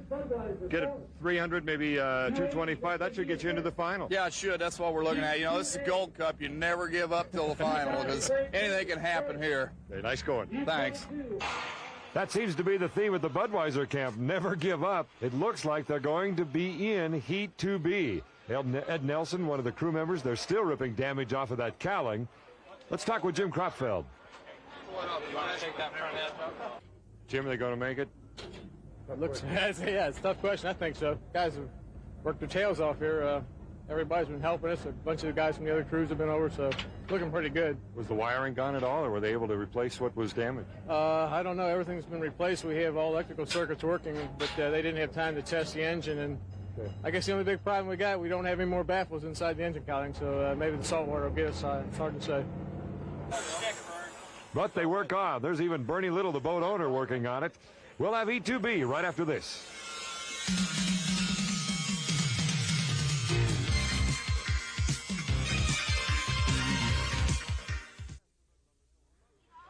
Crowd estimates on this lovely day on Mission Bay in San Diego up around 100,000. They were expecting about 70, so it's been a great, pleasant surprise for everyone here. Out go the boats. There's the Bahia with no tail and a patched up job on that nose, and you see the Budweiser. Let's go back about 5 months. The debut of the Budweiser, when it suddenly blew over while testing on Lake Washington. Amazing how far this boat has gone in the last 5 months, winning 5 of 7 races in '87. And now today in San Diego, Kropfeld goes after the trophy he's never pocketed, the Gold Cup. Here are the drivers now in Heat 2B. First of all, George Woods, driving for Jim Harvey, the Oboy Alberto, based in Seattle. Ron Snyder driving the Miss Madison, owned by the community of Madison, Indiana. From Cincinnati he came, that's Jim Kropfeld, driver of the Miss Budweiser, national points leader. Ron Armstrong out of the Southern California area, driving Bob Patterson's boat, the Miss Bahia. Finally, Jerry Hopp, driving the Garrett Turbo, based out of Snohomish, Washington, north of Seattle. As you see the rundown in E2B, Jim Kropfeld and the Budweiser team definitely needing more points with only 165 so far. They got to make the final. Normally, this would be our final preliminary heat, but in the Gold Cup, you go an extra flight. We'll have heats 3A and 3B yet before we go to the final. Here comes the start. Amazing that the Budweiser is even here for this second heat, but here it comes, right on the button for the start. Jim Cropfeld not taking any chances. That fourth place finish, not enough points, Don. He needs to be scoring 300 or 400 per heat to make the final and have a shot at the Gold Cup. He wired that start. He actually took a chance on being over the line. It's incredible that they're even here after all the damage. You saw it, Steve. We were there. All the damage to the engine, to the cowling, to the inside. You can't see the burn marks from here, but it's absolutely incredible they're here. Second place at this point is Ron Snyder out of the state of Ohio, driven that boat many years. There goes George Woods into second place. Check that. He's moving into third place now. Woods aboard the Oboy-Alberto, a team based out of Seattle, as is the Budweiser. The thing that saved the Budweiser team, Don, is a rather unique application. They have the turbine, the gearbox, and most of the moving parts sitting in a big rack under that cowling. When they lifted that out, almost all of the burn damage went with it, and that's the only reason they're here right now. Plus, they had a replacement for a wing, and they were able to race. Ron Snyder holding on to second, and here comes George Woods giving chase. Jim Harvey, the owner of that boat out of Seattle. He was a longtime crew chief, very successful, and now has stepped up the ladder to be an owner. Again, the Budweiser in first. There's Jerry Hopp out of Seattle in the Garrett Turbo. Again, the Budweiser. It's amazing, though, that this boat didn't suffer more wire damage in that fire, Steve. It is totally amazing that it's out here. The crew did a tremendous job of putting that thing back together. The damage was significant, and you can rest assured there's some nervous men in red and white on the beach right now. There they are, fingers crossed, fingernails bitten, just hoping it stays together. Man on the left of the screen now was Butch Cropfeld. That's Jim's brother. Jim, many times voted into APBA Hall of Champions, a great limited driver, Grand Prix driver. He has competed in virtually every class in hydroplane racing, Steve, and of course he's one of the best here in the Unlimiteds. Now as the Budweiser comes by us, you see the door is missing from the opening in the cowling. It was lost during the fire, but the engine sounds fine, Don. None of that compressor stalling yet as he comes by us. And every time we see Ron Snyder like that, we think of the good old days as he's rocking and rolling in that cockpit, moving around. He's got belts strapping him in, as you see Ron again out of Ohio. But boy, that is the roughest ride in unlimited hydroplane racing, sitting behind that engine as he holds on in this particular heat. Budweiser in first place, trying to pick up 400 points after getting fourth place points in an earlier heat. There's your battle for third and second place. On the right is Ron Snyder in second, third place to Woods on the inside. George Woods and the Oboy-Alberto still one of the favorites on the day with that piston engine, but this boat right here, along with Chip Hanauer, if they run like this, the piston boats are not going to catch them. Boat on the right used to be driven by Chip Hanauer. He was the Atlas Van Lines, and now, of course, belonging to Jim Harvey. But right now, that's the battle between second and third. Budweiser will pick up the first place, another 400 for Jim Cropfeld, but the race for second place, let's see who will pick it up. Looks like it'll be Woods on the inside, and the Oboy-Alberto with Ron Snyder on the outside, picking up 225. And again, Don, as the Budweiser came by us, it sounded fine. No problem so far in the turbine section. Again, the battle. Look where Snyder is. He's on the way outside. Instead of getting up in there and trying to hug Woods going into that turn, making him stay in that lane. Woods in great position. The shortest route around the course, obviously, is from pin to pin, and he's holding on to lane number one. Woods, a 5-liter driver, also a K-boat driver. He is a rookie in 1987 in the Unlimiteds as he moves past one of the slower boats, still in second place in the Budweiser, comfortably in first. Credit this one to the Budweiser crew, Don. A tremendous job of bringing this boat back from a pile of ashes. Last time down the main straightaway at 400 points await the Budweiser and Jim Cropfeld out of Cincinnati.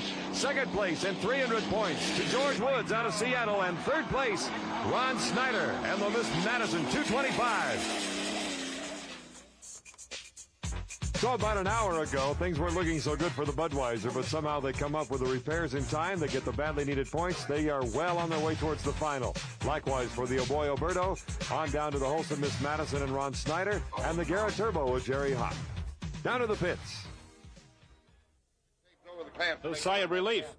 Oh, yeah, boy, I tell you, Budweiser team really went to work that time. I've never seen those guys work that hard, but, I went out there and caused a little problems that first heat, and I didn't think they would do it, but by gosh, I shouldn't say that. I knew they would do it. The Budweiser team's the greatest. Did it run just like new? It ran perfect. It ran as good as it ran when I tested the other day at 152, so I can't complain at all. Bernie, you relieved? Oh, I think that was the final heat.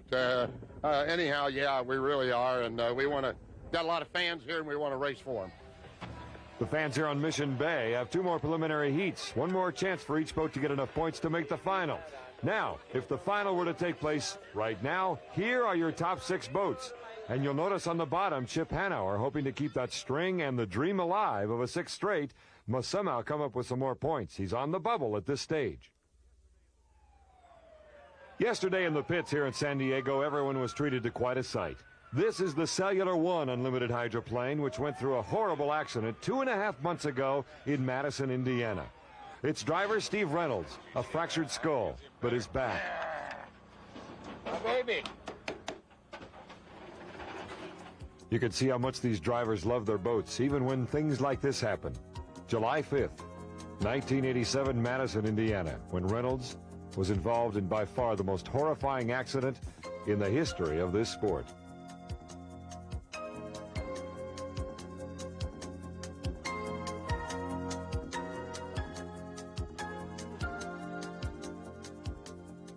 What's amazing is the doctors say that you're about at the 6-month point, and it's only 2 months after the accident. You're 4 months ahead of schedule in your recovery. Yeah, that's a positive attitude for you. Many people have said, too, that cockpit, the canopy on it, it literally saved your life. It did. It really did. Really saved my life.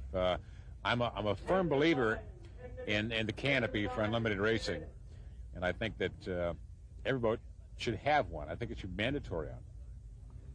I know it's probably driving you crazy not driving today. Are you going to drive again, do you think? Oh, yeah. I'll be there next year, but it'll be a good 5 or 6 months before I'm ready. And I know it. Even if, say, a Jim Lucero or crew chief says, well, maybe not. No. If Jim Lucero says no, or Steve Woomer, the owner, says no, then Steve Reynolds won't drive. You can always be a television commentator. I thought about that, too. Oh, I know you have. Good to have you here, Steve. Good to be here, buddy. Thanks. Steve Reynolds, in one capacity or another, I'm sure will remain in racing. Here's Ron Snyder getting ready for Heat 3A. Snyder is among the top 6 at this stage, as you see, with 450 points. But there's the rundown with Woods, Cropfield, Evans, Snyder, and Hop. And here's the man who has to make all the tough decisions, Lee Shaniff, chief referee, and we've been told that he's informed the drivers that it's a little tricky out there in terms of wind. Again, 5 boats. We have only 2 more preliminaries, then the run for the gold and the money, the final for the Gold Cup. As you see, George Woods on the right. Here comes Ron Snyder for the start. And the Budweiser already going by. Great start for Jim Cropfield of the Budweiser, Steve. Actually, a great start by all 3 drivers, but the Budweiser's boat speed takes over right here. Jim Cropfield had his nose right on the line. He's going for it again. One thing we've noticed about the turbine drivers, both Hanauer and Cropfield, and Scott Pierce for that matter, staying way outside when they can and keep the boat speed. Look out, the Budweiser's gone over. Jim Cropfield and the Miss Budweiser has blown over in the back chute just coming out of the turn. Don, the boat is upside down, but remember, Jim is in an enclosed cockpit. He has oxygen. Hopefully he's okay. Flares have been fired. The flags are out. The race obviously stopped. All the boats returning to the pits. Upside down. No. Hanauer back in the pits and everyone else just getting word of what has happened. Obviously safety first, even though these are all competitors. The boat, and with one of the divers, that should be Eric Seelau, the head paramedic for the Unlimited Racing Commission. He's going up now. He'll pull the hatch off. There it goes. That's the hatch in the bottom of the boat under the cockpit. He'll now pull the legs. There are loops on the race suit, Steve, on Cropfield as he pulls them out. There are his feet. One of the concerns with the canopied boats, how to get the driver out if it's upside down. The hatch was added to the bottom. It's being used right here. The crew very concerned. Ronnie Brown, the crew chief, all they can do now is wait. The preliminary indications now coming in that Jim may be in good shape. We understand his vital signs are stable, and we can only hope for the best. Steve, let's go back to the accident. The second blowover for the Budweiser in 1987. And a hard one to explain, Don. The blowover is the worst accident in unlimited or any kind of hydroplane racing. It usually takes place at the high-speed end of the chute. Jim has just come by the exit pin. Now he starts up. The boat does not correct. It gets a puff of air underneath, and he's gone. Now, the good part of this is, when you watch the boat land, the real deceleration is yet to come. Right here, the boat will actually land transom first, which means Jim was pressed back into the seat rather than thrown forward, and hopefully that's a good sign, and we'll see that he may have come out of this okay. Meanwhile, it is still very quiet here at Mission Bay.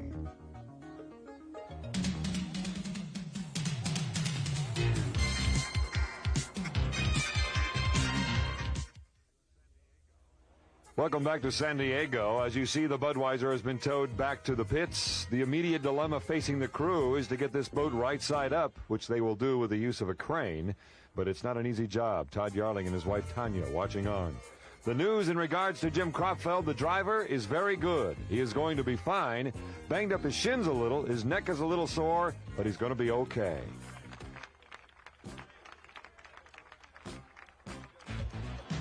From there, we moved on to the restart of Heat 3A. Of course, only 4 boats instead of 5 with the loss of the Budweiser. And Mr. Ron Snyder was the man who capitalized.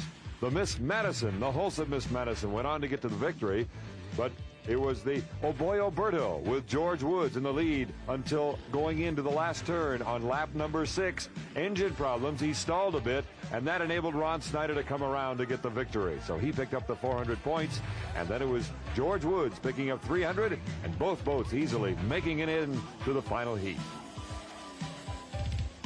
The results: 850 for the day for Snyder. Woods at a solid 700. Jerry Hopp with 394, right on that bubble. And then Mitch Evans at 694. I'm on a new boat like everybody else got. Look like your famous Ron Snyder flying start and then wait for the first place guy to slow down a little.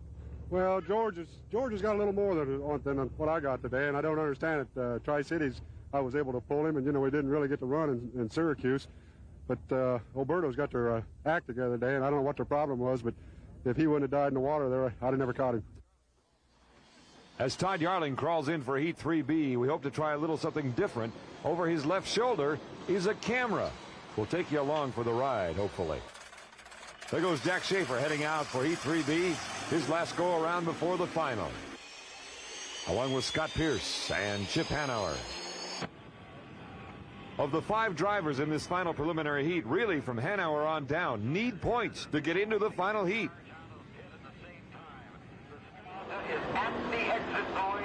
The sun continues to drop ever so low here on Mission Bay. This is the last preliminary run, and then we go for the gold. 5 boats, here they come. Todd Yarling, right of your screen, absolutely wires the start. First place in clear water, going down the main straightaway. Where's the Miller? There he is, Steve. The boat closest to you is Chip Hanauer in the Miller American, playing it safe, back a ways. Don, this is probably, well, undoubtedly, the most important heat of Chip Hanauer's year, probably one of the most important of his career. He has to score points here if he's going to have any chance of that 6th Gold Cup. He is sitting with 400 points right now. The leader on the left of the screen is Todd Yarling. There goes the Miller on the outside. Chip Hanauer again with 400 points. He's got to get some beans in his pocket or he won't be in the final. It's that simple. And a shot to win his 6th straight Gold Cup. What a shot. 3 boats abreast going down the main chute. In 4th place, that was Jack Schaefer out of Seattle. And again, the Miller on the outside. I think that's very smart driving by Chip Hanauer. He did not take any chances on the start. He knows he has boat speed on this field. He can go outside, stay out of trouble. On a 2.5-mile course, he's running 4 miles, but he has the boat speed to do it. He is doing what Bill Munsey used to say, stay out in clear water and do what the boat is designed to do, go fast in clear water. Speed 120 miles per hour and a slight lead for Hanauer with the sun behind him as he goes into the turn, Steve. Running so wide, he makes it possible for the piston-powered boats to stay with him, and there you see one inside right now. Oh, look out! That's what's left of the Miss Bahia, who lost her wing in an earlier heat. Now remember, very seldom has a turbine-powered unlimited hydroplane finished a heat here on Mission Bay in this salt water. A lot of drama left here, and you can bet that Chip's crew is plenty worried right now back on the dock.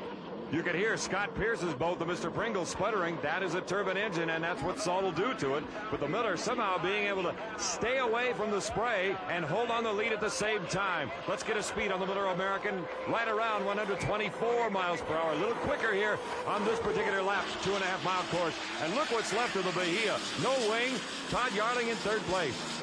Again, the Miller comes by sounding good, Don. If you've watched turbine boats run on this bay before, you're listening for that compressor stall. We've heard it so many, many times. So far, Chip's power plant is okay. That's the sound that we're talking about right there. It's called a compressor stall. And the Miller American, so far, no coughs, no spurts, and it's in 1st place. Now it's a matter of attrition. You see the U-80 struggling on the right of your screen. The U-22 and Todd Yarling moving into 2nd place. This is his best showing so far in 1987 in an overall race day. He's having a great afternoon.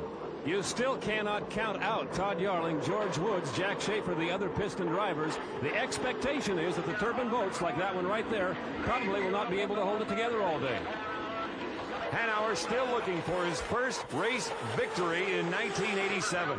Wouldn't it be something if he went throughout 7 races, finally the 8th one, that being the Gold Cup, to get his first victory of the year and keep that string going. There's Scott Pierce again in the Mr. Pringles, a winner in Detroit in 1987. Outstanding driver out of Seattle, and again, back to Jack Schaefer and the Kenny Toyota. That huge housing on top of the cowling on the Miller American, something you'll only see on salt water. It's tantamount to a huge filter cigarette, keeping the salt and water out of the engine. When they go to Las Vegas next week, Don, they'll run a different cowling. And this particular team, the Jim Sedan team, has worked so well this year. The U-22 and Todd Yarling in second place. They're one of the leading piston boats. In fact, in national points, they are number 1. As far as piston engine powered hydroplanes, the leading national point getter, that's him now. Hanauer has done it. He's got the points he needs to get into the final and go for the gold. A 6th straight. 400, that's 800 for the day. And again, Todd Yarling on the inside battling Jack Schaefer. It'll be Yarling picking up 300, 600 for the day. He's in the final. And likewise for Jack Schaefer, limping across the finish line. So of the 5 boats, Hanauer, Yarling, and Schaefer all safely into the final heat. The stage is now set for the big one. That's a big step, and I know a relief. You're in the final heat. Yeah, we're in the final, and like I said, it's a long journey, and another step to complete, and see what happens in the final. If it runs just like it did right here, you're okay? Well, I don't know. You know, the salt is always looming, and it's always dangerous. So, you know, I'll believe we can do it when we've done it. 6 laps to go. 6 laps to go. Mr. Yarling, you have made the final. How about that? Boy, that was great. It was. And your fan club knows about it. Yeah, it was close there.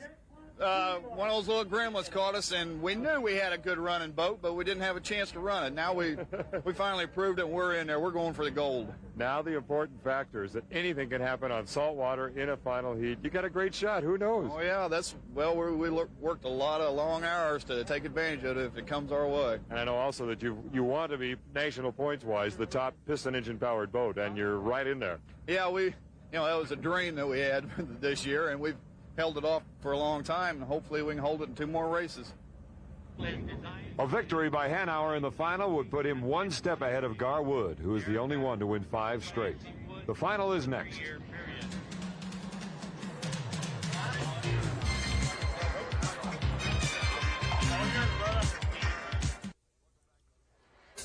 Welcome back to the pits. As you see, they have been able to get to the Budweiser and get it right side up. Lots of damage, but the cockpit totally intact, and that's the key to the safety for these drivers.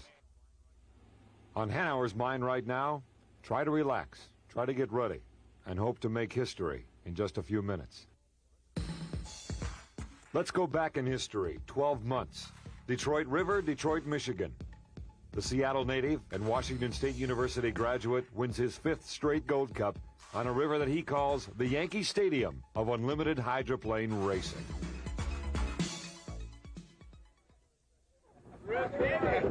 Chip and Frank, can we get you just for a second? This is the best win. Lance Morris, team manager. John, Chip, of course. Fran Muncie, owner of the boat. John Walters, crew chief, coming in here. Chip, who is Garwood anyway? I don't know. I never met the man, but he sure gave us something to shoot at. It seems so appropriate that you get the 5th one here in Detroit after getting the 1st one in Detroit. I know. I don't deserve to have a life like this. I mean, I never dreamed it could be like that. I mean, I'm speechless, and I just have nothing to do but thank all these people who just gave so much under the worst circumstances, never said die. I'm just really happy. Emotion then took him over, but that is ancient history in a way as Chip Hanauer looks to 1987. Some of the other drivers competing in the final. Ron Snyder, who's had a good day. Never count him out, especially in a final heat. Jack Schaefer Jr., he earned the points to make it into the final for the Kenny Toyota Volvo. Also George Woods, the rookie, in his first ever Gold Cup. Likewise for Mitch Evans, driving for Ed Cooper. His first Gold Cup. Not Todd Yarling, he finished 3rd back in '85. And right now, the Oboy Oberto crew looks like they're behind a bit. They have been delayed getting the boat out there. They've got to hurry, as the Miller American is already heading out.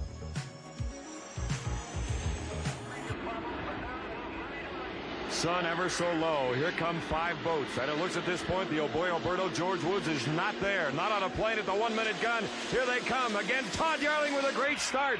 Again, all alone in the middle of the field.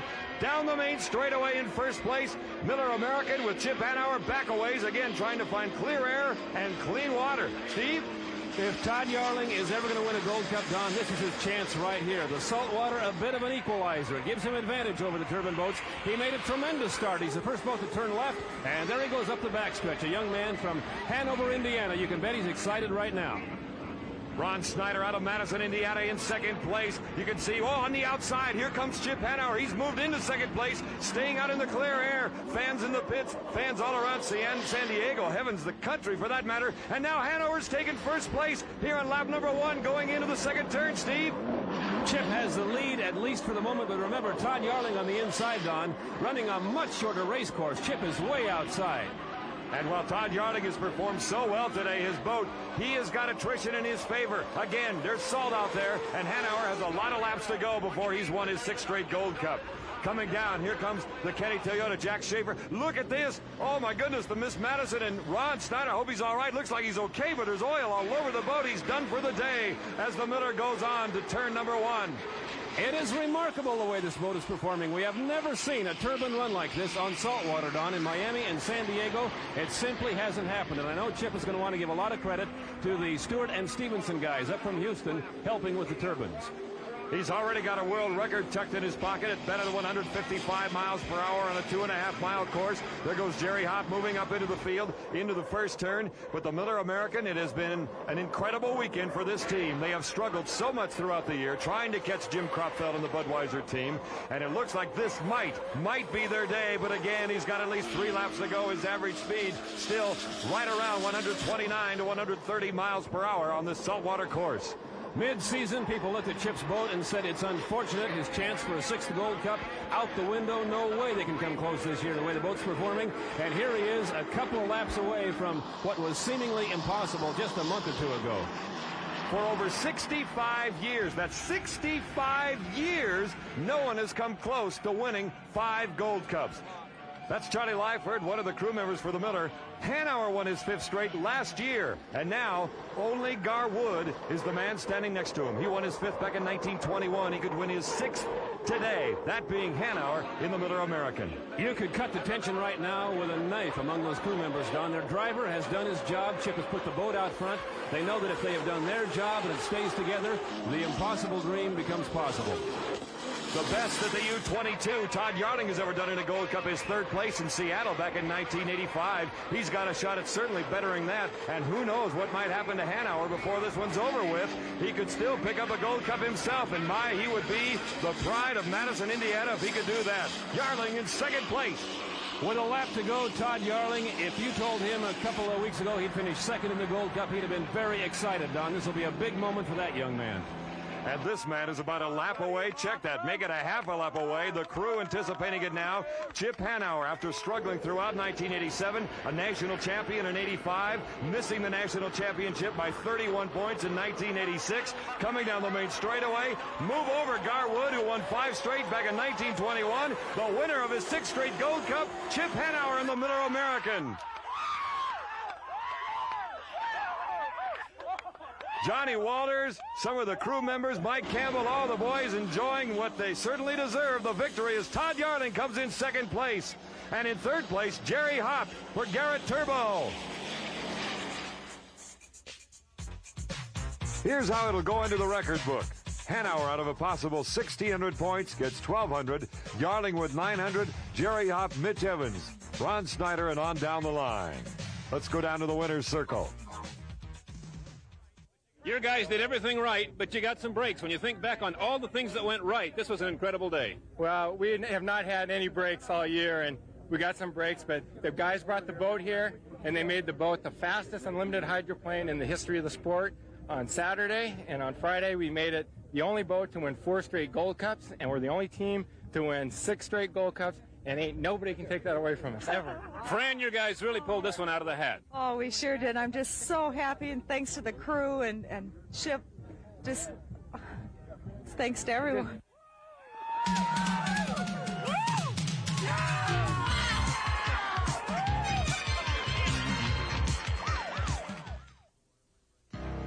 before every race, I make a little promise to myself. I say, Danny, don't go too fast, but don't go too slow.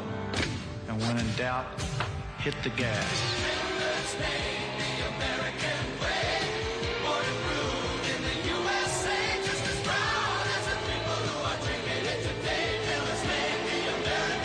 Miller High Life is proud to sponsor Danny Sullivan driving the Miller American. Miller's made the American way. Hotel accommodations for Runaway Entertainment were provided by the Catamaran Resort Hotel, located on beautiful Michigan.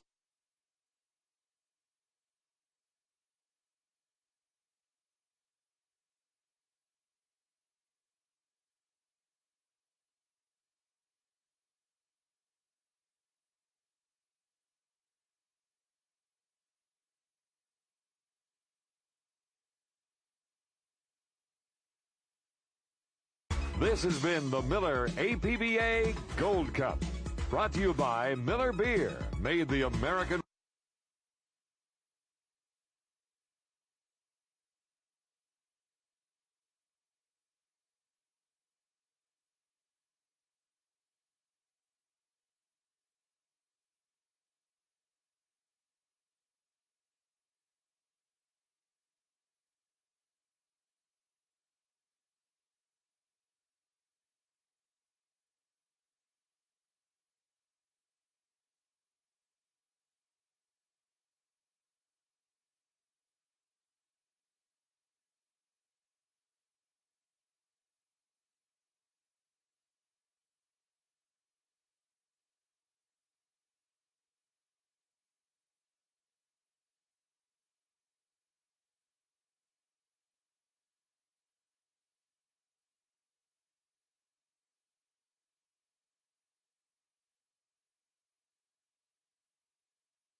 Paddock pools all set to go. The Mistral Light with Wheeler Baker having problems. I do not believe, Dick, it will start.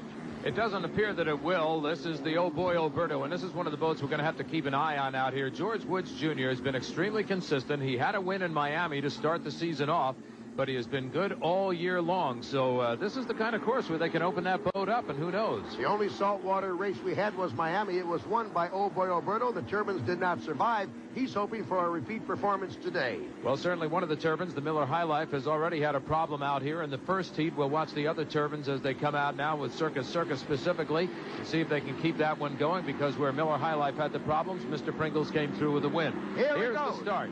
Start 1B. It's going to be Oh Boy Alberto on the buoy line. He'll cross the start line first, followed by the whole set, Miss Madison, and the Circus as they dive down to corner number 1.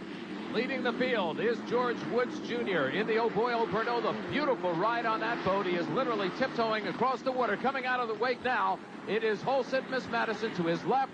And on the far outside, the left of your screen, will be the Circus boat, Johnny Prevost. Look at those boats as they come down the straightaway.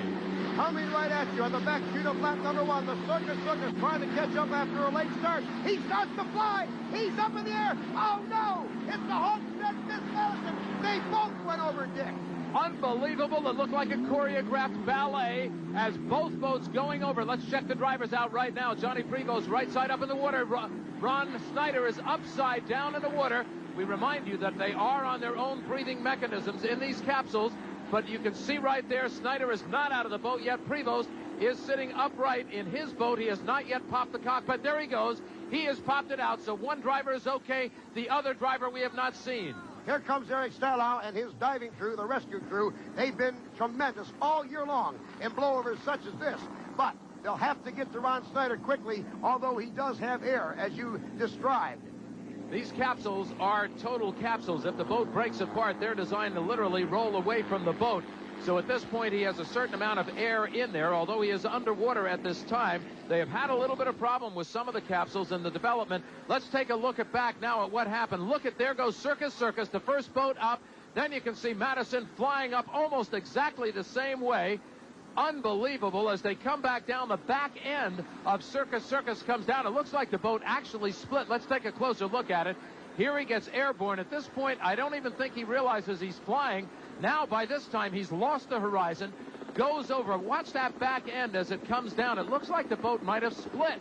Here he comes, and he could have gone again, but no, the back end. Look at it right there. Right there, the boat splits in half. He's lucky that the boat is even floating at this point. Johnny Prevost is out of the Circus Circus. He is all right. They are attempting to rescue Ron Snyder out of the whole set Miss Madison. Here's another angle, Jim. One more time. First Circus Circus, then the whole set Miss Madison. Now watch the whole set Miss Madison on the right. He doesn't get completely over as the rooster tail of Old Boy Alberto hits him and stops him and flops him upside.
Scott Pierce. The U1, Miss Budweiser, Tom Deeth. Circus Circus, the U31, Chip Hanauer. U146, Miss Easter Seal, Stephen David. Hulset Miss Mazda, U6, Mike Hansen.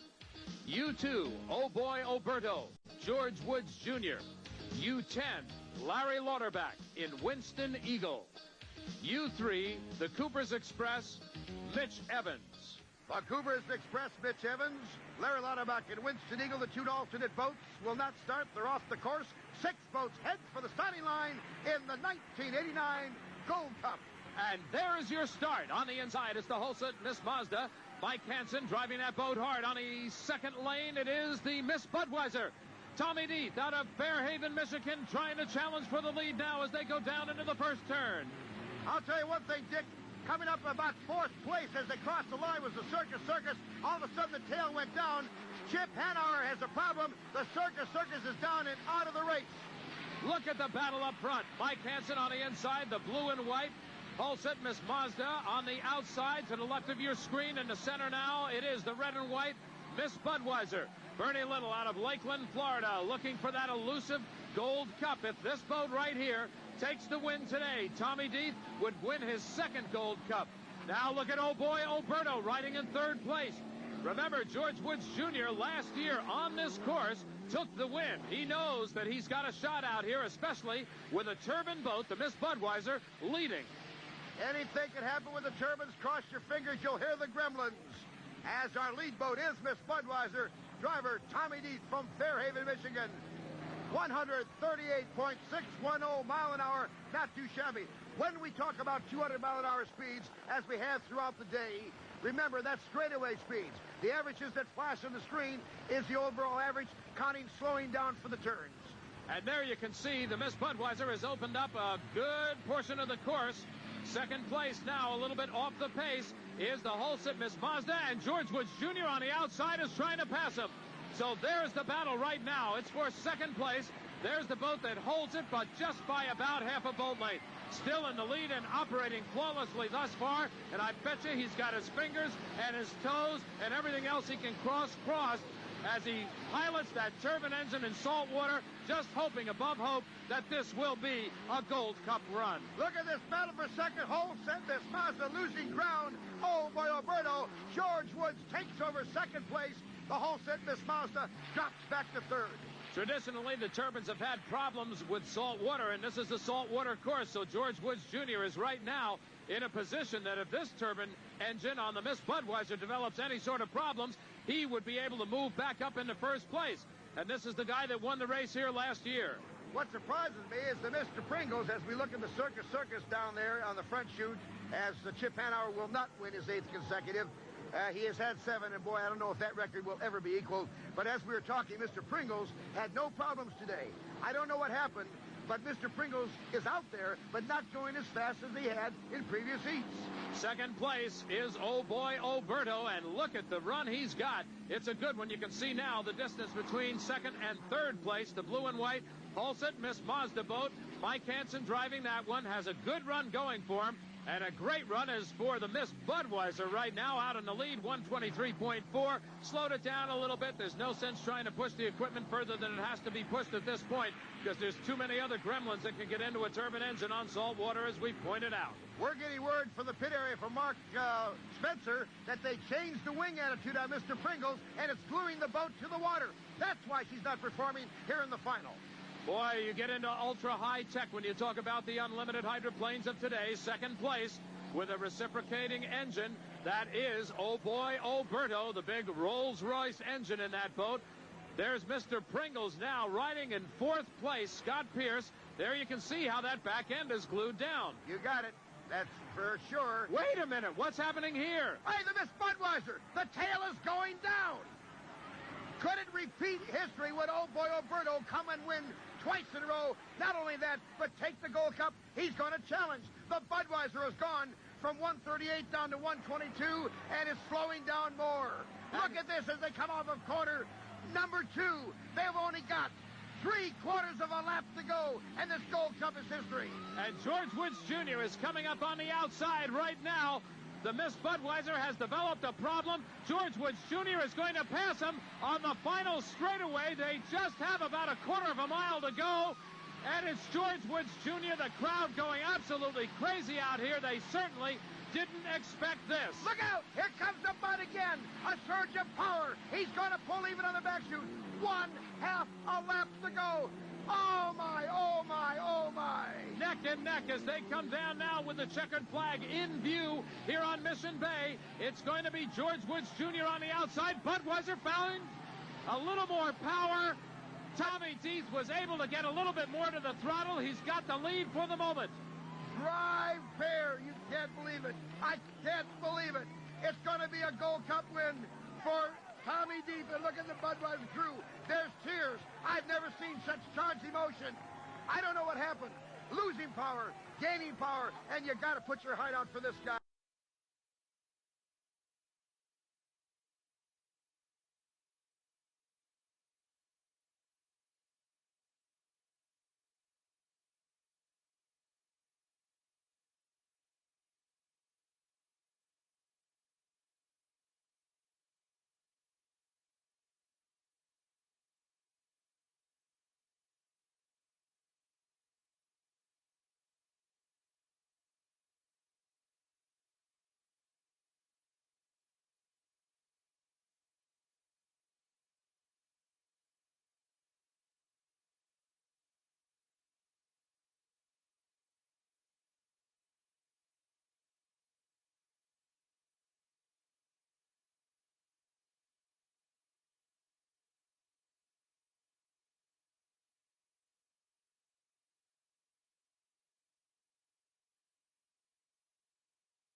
Want to welcome back to the show our fans who are watching online on the H1 Unlimited YouTube network.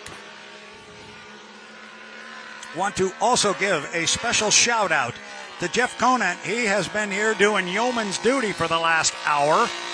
He's been covering our Southern California Speedboat Club boats as they've been putting on a great show here for the fans. Jeff, have you got another 1 liter heat in you? Yeah, I sure do, man. I love boat racing, and all I can announce. I may not be the best at it, but I'm learning. So appreciate the opportunity to work with you, Brad. It's been fun. We're having a good time, and we got one of the best seats in the house here. Is 1, 2, 3, 4, 5, 6. Did I count right? I did. We're up to 6 boats. I had to use 2 hands to do that. I'm getting good at this now. Yeah, we got all 6 boats on the property that are 1 liters out there, so I believe that's the first time we've been able to accomplish that, so kudos to all the racers that showed up. And as we mentioned to our fans here along the shoreline, we're going to go 1 liter hydroplane racing, and then we're going to follow that immediately with Grand Prix America hydroplane racing, and then the big dogs. The H1 Unlimited hydroplanes are now being set into the water. We will go racing after Grand Prix with H1 Unlimited Heat number 3. Right now, we're coming up on 3 minutes and 10 seconds to the start of our 1 liters. I said it yesterday, Jeff. We finally had one good heat yesterday afternoon. The racing today's been terrific. And I said yesterday, my line about 1 liters is they never disappoint. And those 2 guys out there, Jeff Bernard and J. Michael Kelly, have been putting on a heck of a show. Yeah, we would have had a very similar show earlier today, but Brad Sanchez decided to go airborne on us, and thankfully he's okay. But he is back out there again. That's what I was just about to go say. I couldn't believe when I was counting noses and looking at boats down there in the pit area, or in the water, there he was. So Brad Sanchez, who blew the boat over earlier, is back out racing at the 2 minute and 25 second mark for our Heat 2 today, our second heat today for 1 liter hydroplanes. Got boats all over the race course right now, but they'll start bunching up. 2 minutes and 15 seconds, Jeff, 2:15. Yep, again, we've got 2 of your top runners with Jeff Bernard and J. Michael Kelly, teammates out of the Strong Racing stable. They are projected to be your top runners, but don't count out anyone else in this class. San Diego is a tricky course. Anything can happen. We had Marina Bartels run a strong 3rd last race, so it's just going to take a good start, and I think it's anyone's ballgame. So let me ask you a question. You drive in this class. You know 1 liters real well. So does this guy standing right behind us, this Gunnar O'Farrell character. He knows a lot about the 1 liter class. One time he was my BFF. He's another very good friend of mine, Brad Sanchez. So he blows the boat over. He's obviously okay. I think he was half going to try and drive it back to the pit area, and somebody said shut it down for safety reasons. Is that in the back of his mind? How do you drivers deal with that? Well, I know in certain situations I've been where I've had an incident, the first thing you want to do is make sure you're okay, but you also want to keep your equipment in the best shape you can considering where you're at that time. So, in other words, if you crash and your boat is floating and everything is running, heck yeah, you want to drive it back to the pits. You want to get it on the crane as soon as possible and get it out of the water so you can truly assess your situation. But when common sense takes over and the race committee's yelling at you in the radio, just shut her down, you shut her down. Is it in the back of your mind when you come back out like Mr. Sanchez right now?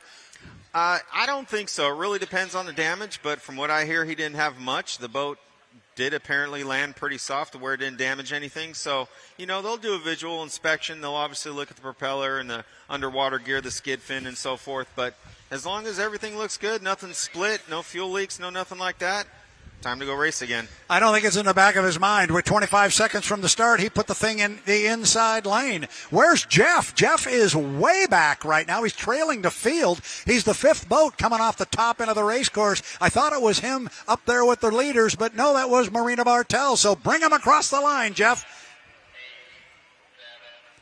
5, 4, 3, 2, 1, mark. And it's a legal start. It looks like all boats are legal. Looks like J. Michael Kelly in the Y1 Shenanigans is going to bring him across the start-finish line first, followed by Brad Sanchez on the inside. So the inside boat's going to have a shorter way around. It's going to be a little deceiving, but J. Michael is carrying a bunch of speed out in lane 3 or 4. and it looks like he's going to come out of the far turn in the lead. Keep an eye on that boat in 5th place. Check that, make it 4th place. And on the inside, Jeff Bernard is driving hard. He was tardy at the start. He is on the inside of those 3 boats coming up the back chute right there, and he's got his sight set on Mr. Sanchez. Meanwhile, out front by well over a rooster tail, the boat they call the Shenanigans. J. Michael Kelly got a big lead, Jeff. Yeah, absolutely. You know, these boats are running near 110 miles an hour, and J. Michael Kelly is showing it. Brad Sanchez looks to be slowing up on the inside lane. So you lost Kelly. Oh, we did lose Kelly. Kelly has pulled off to the outside of the race course in the SeaWorld turn in Y1 Shenanigans. He's already got the hatch up to let Rescue know he's okay. But in the meantime, Jeff Bernard stayed on the inside line through the top end of the race course. The 5th boat across the start-finish line at the beginning just 1 lap ago is now your leader. Jeff Bernard in the Fast Eddie flying down the front straightaway. Everything going his way now. Yeah, boy, for a first start like that, he's got to be really happy where he's out, hearing on the radio that he's out front, and he's starting to check out. He's definitely got speed over the other boats, but hey, let's put it to sense. These boats that are in 2nd and 3rd, they're not done racing. They want to finish as far up as they can, whether Jeff's out front or not. And it's only lap 2 of 3, but I just looked behind me, and I can tell you what, Jeff Bernard's in a hurry to finish this heat and get back. His GP79 is laying in the water right behind us, so he's going to be a busy guy when he gets back, but he's got a little over a lap to go as that beautiful blue and white hydroplane heads around the top end of the race course, what we call the SeaWorld turn here on San Diego's Mission Bay. And he's got to be pinching himself in there to blow a start that bad and be sitting at the end of the first lap and now the second lap out front and your leader. And I'll say Scott Schatz in second, it appears, in the Y3 boat. You know, he hasn't made it out all the heats, and when he did it, he was still figuring out the combination on that boat. But it looks like they've figured it out as he's currently in 2nd place. So we are into the final lap. As you mentioned, Scott Schatz running in 2nd place. Haven't seen him much out here on the water this weekend, but he's out running now and doing quite well. 2nd place, thank you very much, as he comes off the exit pin of the lower corner, starts down the backstretch. Meanwhile, our leader, Jeff Bernard, everything going his way. Didn't start that way, but as coaches and drivers and all you guys, it didn't make any difference how you start. It's how you finish. You got that right. So speaking of finishing, looks like Sean Bowser's coming around the SeaWorld turn 2. He's in the Fight Grind boat.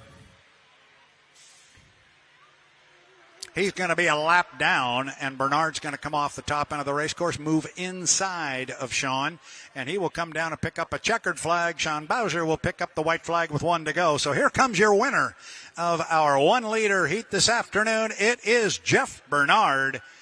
Didn't start good, but he finished like a champion. He'll take it. Yeah, he'll definitely take it, and he'll take the points, too. So you got Bernard out front. You got Scott Schatz in second. It looks like Marina Bartels is going to get her 2nd third of the day in the infamous Circus paint job, the pink and white boat. So Marina doing a great job.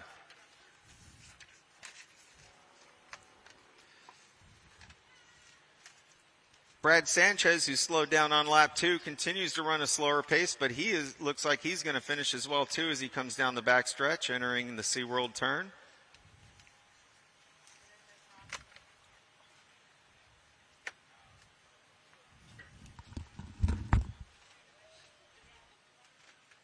So Jeff Bernard, he's got to be really happy after getting the start that he got to end up out front. I'm sure that J. Michael Kelly, they'll get back to the pits. Tim Collins, Jim Scheckler, and crew will go through that rig and see what they can do about getting it back out for the next heat for sure. And they definitely want to be in the finals tomorrow.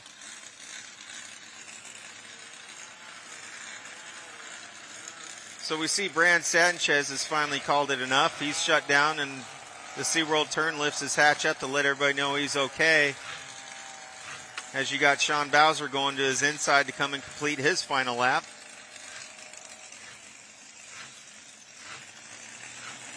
But not too shabby. Little interesting of a heat. J. Michael was out front. He pulled off. Jeff Bernard came from 5th to 1st. 2nd place, Scott Schatz. 3rd, Marina Bartels.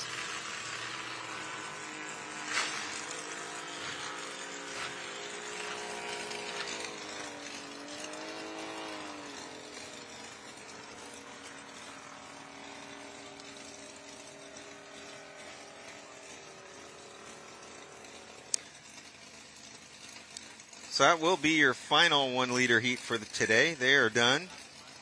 So we will see them out tomorrow. They'll have a test session in the morning. They'll run another heat race, and then they'll run their final.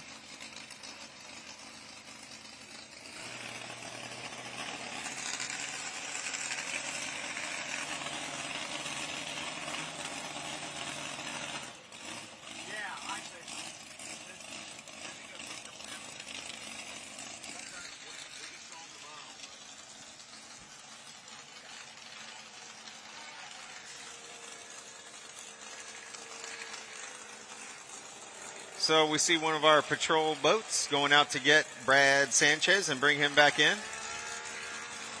And once the course is cleared, we'll look forward to seeing our next heat of racing, which should be GPs, I believe. GPs, our Grand Prix hydroplanes, are on deck. It is their Heat 2A. We have 4 boats scheduled to answer the bell. I look down, I see 1, 2, 3, 4 boats in the water. So I think all will at least attempt to answer the bell from the pit area. Then we're going to go H1 Unlimited racing, where 4 H1 Unlimiteds are scheduled to answer the bell. They are either in the water or hanging over the water right now. So it's a very busy pit area. Keep an eye on Jeff Bernard as he hops out of one boat and got to quickly hop in another. But like you said, Jeff, that's what he likes to do. That's what they do. They're racers. They came here to do one thing. That's race. Put them in a boat. Let's go. Absolutely. The sooner you get in another boat, the more you can get focused and get ready to drive it. And it looks like we're going to have one heck of a GP heat coming up. You've got your number 1 qualifier with Jeff Bernard, and it looks like we got one of the Kiwis. That'd be Jack Lupton in the water. So looks like we're going to have a pretty good show. I don't think that's Jack. I think we got the GP7, the white premonition down there. Oh, you Rob know what? Hall. It is Rob Hall. My apologies. The other white boat. Yep, he's going to be in the water. Going to be joined by GP10. Miss Marlene presents the Charger with Kevin Akert. He is in the water. That is the very, very low profile, bright orange boat with the checkerboard effect, black and white. Going to be joined by the Hopper. Stetner Construction presents Old Trapper Beef Jerky. Did you get your beef jerky yet, young man? Not yet, but I bought some in the store yesterday, so I probably need to go by the hop pits and get a refresher bag. I think you probably ought to be bringing it up here on top of the tower, too, but then that's another discussion for another day. The Hopper will be driving the Old Trapper Beef Jerky GP15. And then you mentioned we've got Jeff Bernard in the GP79 Reliable Diamond Tool. Now, this is where it gets really interesting with our Grand Prix class, because as we've been talking over the weekend, the difference, one of the big differences between their racing format and ours being H1 Unlimited, they run an assigned lane format, but on their second set of heats, which this is Heat 2A, so it's the second set, they work the inversion game. So our top qualifier, and boat that ran so very well, at least initially until he dropped down, Jeff Bernard, he's been on an inside lane. He's going to the far outside. He also needs to win because he did not have a good run in the first heat. He unfortunately did not finish. So Jeff will be looking to run really hard here on the GP79, the Reliable Diamond Tool. He'll do it on the outside. He's going to have Rob Hall. GP7 Premonition is going to be in lane number 1. Kevin Akert. And the Miss Marlene presents the Charger. He'll be in lane 2. Keep an eye on the Hopper. Stetner Construction presents Old Trapper Beef Jerky, the low-profile yellow GP15, and then the bright orange Reliable Diamond Tool. Jeff Bernard, GP79. He will be on the outside. Yeah, I think Jeff's going to hope that he didn't use up all of his good luck in that 1 liter class, because starting on the outside in a GP heat is not the easiest thing to do. But if anyone can pull it off, it's Jeff. And he's also going to be hopeful that his bad luck is out the window now and has nothing but good luck moving forward. He'll take a solid, strong finish here in Grand Prix Heat 2A. It's Hall, it's Akert, it's the Hopper, and Jeff Bernard.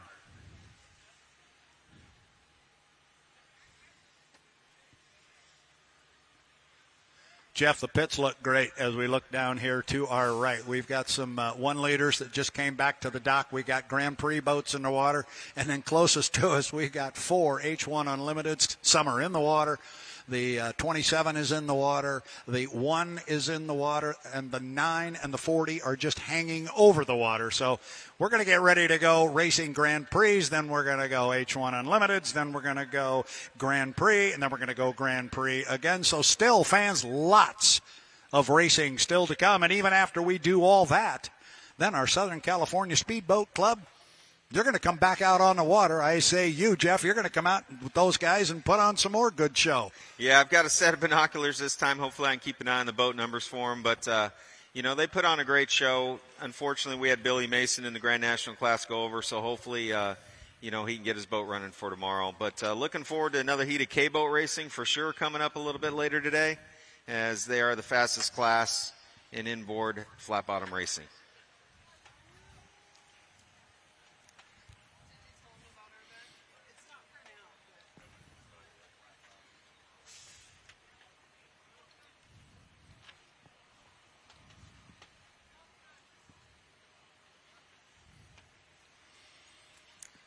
So for those of you watching our live stream broadcast, I was just informed that tomorrow we're going to try to cover the flat bottom classes, which makes me happy and should make Southern California Speedboat Club happy.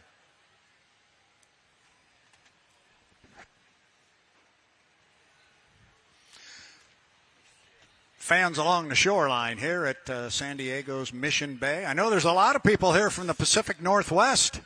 So a lot of people are kind of paying attention to something that is called the Apple Cup up in the great city of Seattle in the Northwest. We have an update on the score as we enter the fourth quarter. It is the University of Washington Huskies 19, the Washington State Cougars 24. How about that? Come on, Cougs, you can hold on for one quarter and make this happen. That kind of let you know, Jeff, where my allegiance lies. Cougars up by 5 as we start the fourth quarter over those lovely Huskies. I'll just leave it at that. Don't you love this boat racing? This is the quiet before the storm. Everybody's just waiting. Gives me an opportunity to talk about Amber over here on my left. Amber Washburn's been doing an outstanding job keeping you and I in order and making sure we have the proper times, the countdown. Amber, you're doing awesome. You keep poking me in the head when I forget to read sponsor spots. We're getting it done. Amber helping us out for the first time, and she's doing an outstanding job. She better be careful. We won't let her go. Yeah, this crew up here is outstanding. The H1 live webcasting crew and all their technology they have here. It's a lot to manage, and they've done a great job, even with a few hiccups that we try to keep the spectators from knowing about. The webcasting has been spot on. I love the drone footage we've gotten. We've gotten some spectacular drone footage this weekend.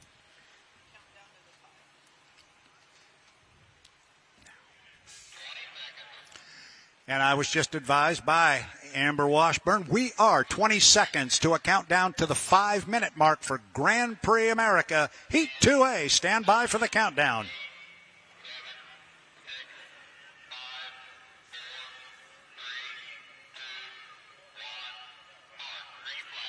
Green flag on the race course, says H1 Unlimited's Mike Morissette from the other side of the water. And who's first out? GP 79, Jeff Bernard. He went from one boat to the other, and here he comes.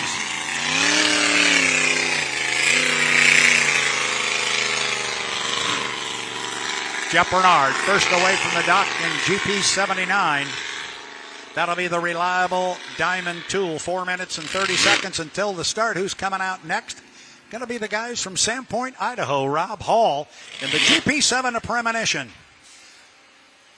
Whoa, and we have a rescue boat. We'll keep an eye on the rescue boat. We have a rescue boat moving into position on the race course.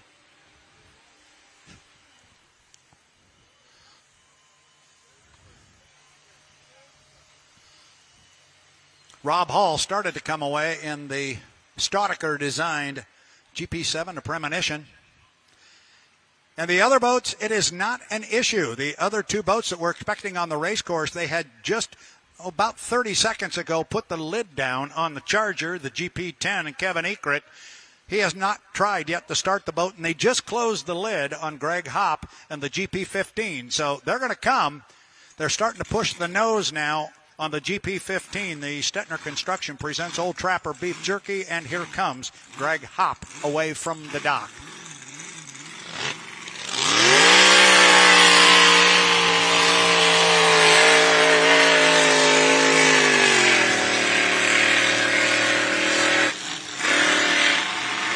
Well, Jeff, it took Rob Hall a couple of shots to get that GP7 up and running, the white premonition. But, boy, when he pushed the switch, it was ready to go. Here comes Kevin Ekrit. He is away in the GP10. The Miss Marlene presents the Charger. So we're expecting 4 boats. 1, 2, 3, 4. We got them all. Everybody is out on the race course. It is Heat 2A of Grand Prix America. We are on the clock, and we are at 2 minutes and 45 seconds to the start. Bernard goes hard down the front straightaway. He was sitting on an inside lane. Remember, this is an assigned lane format, so he's got to get ahead of everybody, which he will do, and move to the far outside. This could be fun, young man. Yeah, he just made a quick test lap on the inside, and he'll have to swing out wide and give the other boats the lane to hop into. But Jeff's ready to go. It looks like he's pumped up. I've known Jeff for a lot of years. Jeff's always ready to go. 2 minutes and 10 seconds, 2:10 to the start. Grand Prix, Heat 2A. Now, it's really good to see Rob Hall back out there in that Staudacher-looking boat. He is flying it down the backstretch here, giving the crowd a little bit of wave.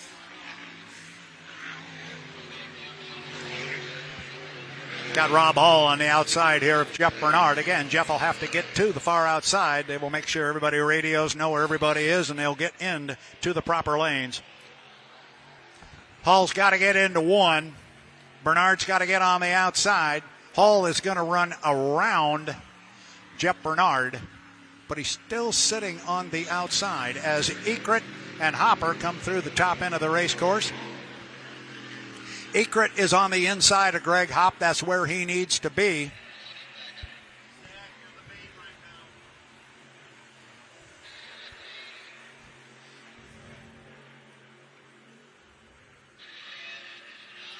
Here's the countdown to the 1 minute mark.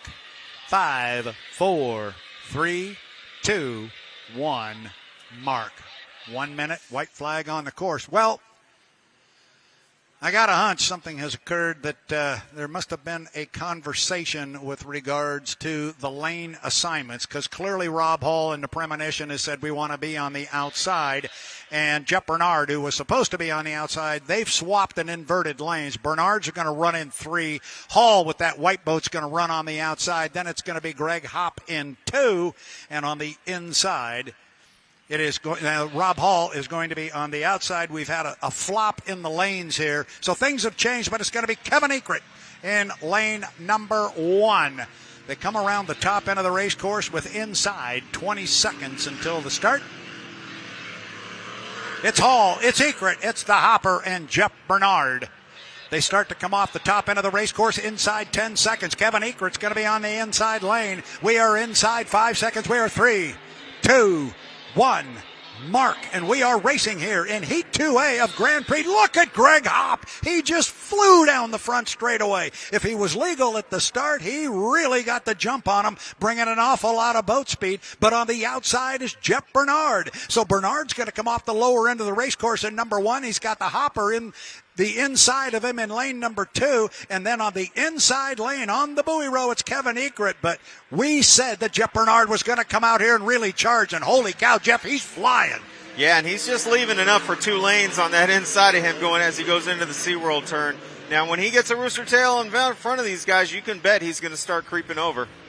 All right, off the top end of the race course, Jeff Bernard, GP79, the reliable diamond tool. He didn't have to go to the far outside. He pushed Hall out there. I'm sure that was a discussion before the heat. But from lane number 3, he has tied the field. He's taken it to the lower end of the race course, and he's got almost 2 rooster tails on the field as they come off the bottom end of the race course here on lap number 2. We go 3 times around. Then it's a couple of rooster tails back to Greg Hopp, who's got a good solid rooster tail on Kevin Ekrit. So the boats are spread out, but as we saw saw earlier, you've got to finish, and that was the problem for Jeff Bernard in his first heat. He's looking like he did in the first heat. He's running strong, but he hasn't yet finished. He's on lap number 2. Yeah, he's put out his notice that he's one to beat here this weekend. He just needs to finish these laps and finish strong as he's showing right now. He does that, and he'll be looking pretty good for tomorrow's event. Yeah, so he is across the finish line for lap number 2. He starts lap 3, his final.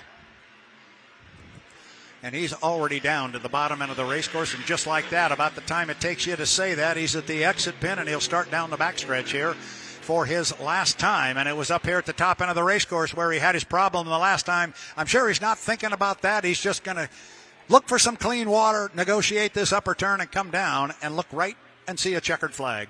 Yeah, yesterday's interview that he came and did with us, he was telling us about how the front end was carried and how the wind was blowing him around and how rough it was going into turn 1. So looks like he's got everything under control and leading the pack strong. You got Hopper in second, Egret in third. 1, 2, 3, that's it. So here we come across start finish line. We're getting a look at Jeff Bernard as he will come across and finish and pick up the checkered flag. Second place going to go to Stettner Construction, presents the Old Trapper Beef Jerky GP15 low profile yellow Greg Hop. He goes across start finish, and now it's going to be the Miss Marlene presents the Charger Kevin Egret GP10 low profile orange boat. He will come home in third place. And then at the top end of the race course now, the GP7 Premonition with Rob Hall. Good to see that boat out running, and it's running very well. The motor sounds good. They can start working on other things, but they started, they finished, and that's going to be a real incentive to that team to keep working hard. As he comes down the front straightaway and he'll pick up a checkered flag, that always feels good. Yeah, absolutely. They'll look at the data at the end of this, and I'm sure Rob and the crew will keep working towards gaining more speed as this weekend progresses. But good for them to see them finish this heat race. They needed that, as well as Jeff Bernard in the 79 ready to.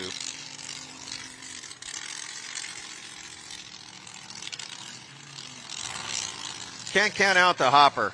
You know, he's had a lot of success at Bayfair, and he may finish second in that heat, but he'll be one to watch in the final as well tomorrow, too.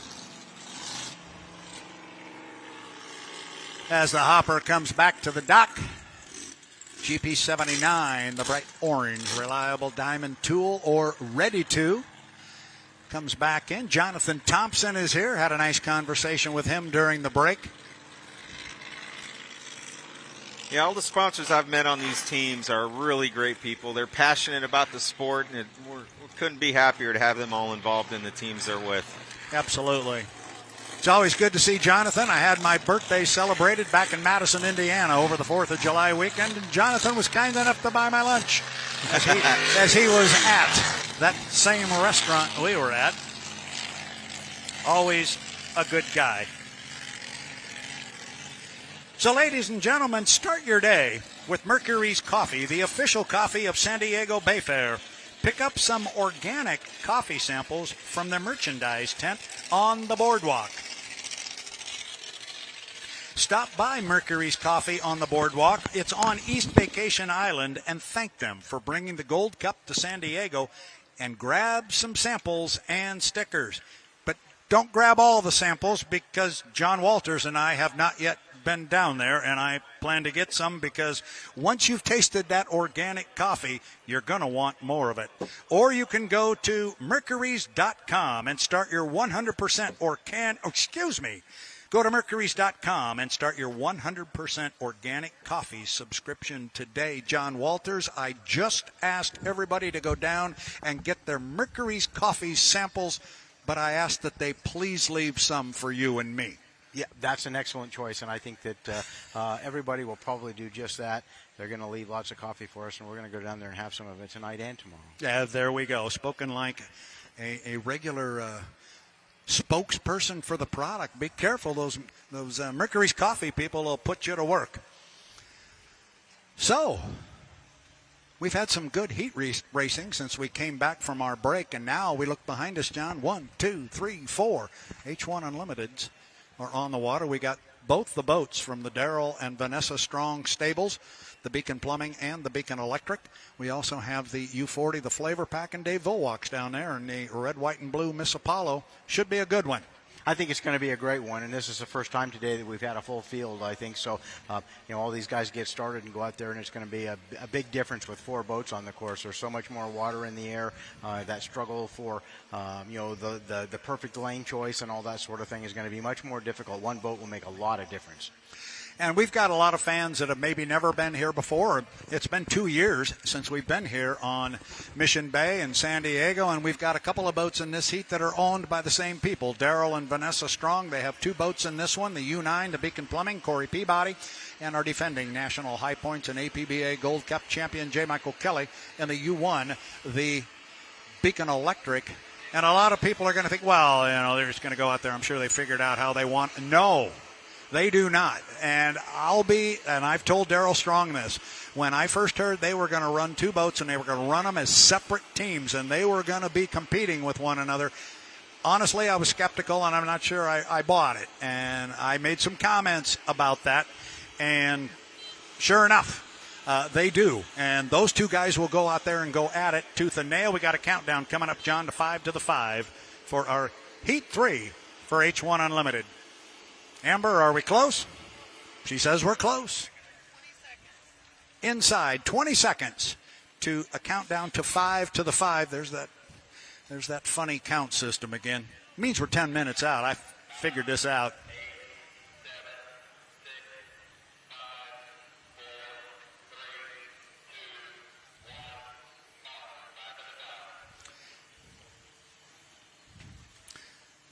So, inside 5 minutes to the 5-minute gun, meaning we are inside 10 minutes to the count, to the start of our Heat 3 for H1 Unlimited.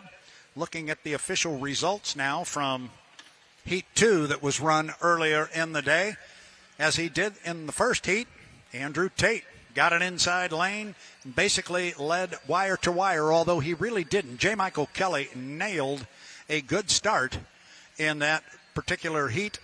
In Heat 2, it was Andrew Tate. He picks up the first place. Second place went to Corey Peabody in the Beacon Plumbing. I think I was thinking of the original first heat when it was J. Michael Kelly running against Andrew Tate. So first heat, and it's all official now, went to Andrew Tate. The second one, we had the same results, except it was different boats. Andrew Tate with a victory. Corey Peabody in the Beacon Plumbing was second. Third place went to Dustin Eccles in the U40, the Flavor Pack. And unfortunately for Jamie Nielsen in the U11 of Mercurys Coffee, they got a did not start, John, and that was disappointing for them. Yeah, it definitely was. Disappointing for the fans and certainly disappointing for the coffee company there, and all of the money and effort and time that's been gone, put into this thing to make this team successful here. And they've got a great group of people down there, Scott and Shannon Rainey and that whole group. They've been working real hard to make things happen here. And like I say, I think they had a couple of problems that came up to bite them. And they're going to see a strong showing from them tomorrow, I think, and they'll make up for everything tomorrow that didn't go well for them today. And I'll tell you, it is certainly not for lack of expertise in that camp. Scott Rainey knows as much about making these boats go as anybody up and down pit row.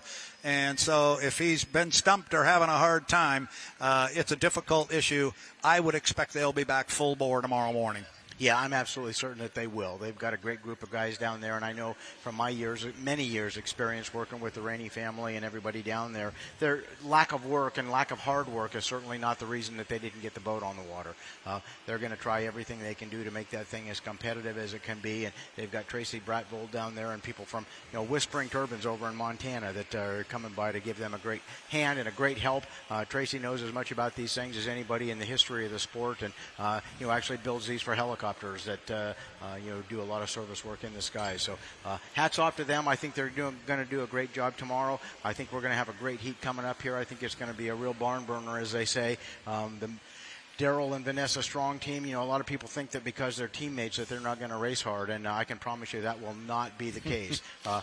Corey and JMK, J. Michael Kelly, they're going to go at each other like they've never known each other before, and maybe even don't like each other. But they're old schoolmates. They raced outboards together, came up through the limited inboard ranks together, and do a great job in the unlimited. So they're going to be put on a great show. And then of course we've got the winningest driver in the history of the sport on the other end down there. And they're going to do real well. Dustin Eccles, champion in Grand Prix boats and all the things that he did to get here. So, yeah, it's going to be a great one. I can't wait. Well, we're getting very, very close to that racing. We are inside 5 minutes to the 5-minute mark. You kind of just handicapped the field there and did a good job of it. J. Michael Kelly, Corey Peabody, Dave Villwalk, Dustin Eccles set to go in our Heat 3. And you're talking about Corey Peabody and J. Michael Kelly being schoolmates and all that, but they're going to go out here and go at each other tooth and nail. I think the last time you and I were doing a boat race that was not in San Diego, we did a final heat in Seattle, and the two of them, when they started the final lap, I don't think there was half a boat length between the two, and they were really going at it. JMK came out the winner in that one in Seattle, but they will race each other hard. They will race each other hard and safely as well. Yep. They are good friends, and they're not going to do anything that puts themselves or others in danger. But the boats are pretty safe right now. We worked really hard to work on the safety aspects of the boats, and unfortunately, we've had accidents in the past, and that's the way we learn things here. So take a look at those and make it better. Here we go. Stand by for the countdown to the 5-minute mark and the start of our Heat 3 for H1 Unlimited.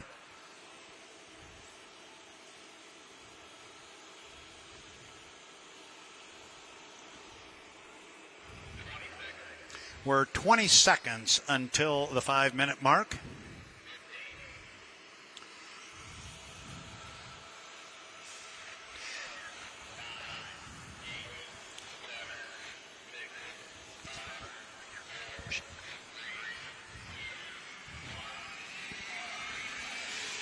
John, I was trying to say keep an eye on J. Michael Kelly. I thought he might really shoot out away from the dock. They were actually pushing the boat forward as we approach that countdown. In fact, Mike's going to try and get out here quick. 3 of them are coming out, 1, 2, 3. Corey Peabody in the 9, J. Michael Kelly in the 1, and Dustin Eccles in the 40.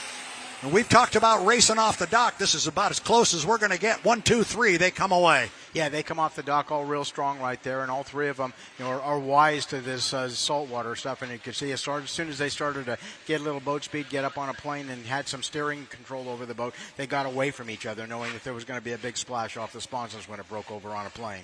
4 minutes and 15 seconds to the start, and Dustin Eccles rolling hard on the outside in the U40, the flavor pack, and then he's got the 2 strong boats off to his left. On the inside, it's Corey Peabody. The middle lane is J. Michael Kelly. Now, our 4th boat is the U27. That's the Miss Apollo with Dave Villwalk. He did not have a problem getting away from the dock. He's just spooling the boat up now. He let the other 3 go out in front of him, and he's just now coming out on the race course.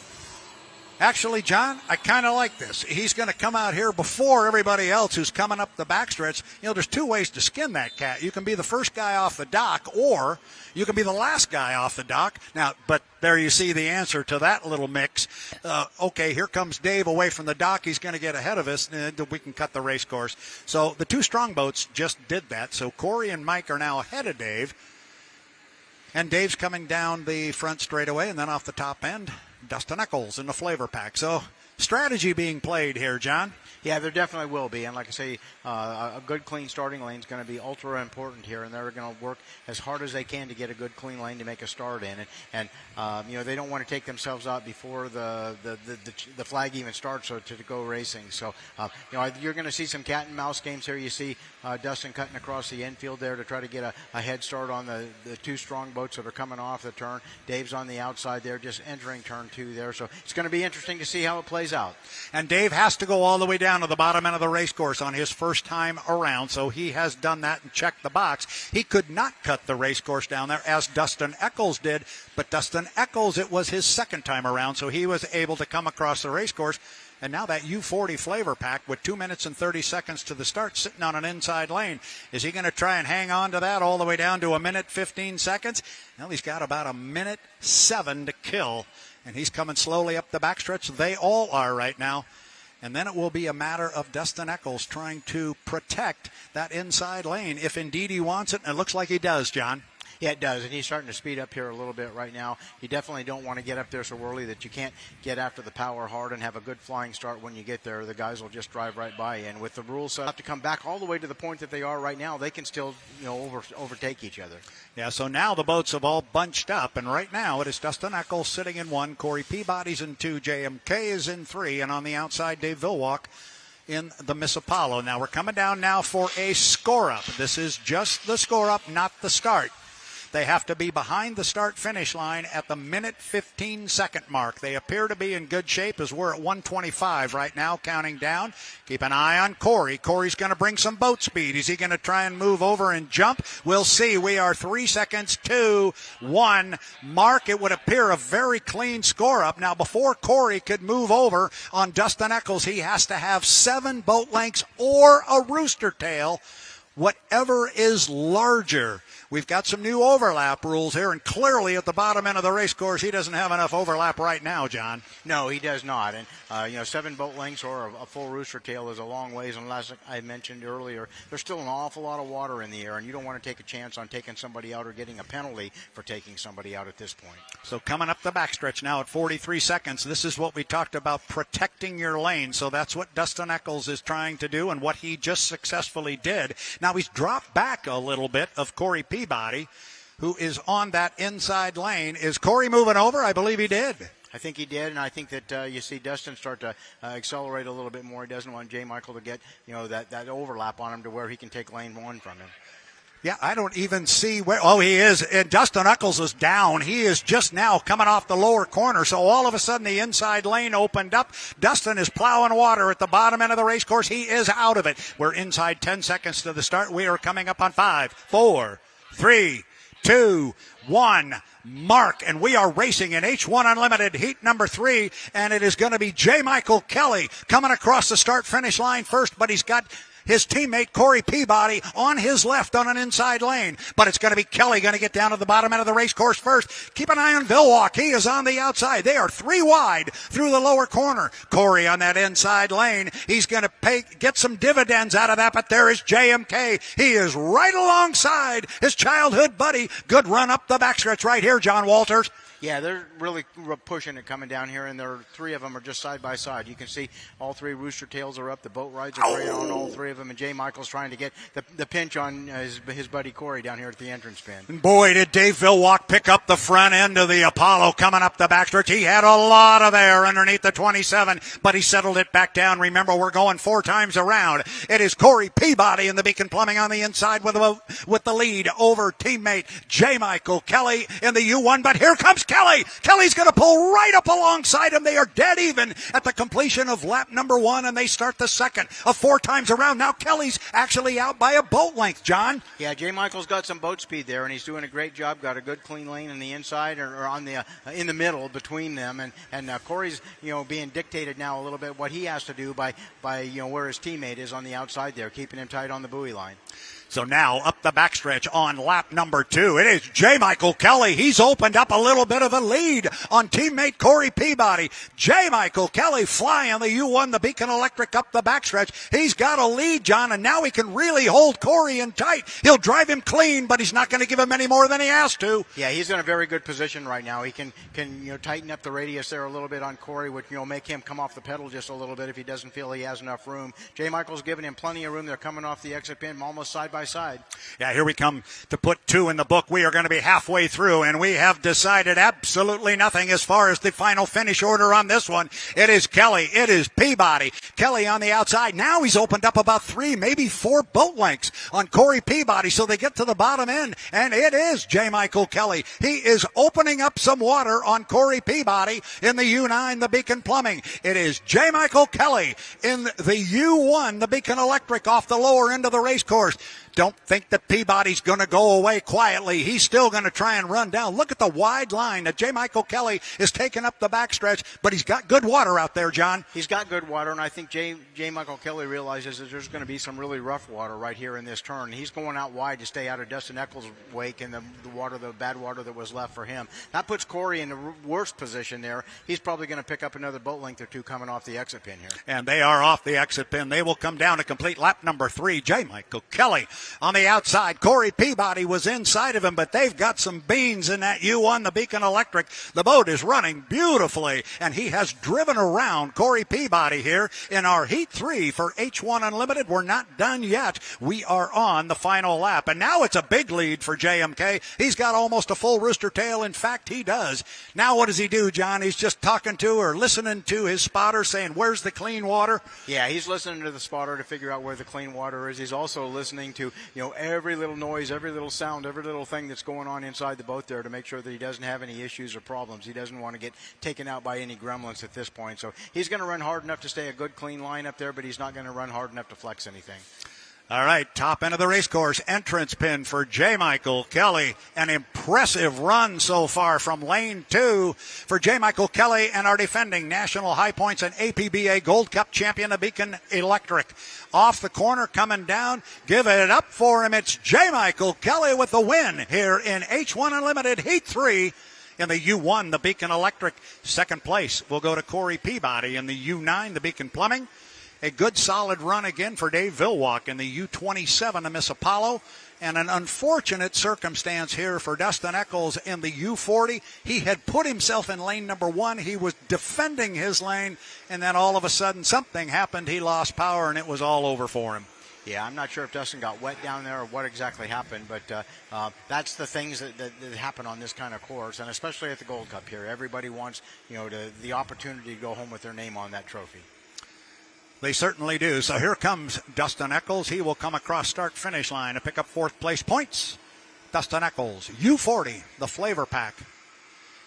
From where I'm standing, John, that was a pretty impressive run for J. Michael Kelly to successfully drive around teammate Corey Peabody. We know Peabody's fast. Mike just drove around him. Yeah, he absolutely did, and he had the farther way to go on the outside lane there. And sometimes on these big race courses like that, guys like J. Michael Kelly and Dave Vilwalk, they'd rather run out in lane 2 or 3 than on the inside lane. They feel like they're in a position to be able to, dictate the lane, on that other person and not have that other driver on the inside. If he gets down there first, he's going to control that first turn, and that many times is the determining factor as to who comes home with the trophy. Beautiful look and shot right here for John Walters and I as J. Michael Kelly comes back to the dock in the U1, the Beacon Electric right behind him, the U27, the Miss Apollo, and Dave Vilwalk.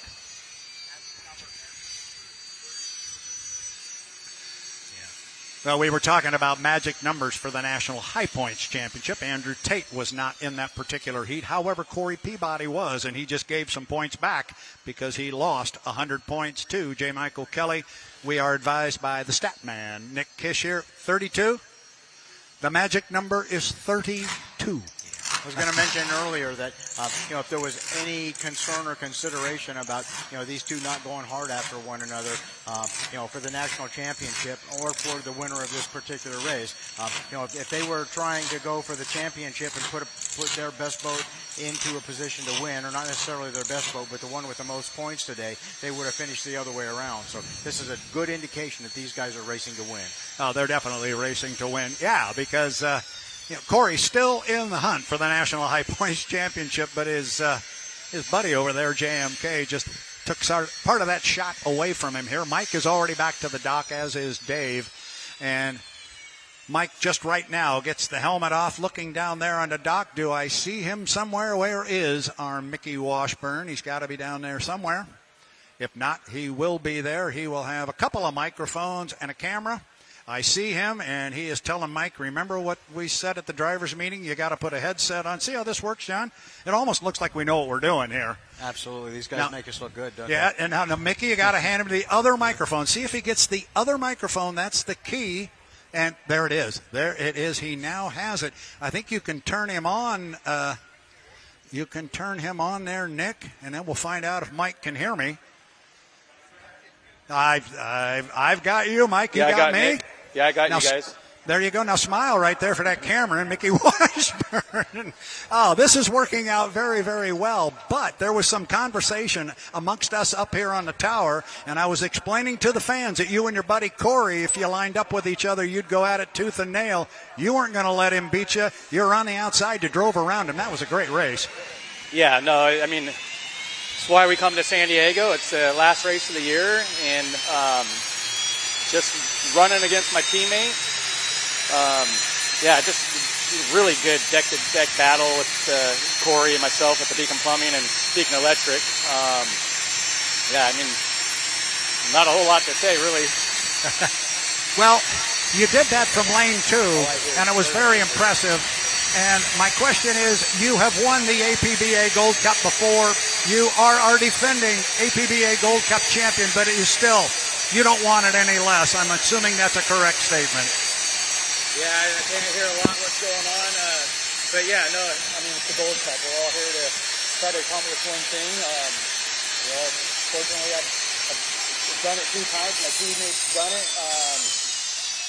Trying to go for that three-peat. So, I don't know, we'll see. I mean, the guys have been working really hard this year. We've had a lot of ups and downs, and we ran strong.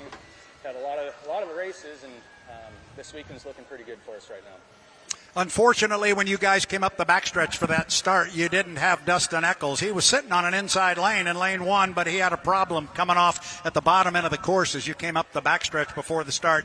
I'm assuming you were told he was not in the mix and you could move over with with Corey when you moved over a little bit further to the left.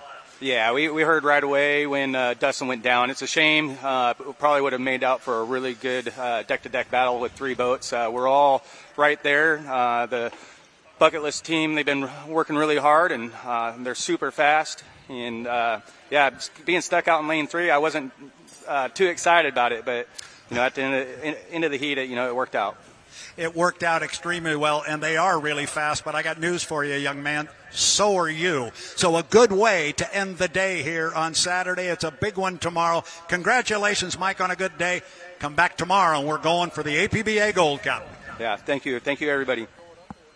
So there is J. Michael Kelly, the winner of our H1 Unlimited Heat 3. And just like that, we are ready to do a countdown here for our Grand Prix hydroplanes. They are ready to go. They are in the water. So this is keeping action right in front of you, the fans. Grand Prix, stand by for a countdown to 5 minutes.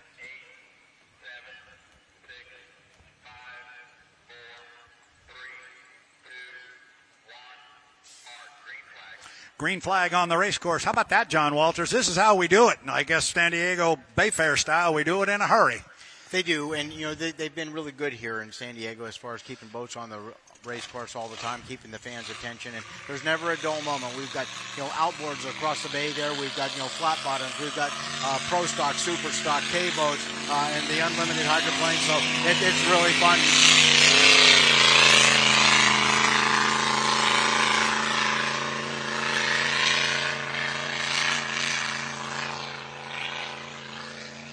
You feel like you had a little competition there?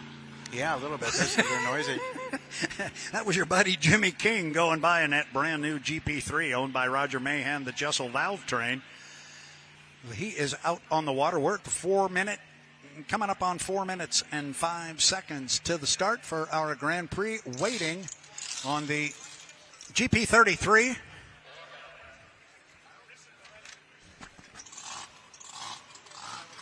GP33. It's going to be Jack Lupton, and he comes away from the dock.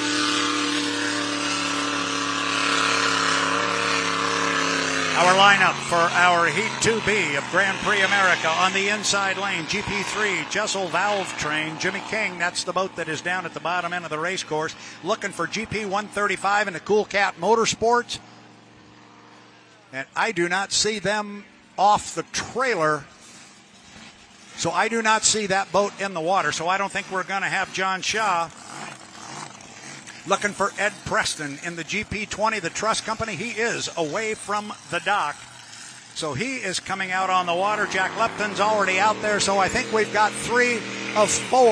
And I think that's all we're going to get in this one, John. We've got 3 boats out on the water. The Cool Cat Motorsports supposed to be in lane number 2 with John Shaw. Does not look like they're going to answer the gun. So it'll be King in 1, Preston in 2, Jack Lupton with a lot of speed on the outside. Yeah, Jimmy King, the longtime Grand Prix driver. His son Bobby, of course, is driving the Unlimiteds. Bobby's here today, but no boat, unfortunately. So I have to ask this question, and I don't know the answer. Did you spend much time in a Grand Prix? I did not. I got a few rides here and there, and was busy doing a lot of other things in my racing career at that point in time with some limited inboard stuff, the 280s and 145s and things. And I did get to go for a ride here and there a couple of times. They're exciting boats, man. There isn't anything that accelerates any faster than these things do. They're like getting launched out of a cannon when you step on the throttle coming off the exit pin. And they're lively, they're quick, they're fast, and I think an awful lot of people that have come out of these boats into the unlimited boats are fooled by how fast the unlimited boats go because they're such much bigger boats. They're heavier. They react slower. You think you're just cruising along compared to what you felt like you were in the Grand Prix boat, and look down and you're going 200 miles an hour. Coming up on 145 to the start. 145 to the start. It should be Jimmy King in that brand new GP3 Jezel valve train. He should be on the inside lane. Ed Preston should be in the middle. Slated to go in lane 3, but we don't have a boat in lane 2, so Ed Preston will take the Trust Company to a little further inside. He'll be in the second lane, and then on the outside, Jack Lupton. Lupton's going to have to wind it up and drive around a fair amount of speed. I did have a conversation at the break with my good friend Ed Preston. I really like him, and they were so happy with that last run that they had where they finished, everything was good, and with the trouble they've had over the last couple of years that started right here 2 years ago.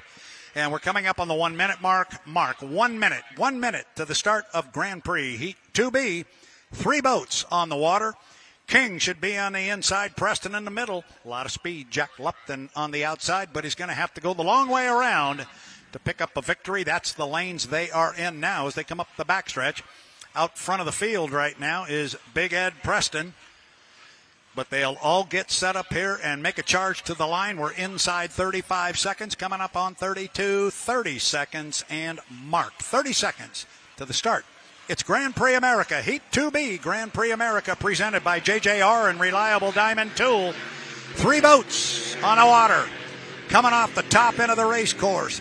They'll get to the exit pin of the turn, and they're going to be there at about 13, 12 seconds time to go. And it looks like Lupton's going to trail the field. I think he's got the speed, but he's going to be behind the field. It's going to be Preston, and it's going to be King coming to the line. 3 seconds, 2, 1, mark. And I believe it was a legal start, and Lupton's closed a lot of ground, but he's still running in third place on the far outside when they get down to the bottom end of the race course.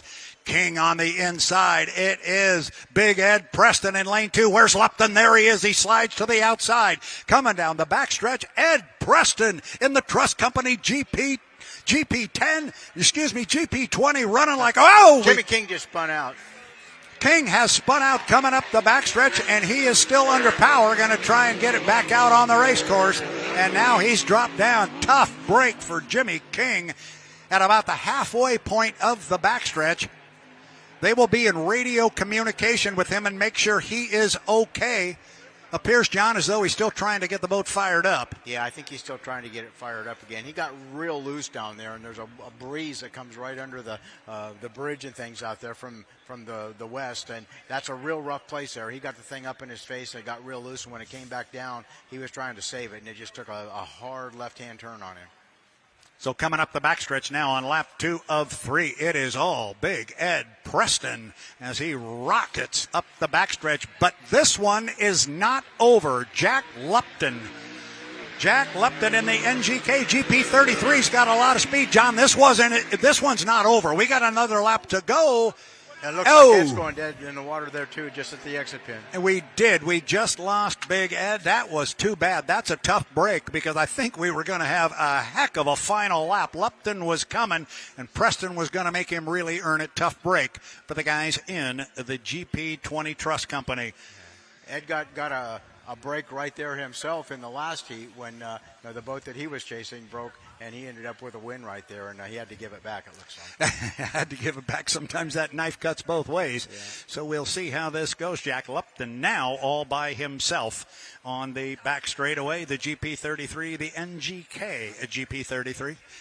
Jack Lupton And his radio guys and spotters will tell him exactly where Ed Preston is as he comes off the top end of the race course here. Make sure he knows where Ed is and he knows where to not go coming around the top end of the corner. We'll watch it here, see if he goes inside or outside, and he will go inside of Ed Preston. He's on the final lap. He will come down and pick up a first-place finish here in Grand Prix America, Heat 2B.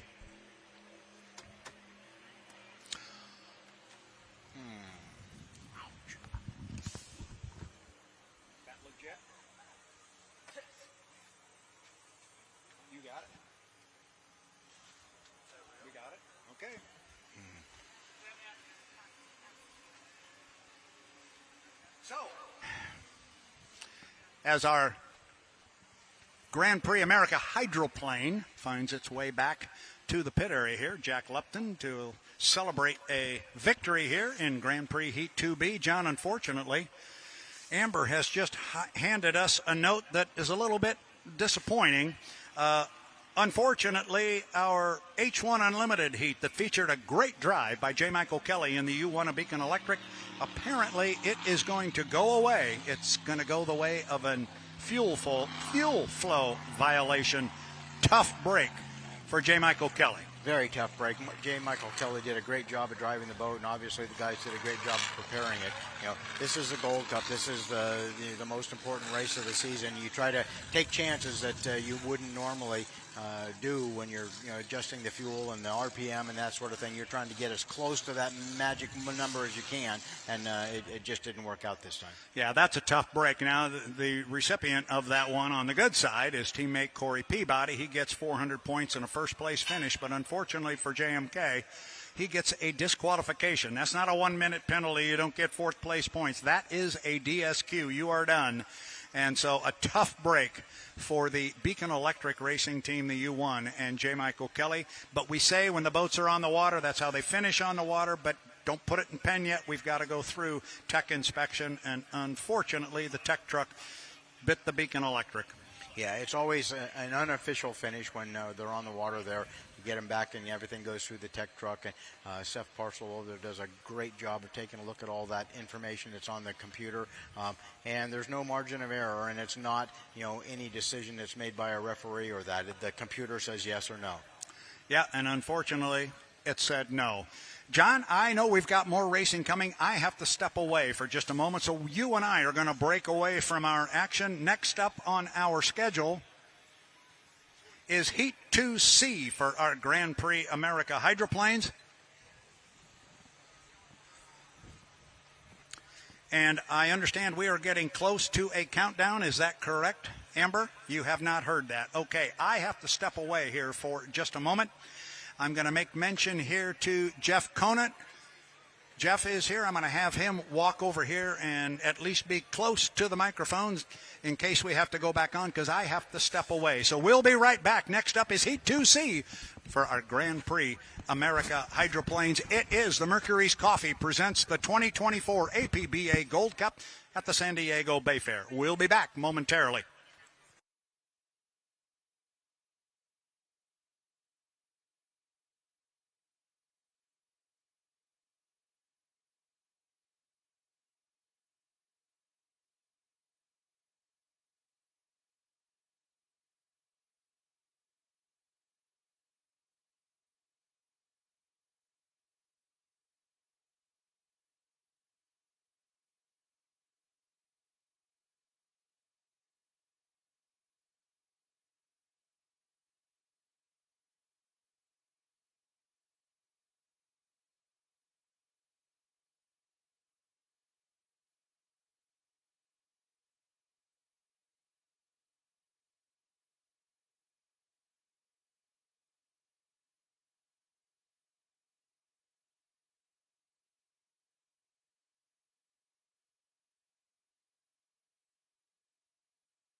5-minute gun. GP Heat 382C. So we got 3 boats. We got one leaving the dock right now.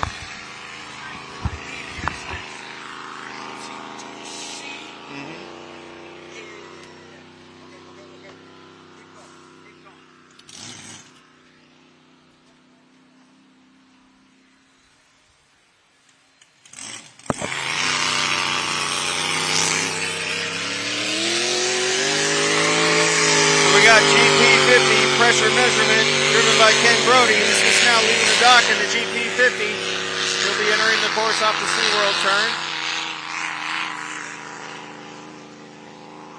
Already have one boat on the water as he enters in turn I-5, exiting turn 1. That's going to be Jim and Terry Rue presents the Rabbit with Josh Harnack behind the wheel. And then finally, our New Zealand buddy, one of them. It's going to be Jack Lupton. GP 577 and Lucas Oil. Excuse me, Ken Lupton. My bad. So Ken Lupton will be the last boat to enter the course.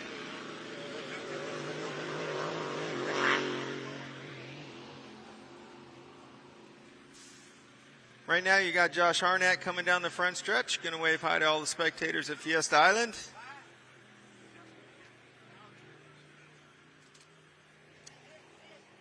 Again, only 3 boats in Heat 2C Grand Prix.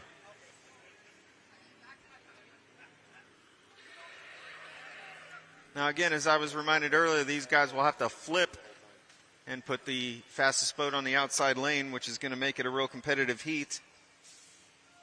And looks like Brad is back up here to join me. I am, and I'm feeling a whole lot better right now. What do we got going on here? We got Grand Prix Heat 2C. It looks like we've got 5 boats slated to go in this one. How many we got out on the water? I have not looked yet. We got 3, I see. So we've got, what do we got?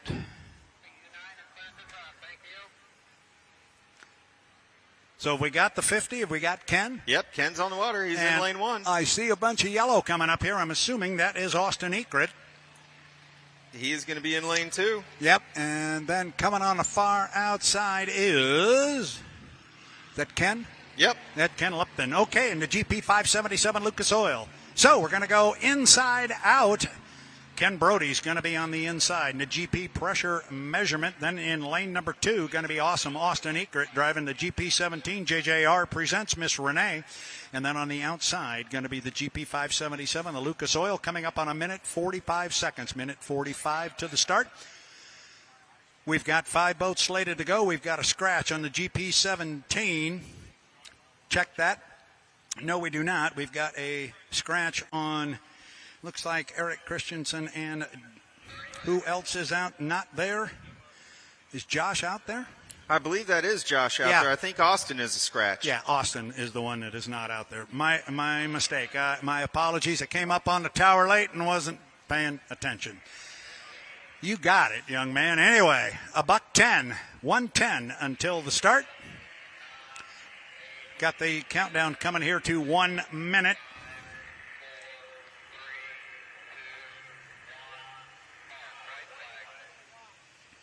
White flag signifying we are inside. 1 minute.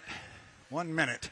As Jimmy King, who just kind of experienced a wicked spin in the middle of the backstretch in that GP3, getting towed by right underneath us as our Grand Prix field of 3 comes up the backstretch. Looking at the clock, we got 30 seconds. 30 seconds.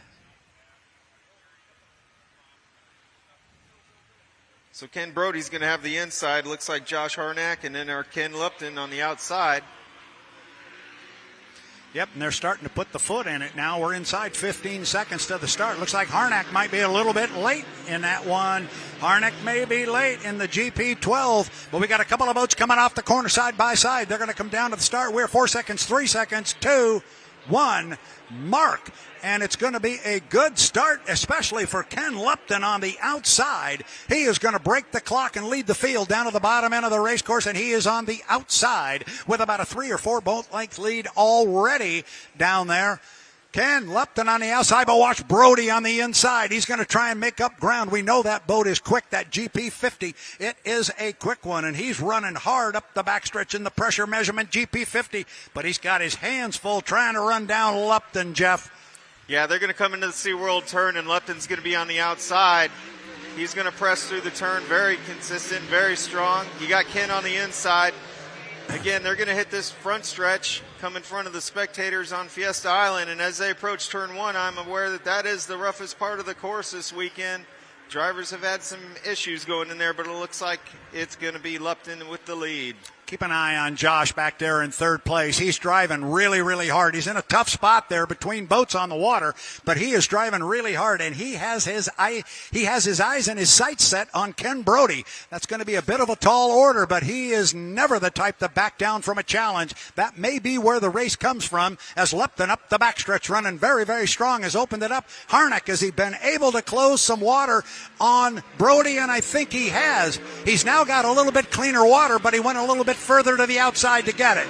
Yeah, he's definitely within a rooster tail now. He's creeping up on them as outside, coming through the SeaWorld turn as they come down to the front stretch. So Ken Lupton is now on lap number 3 of 3, and he is way out in front. But as we expected, the race now is for second place, and it is turning into a good one. Josh Harnack is trying to run down Ken Brody. Keep an eye on the two boats that are back in second and third place.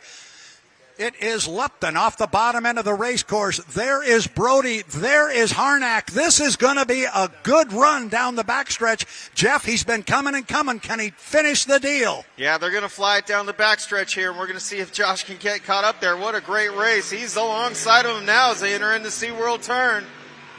Yeah, good racing here at the top end. It is going to be Ken Lupton. Got to come down to pick up the checkered flag, but all eyes are on second place. Brody on the inside, Harnack on the outside. Who's going to get the run to the line? Looks like going to be Harnack. I think I see yellow sticking out in front, and I do. I think he's going to get him. Going to be really close as they cross the line, but I think Harnack got him from the outside lane. Wow, that was some good running and a definite charge from Josh Harnack.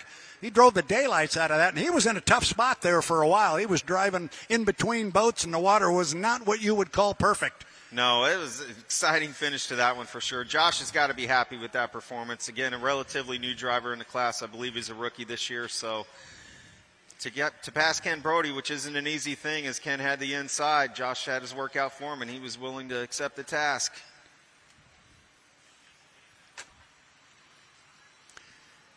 So, a good run in our Heat 2C for our Grand Prix America hydroplanes. Fans, did you know that Mercurys Coffee ships nationwide? Go to Mercurys.com and place your order today. Click subscribe, and you can get free shipping. Take some free Mercurys coffee home with you, however. You can do so today. Visit the Mercurys Coffee merchandise booth along the boardwalk for free samples of organic coffee. So what we're going to do here, because I know, Jeff, you're getting ready for our SCSE racing. Our flat bottoms are going to come back out on the course, but the first thing I'm going to do is I'm going to invite that guy down there in the bright orange, Dustin Eccles. I've got Dustin Eccles from the U40 Bucket List Racing in the Flavor Pack. He has come over here. We're gonna get him wired up here. Oh, we multitask up here, young man. You not get one microphone, you get two. We put one on your head. You just hold them close in here, and you'll be on the H1 Unlimited live stream, and you'll be out here to all the fans. Before we talk, first of all, welcome and thank you for walking all the way up here on the tower to join us. No, thanks for having me. You guys got to have a great view up here, so it didn't take much arm twisting. Oh, so you didn't come up to see us. You came up, and that's where I want to go first and foremost. Grand Prix boats. You know an awful lot about these. You've spent a lot of time driving these. What did you think of that last heat? Oh, what a race. You know, it's great to see the quality of boats out here. I mean, it's fantastic. Great to see the Luptons come all the way from New Zealand. Ed Preston, the GP20 guys out here. I mean, I haven't seen this quality of boats in a long time, and the amount. I mean, it's absolutely incredible. So now let's go back to what happened in that last run with the H1 Unlimiteds. You did an outstanding job, I thought. You got an inside lane. You came down to the scorp. You protected it really well down the front straightaway. I think we had boats. Maybe Corey had a thought about maybe leapfrogging you. You protected the lane well. You went through the lower corner getting ready to come up for the start. All of a sudden, you dropped down. What happened? Well, in the saltwater, it doesn't take much for these turbines to get upset with us. And unfortunately, I got just a little bit of a splash. It made the engine hesitate for a second, and it just dropped us out of where we wanted to be to make the start. It took me a while to get it re-spooled up again, and by that time, those guys were already long gone, and so we just had to do the best we could. And you came home with a third-place finish, as it turns out, because unfortunately, J. Michael Kelly's victory went the way of a fuel flow violation. So that moved you up a ratchet, but that's not what I think you were worried about. Talk to me about this team and the flavor pack moving forward. This is the APBA Gold Cup. We all know we can talk about this for a long time, but you're going to be in that final heat. You still got the big hopes and dreams. Does this boat and this team got it in them? Absolutely, yeah. We came in this weekend pretty optimistic, and right out of the bat, we saw that we had a lot of improvement that we needed to accomplish. And as the weekends progressed here, we've taken giant steps to make this thing handle better, be faster. I mean, it's absolutely incredible, some of the small changes they've made to make it more drivable for me. Going to the freshwater to the saltwater, any little problem you have, it's magnified, and it makes these things a handful to drive. But the guys are doing a fantastic job. The thing I think I'm most impressed with is my spirits were a little down, especially after that last heat. I come back in, these guys are all smiles, and they say, hey, it doesn't matter. We're going to work our tails off all night, and we're going to get this thing to where it's an absolute favorite to win tomorrow when it really matters. So we're going to use all these heats as a learning step along the way, and we'll get this thing fast and in the front. A year ago, I had a conversation with you in the Stan Sayers Memorial Pit area at the Seattle Seafair, which was the APBA Gold Cup, and I asked you what would it mean to win that oldest active motorsports trophy in the world. What would it mean? I think I said the same thing then. It's hard to put it in words. As you grow up in this sport, it's everyone's goal, and it's one of those things that hangs out there that you think, I'll probably never even have a chance to race or compete for it. I remember the first time I ran the 440 in Detroit, at the Gold Cup, and thinking to myself, I can't believe I'm actually here racing for the APBA Gold Cup. And back then, we didn't really have a good chance unless something crazy happened. But I was just honored to be there and race for it. And the fact that we're here and we can actually have a good chance, and with the people we have behind us, with our team, Flavor Pack, and everybody that came on board, Chris Kenner, it's possible. And it's, I have a really good feeling. Like I said, I start to feel a little down or a little like we're behind the curve, and these guys kind of smile at me and they say, we're not down. Don't worry about it. We're going to be right there. Gee, I think we can go back to the test session a year ago when everybody jumped on camera and we had all that fun with bucket list racing, and it really showed the team unity that you guys have down there in the bucket list racing camp, and I know that has not changed whatsoever. No, not at all. I think everyone's spirits are really good. We support each other not just at the race site, but outside of the race site also. So coming in here, we said we're going to have fun, we're going to enjoy this event, and obviously we're going to give it 110%. So when we leave everything out on the course, and we don't have any regrets. So I wouldn't do this with any other group of people. Got a sneaky move up your sleeve for the final? I keep telling everybody, if you've got a great move to get the lane you want, don't play it now. Hold that till about 4 o'clock tomorrow. Yeah, we have a few things up our sleeves. We just have to keep getting the boat ride dialed in. And, we're not going to show all of our cards right now, but I'm feeling pretty good about tomorrow. Very, very good. And I know you would love to win an APBA Gold Cup, get your name on the oldest active motorsports trophy, blah, blah, blah. But there's another piece to that puzzle. To get a victory for Kelly and Sharon Stockland would have to be really high on the list. Absolutely. This is the anniversary weekend. This is always such a special race, but to do it here, and we could all celebrate here in beautiful San Diego, I can't think of a better place to celebrate our first team win. And we've been so close so many times. We have the stuff to do it. All the pieces just have to come together. And hopefully when we do it, everyone here on the beach is going to celebrate with us. Well, I know darn well when you guys do it, whether it's here or not. I'm sticking around because that's a party I don't want to miss. We appreciate it. appreciate all the support. I appreciate greatly you walking all the way up here just to talk to us and tell us what happened. There is the picture on the H1 Unlimited live stream of the test session a little over a year ago. You and I were just having a nice conversation. The next thing we knew, there was a sea of orange around us. But to me, and I remember saying this at the awards banquet, it spoke to the camaraderie of that team. And it really, if it's not fun, I know you love to race, but if it's not fun, you're not going to do it. That's exactly it. We spend more time with the crew on these boats than we do some of our families. So we have to enjoy it. We have to have a good time together. So, like I said, I can't imagine doing this with anybody else. If you look down the beach, we're always smiling and we're always having a good time. Do me one last favor. Look right there in that camera and smile.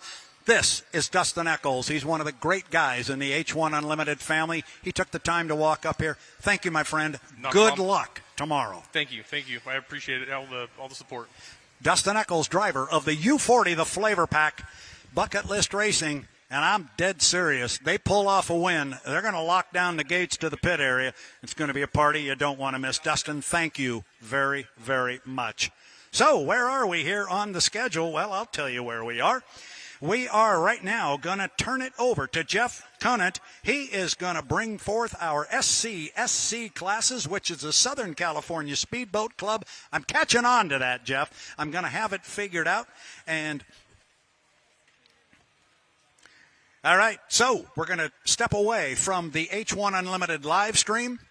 Are we doing that now?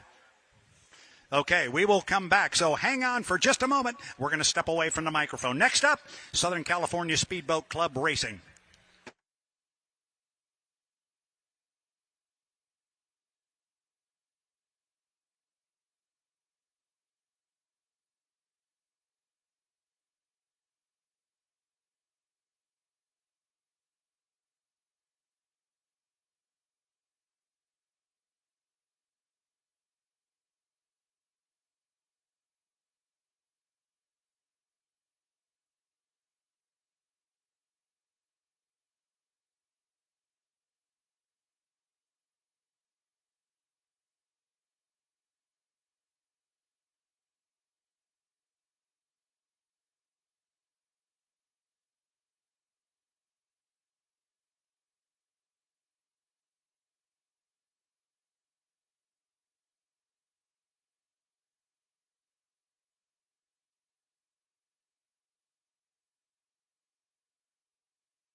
Want to welcome back the conversation to our H1 Unlimited live stream. People out there that have been watching the coverage of the Mercurys Coffee presents the 2024 APBA Gold Cup at the San Diego Bayfair. Brad Luce here.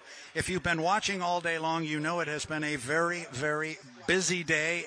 And I'm going to say this, Nick, I'm just going to kick it out there. I know you didn't tell me this is what you wanted me to talk about, but I'm just going to mention, if we sounded a little disjointed today, it's because of the schedule, and I'm telling you, it's a good thing. The fans here at San Diego Bayfair have had boats on the water almost all day long. They're not done here. The Southern California Speedboat Club has got 5 more classes of boats that are coming on the water. There are flat-bottom boats going in below us. Tomorrow we're going to show you some of that racing, but we wanted to take this opportunity now to, from an H1 Unlimited standpoint, kind of put a bow around the day and tell you what happened, we want to start with our Heat 3 for H1 Unlimited. The results have popped up there on the screen. We announced earlier that J. Michael Kelly's terrific victory in Heat 3 went the way of a disqualification because of fuel flow. I did talk to one of the crew members as I stepped off the tower for just a moment. I did talk to them. They had a hunch that was coming. They were not surprised by that. They had a hunch.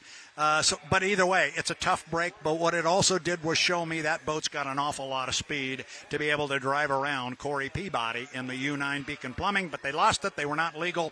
So our winner and all of our results are official, as it says there in the upper left-hand corner. Corey Peabody with 400 points driving the U9 to Beacon Plumbing. He was the winner of H1 Unlimited Heat 3. Second place goes to Dave Vilwalk in the Miss Apollo. He picks up 300 points. And our third place finisher was the young man we just spoke with, Dustin Eccles, who was kind enough to walk up here on the tower. He was driving the U40, the flavor pack. He picks up 225 JMK, unfortunately, with the DSQ. Now, what does that do? We've been talking about national high points. We've been talking about magic numbers. Here is the national high points at this point in time. And it's important that we put them up now because we've had 3 heats of H1 Unlimited racing, meaning every boat has run twice today here at the Mercurys Coffee presents the San Diego Bayfair. Everybody's run the same amount of time, so everybody has had an equal opportunity to get points. And Andrew Tate sits on top with 6,719 points. I told you the flat bottoms were going out behind us here. Corey Peabody is over 1,000 points behind with 5,650. That does not mean Andrew Tate has locked this thing up. We'll show you that in a minute. Dustin Eccles is in third place. JMK, and that's a tough break for JMK because he got no points in that heat. Had he won it, he would have had 400 points and would be sitting in third place in national high points. Unfortunately, he lost all his points with the DSQ. Jamie Nielsen is in fifth place, you see there, then on down to Dave Vilwalk in the Miss Apollo. Gunnar O'Farrell, who's been up here with us quite a bit on the tower. He is the driver's rep this weekend for the 1 leaders. Been nice to have Gunnar up here, have a good time with him. Bobby King is in town, driver of the Graham Trucking, the U12. So there's our top 8 boats in national high points, and sitting atop the ladder and looking strong right now, Andrew Tate, 6,719 points. Now, I think we said that the magic number after that last heat was 32, that Andrew needed to get and take care of the National High Points Championship. Unfortunately for JMK, with the fact that he lost his 400 points, the second place boat was Corey Peabody. He had given 100 points back to Andrew. He got those 100 points back by being awarded the first place finish. So the magic number is 132 points. Is it done? Not by any stretch of the imagination. We know anything can happen. If you follow this sport, you know that for a fact, but it is looking good for Andrew Tate. They would love to come out in the first heat of competition tomorrow and nail this thing down and have it all done. And that's going to involve the draw for the heats tomorrow. We've got 3 more heats of racing to go. We'll have Unlimited Heat 4, 5, and 6, and then we'll have our 5-lap winner-take-all final. That's going to come up about 4 o'clock tomorrow afternoon. We're pulling up the graphic right now to take a look at the draw for Heat 4. And what do you see right there, right off the bat? Well, the first thing you're going to notice is that Corey Peabody, who's 132 points behind Andrew Tate, they have drawn each other, or they will run together in Heat 4. So it's going to be the U9 Beacon Plumbing with Corey Peabody, the Mercurys Coffee. While we were talking to J. Michael Kelly on the dock, you heard all of the noise in the background, and as we did the interview, it was tough to talk with Mike because of the noise. Well, the noise was the U11, the Mercurys Coffee trailer firing. It is right off the left end of our tower here, so that's a good sign. They had the boat able to at least get trailer fired here. Unfortunately, the U11 Mercurys Coffee doesn't have any racing points. They only have their qualification points from yesterday, but they will be in Heat 4. Dave Vilwalk, he's quietly having a good day. He's quietly having a good weekend. Dave has not tried, that I have seen, to even put the 27 in any lane other than being on the far outside. We know Dave. We know he knows what he's doing, and we know that you can never know for sure what Dave has up his sleeve. At the drivers' meeting yesterday, I will tell you that Dave and other drivers were commenting about being the first boat off the dock and how it's going to be a race and this and that. Dave Villwalk was in 2 preliminary heats. By design, he was the last one to leave the pit area. Never do the same thing twice. Don't tip your hand. Don't let people know what you're going to do. And then, of course, Andrew Tate in the U91, the Goodman Real Estate. Had a perfect weekend so far. He's top qualifier. He won his first heat. He won his second heat. And he's only 132 points away from nailing down the National High Points Championship. If he can beat Corey, he can take 100 points or more off of that 132 magic number points. So we'll be watching that tomorrow morning. We'll go with Heat 4. We're going to follow it with Heat 5 and Heat 6. And then, I believe it's shortly after 4 o'clock Pacific Daylight Time tomorrow, we are going to have the APBA Gold Cup presented by Mercurys Coffee, the oldest active trophy in the world, the motorsports trophy that every driver in H1 Unlimited Hydroplane Racing wants to win. We're going to find out if one of our 4 drivers who've won it before are going to put their name on that trophy again, or maybe, just maybe, somebody like a Jamie Nielsen or a Dustin Eccles. And it was funny talking to Dustin when I said, what would it mean to win it? I remember exactly what he told me a year ago, and it's exactly what he said. I think I told you it's hard to put it into words, and it would be, but it would mean the world to him. So we got a lot of good racing in today. We've got a lot more good racing to come your way tomorrow, and there's going to be a lot of it. We're going to get started early. The action will once again come fast and furious. So this is Brad Luce from atop the pit tower for Jeff Conant, John Walters, and all the members of the H1 Unlimited live stream crew. We are going to step away and say goodnight. This is Brad Luce from San Diego, California. We'll see you tomorrow. We'll be here. We hope you will be too. Good night, everybody.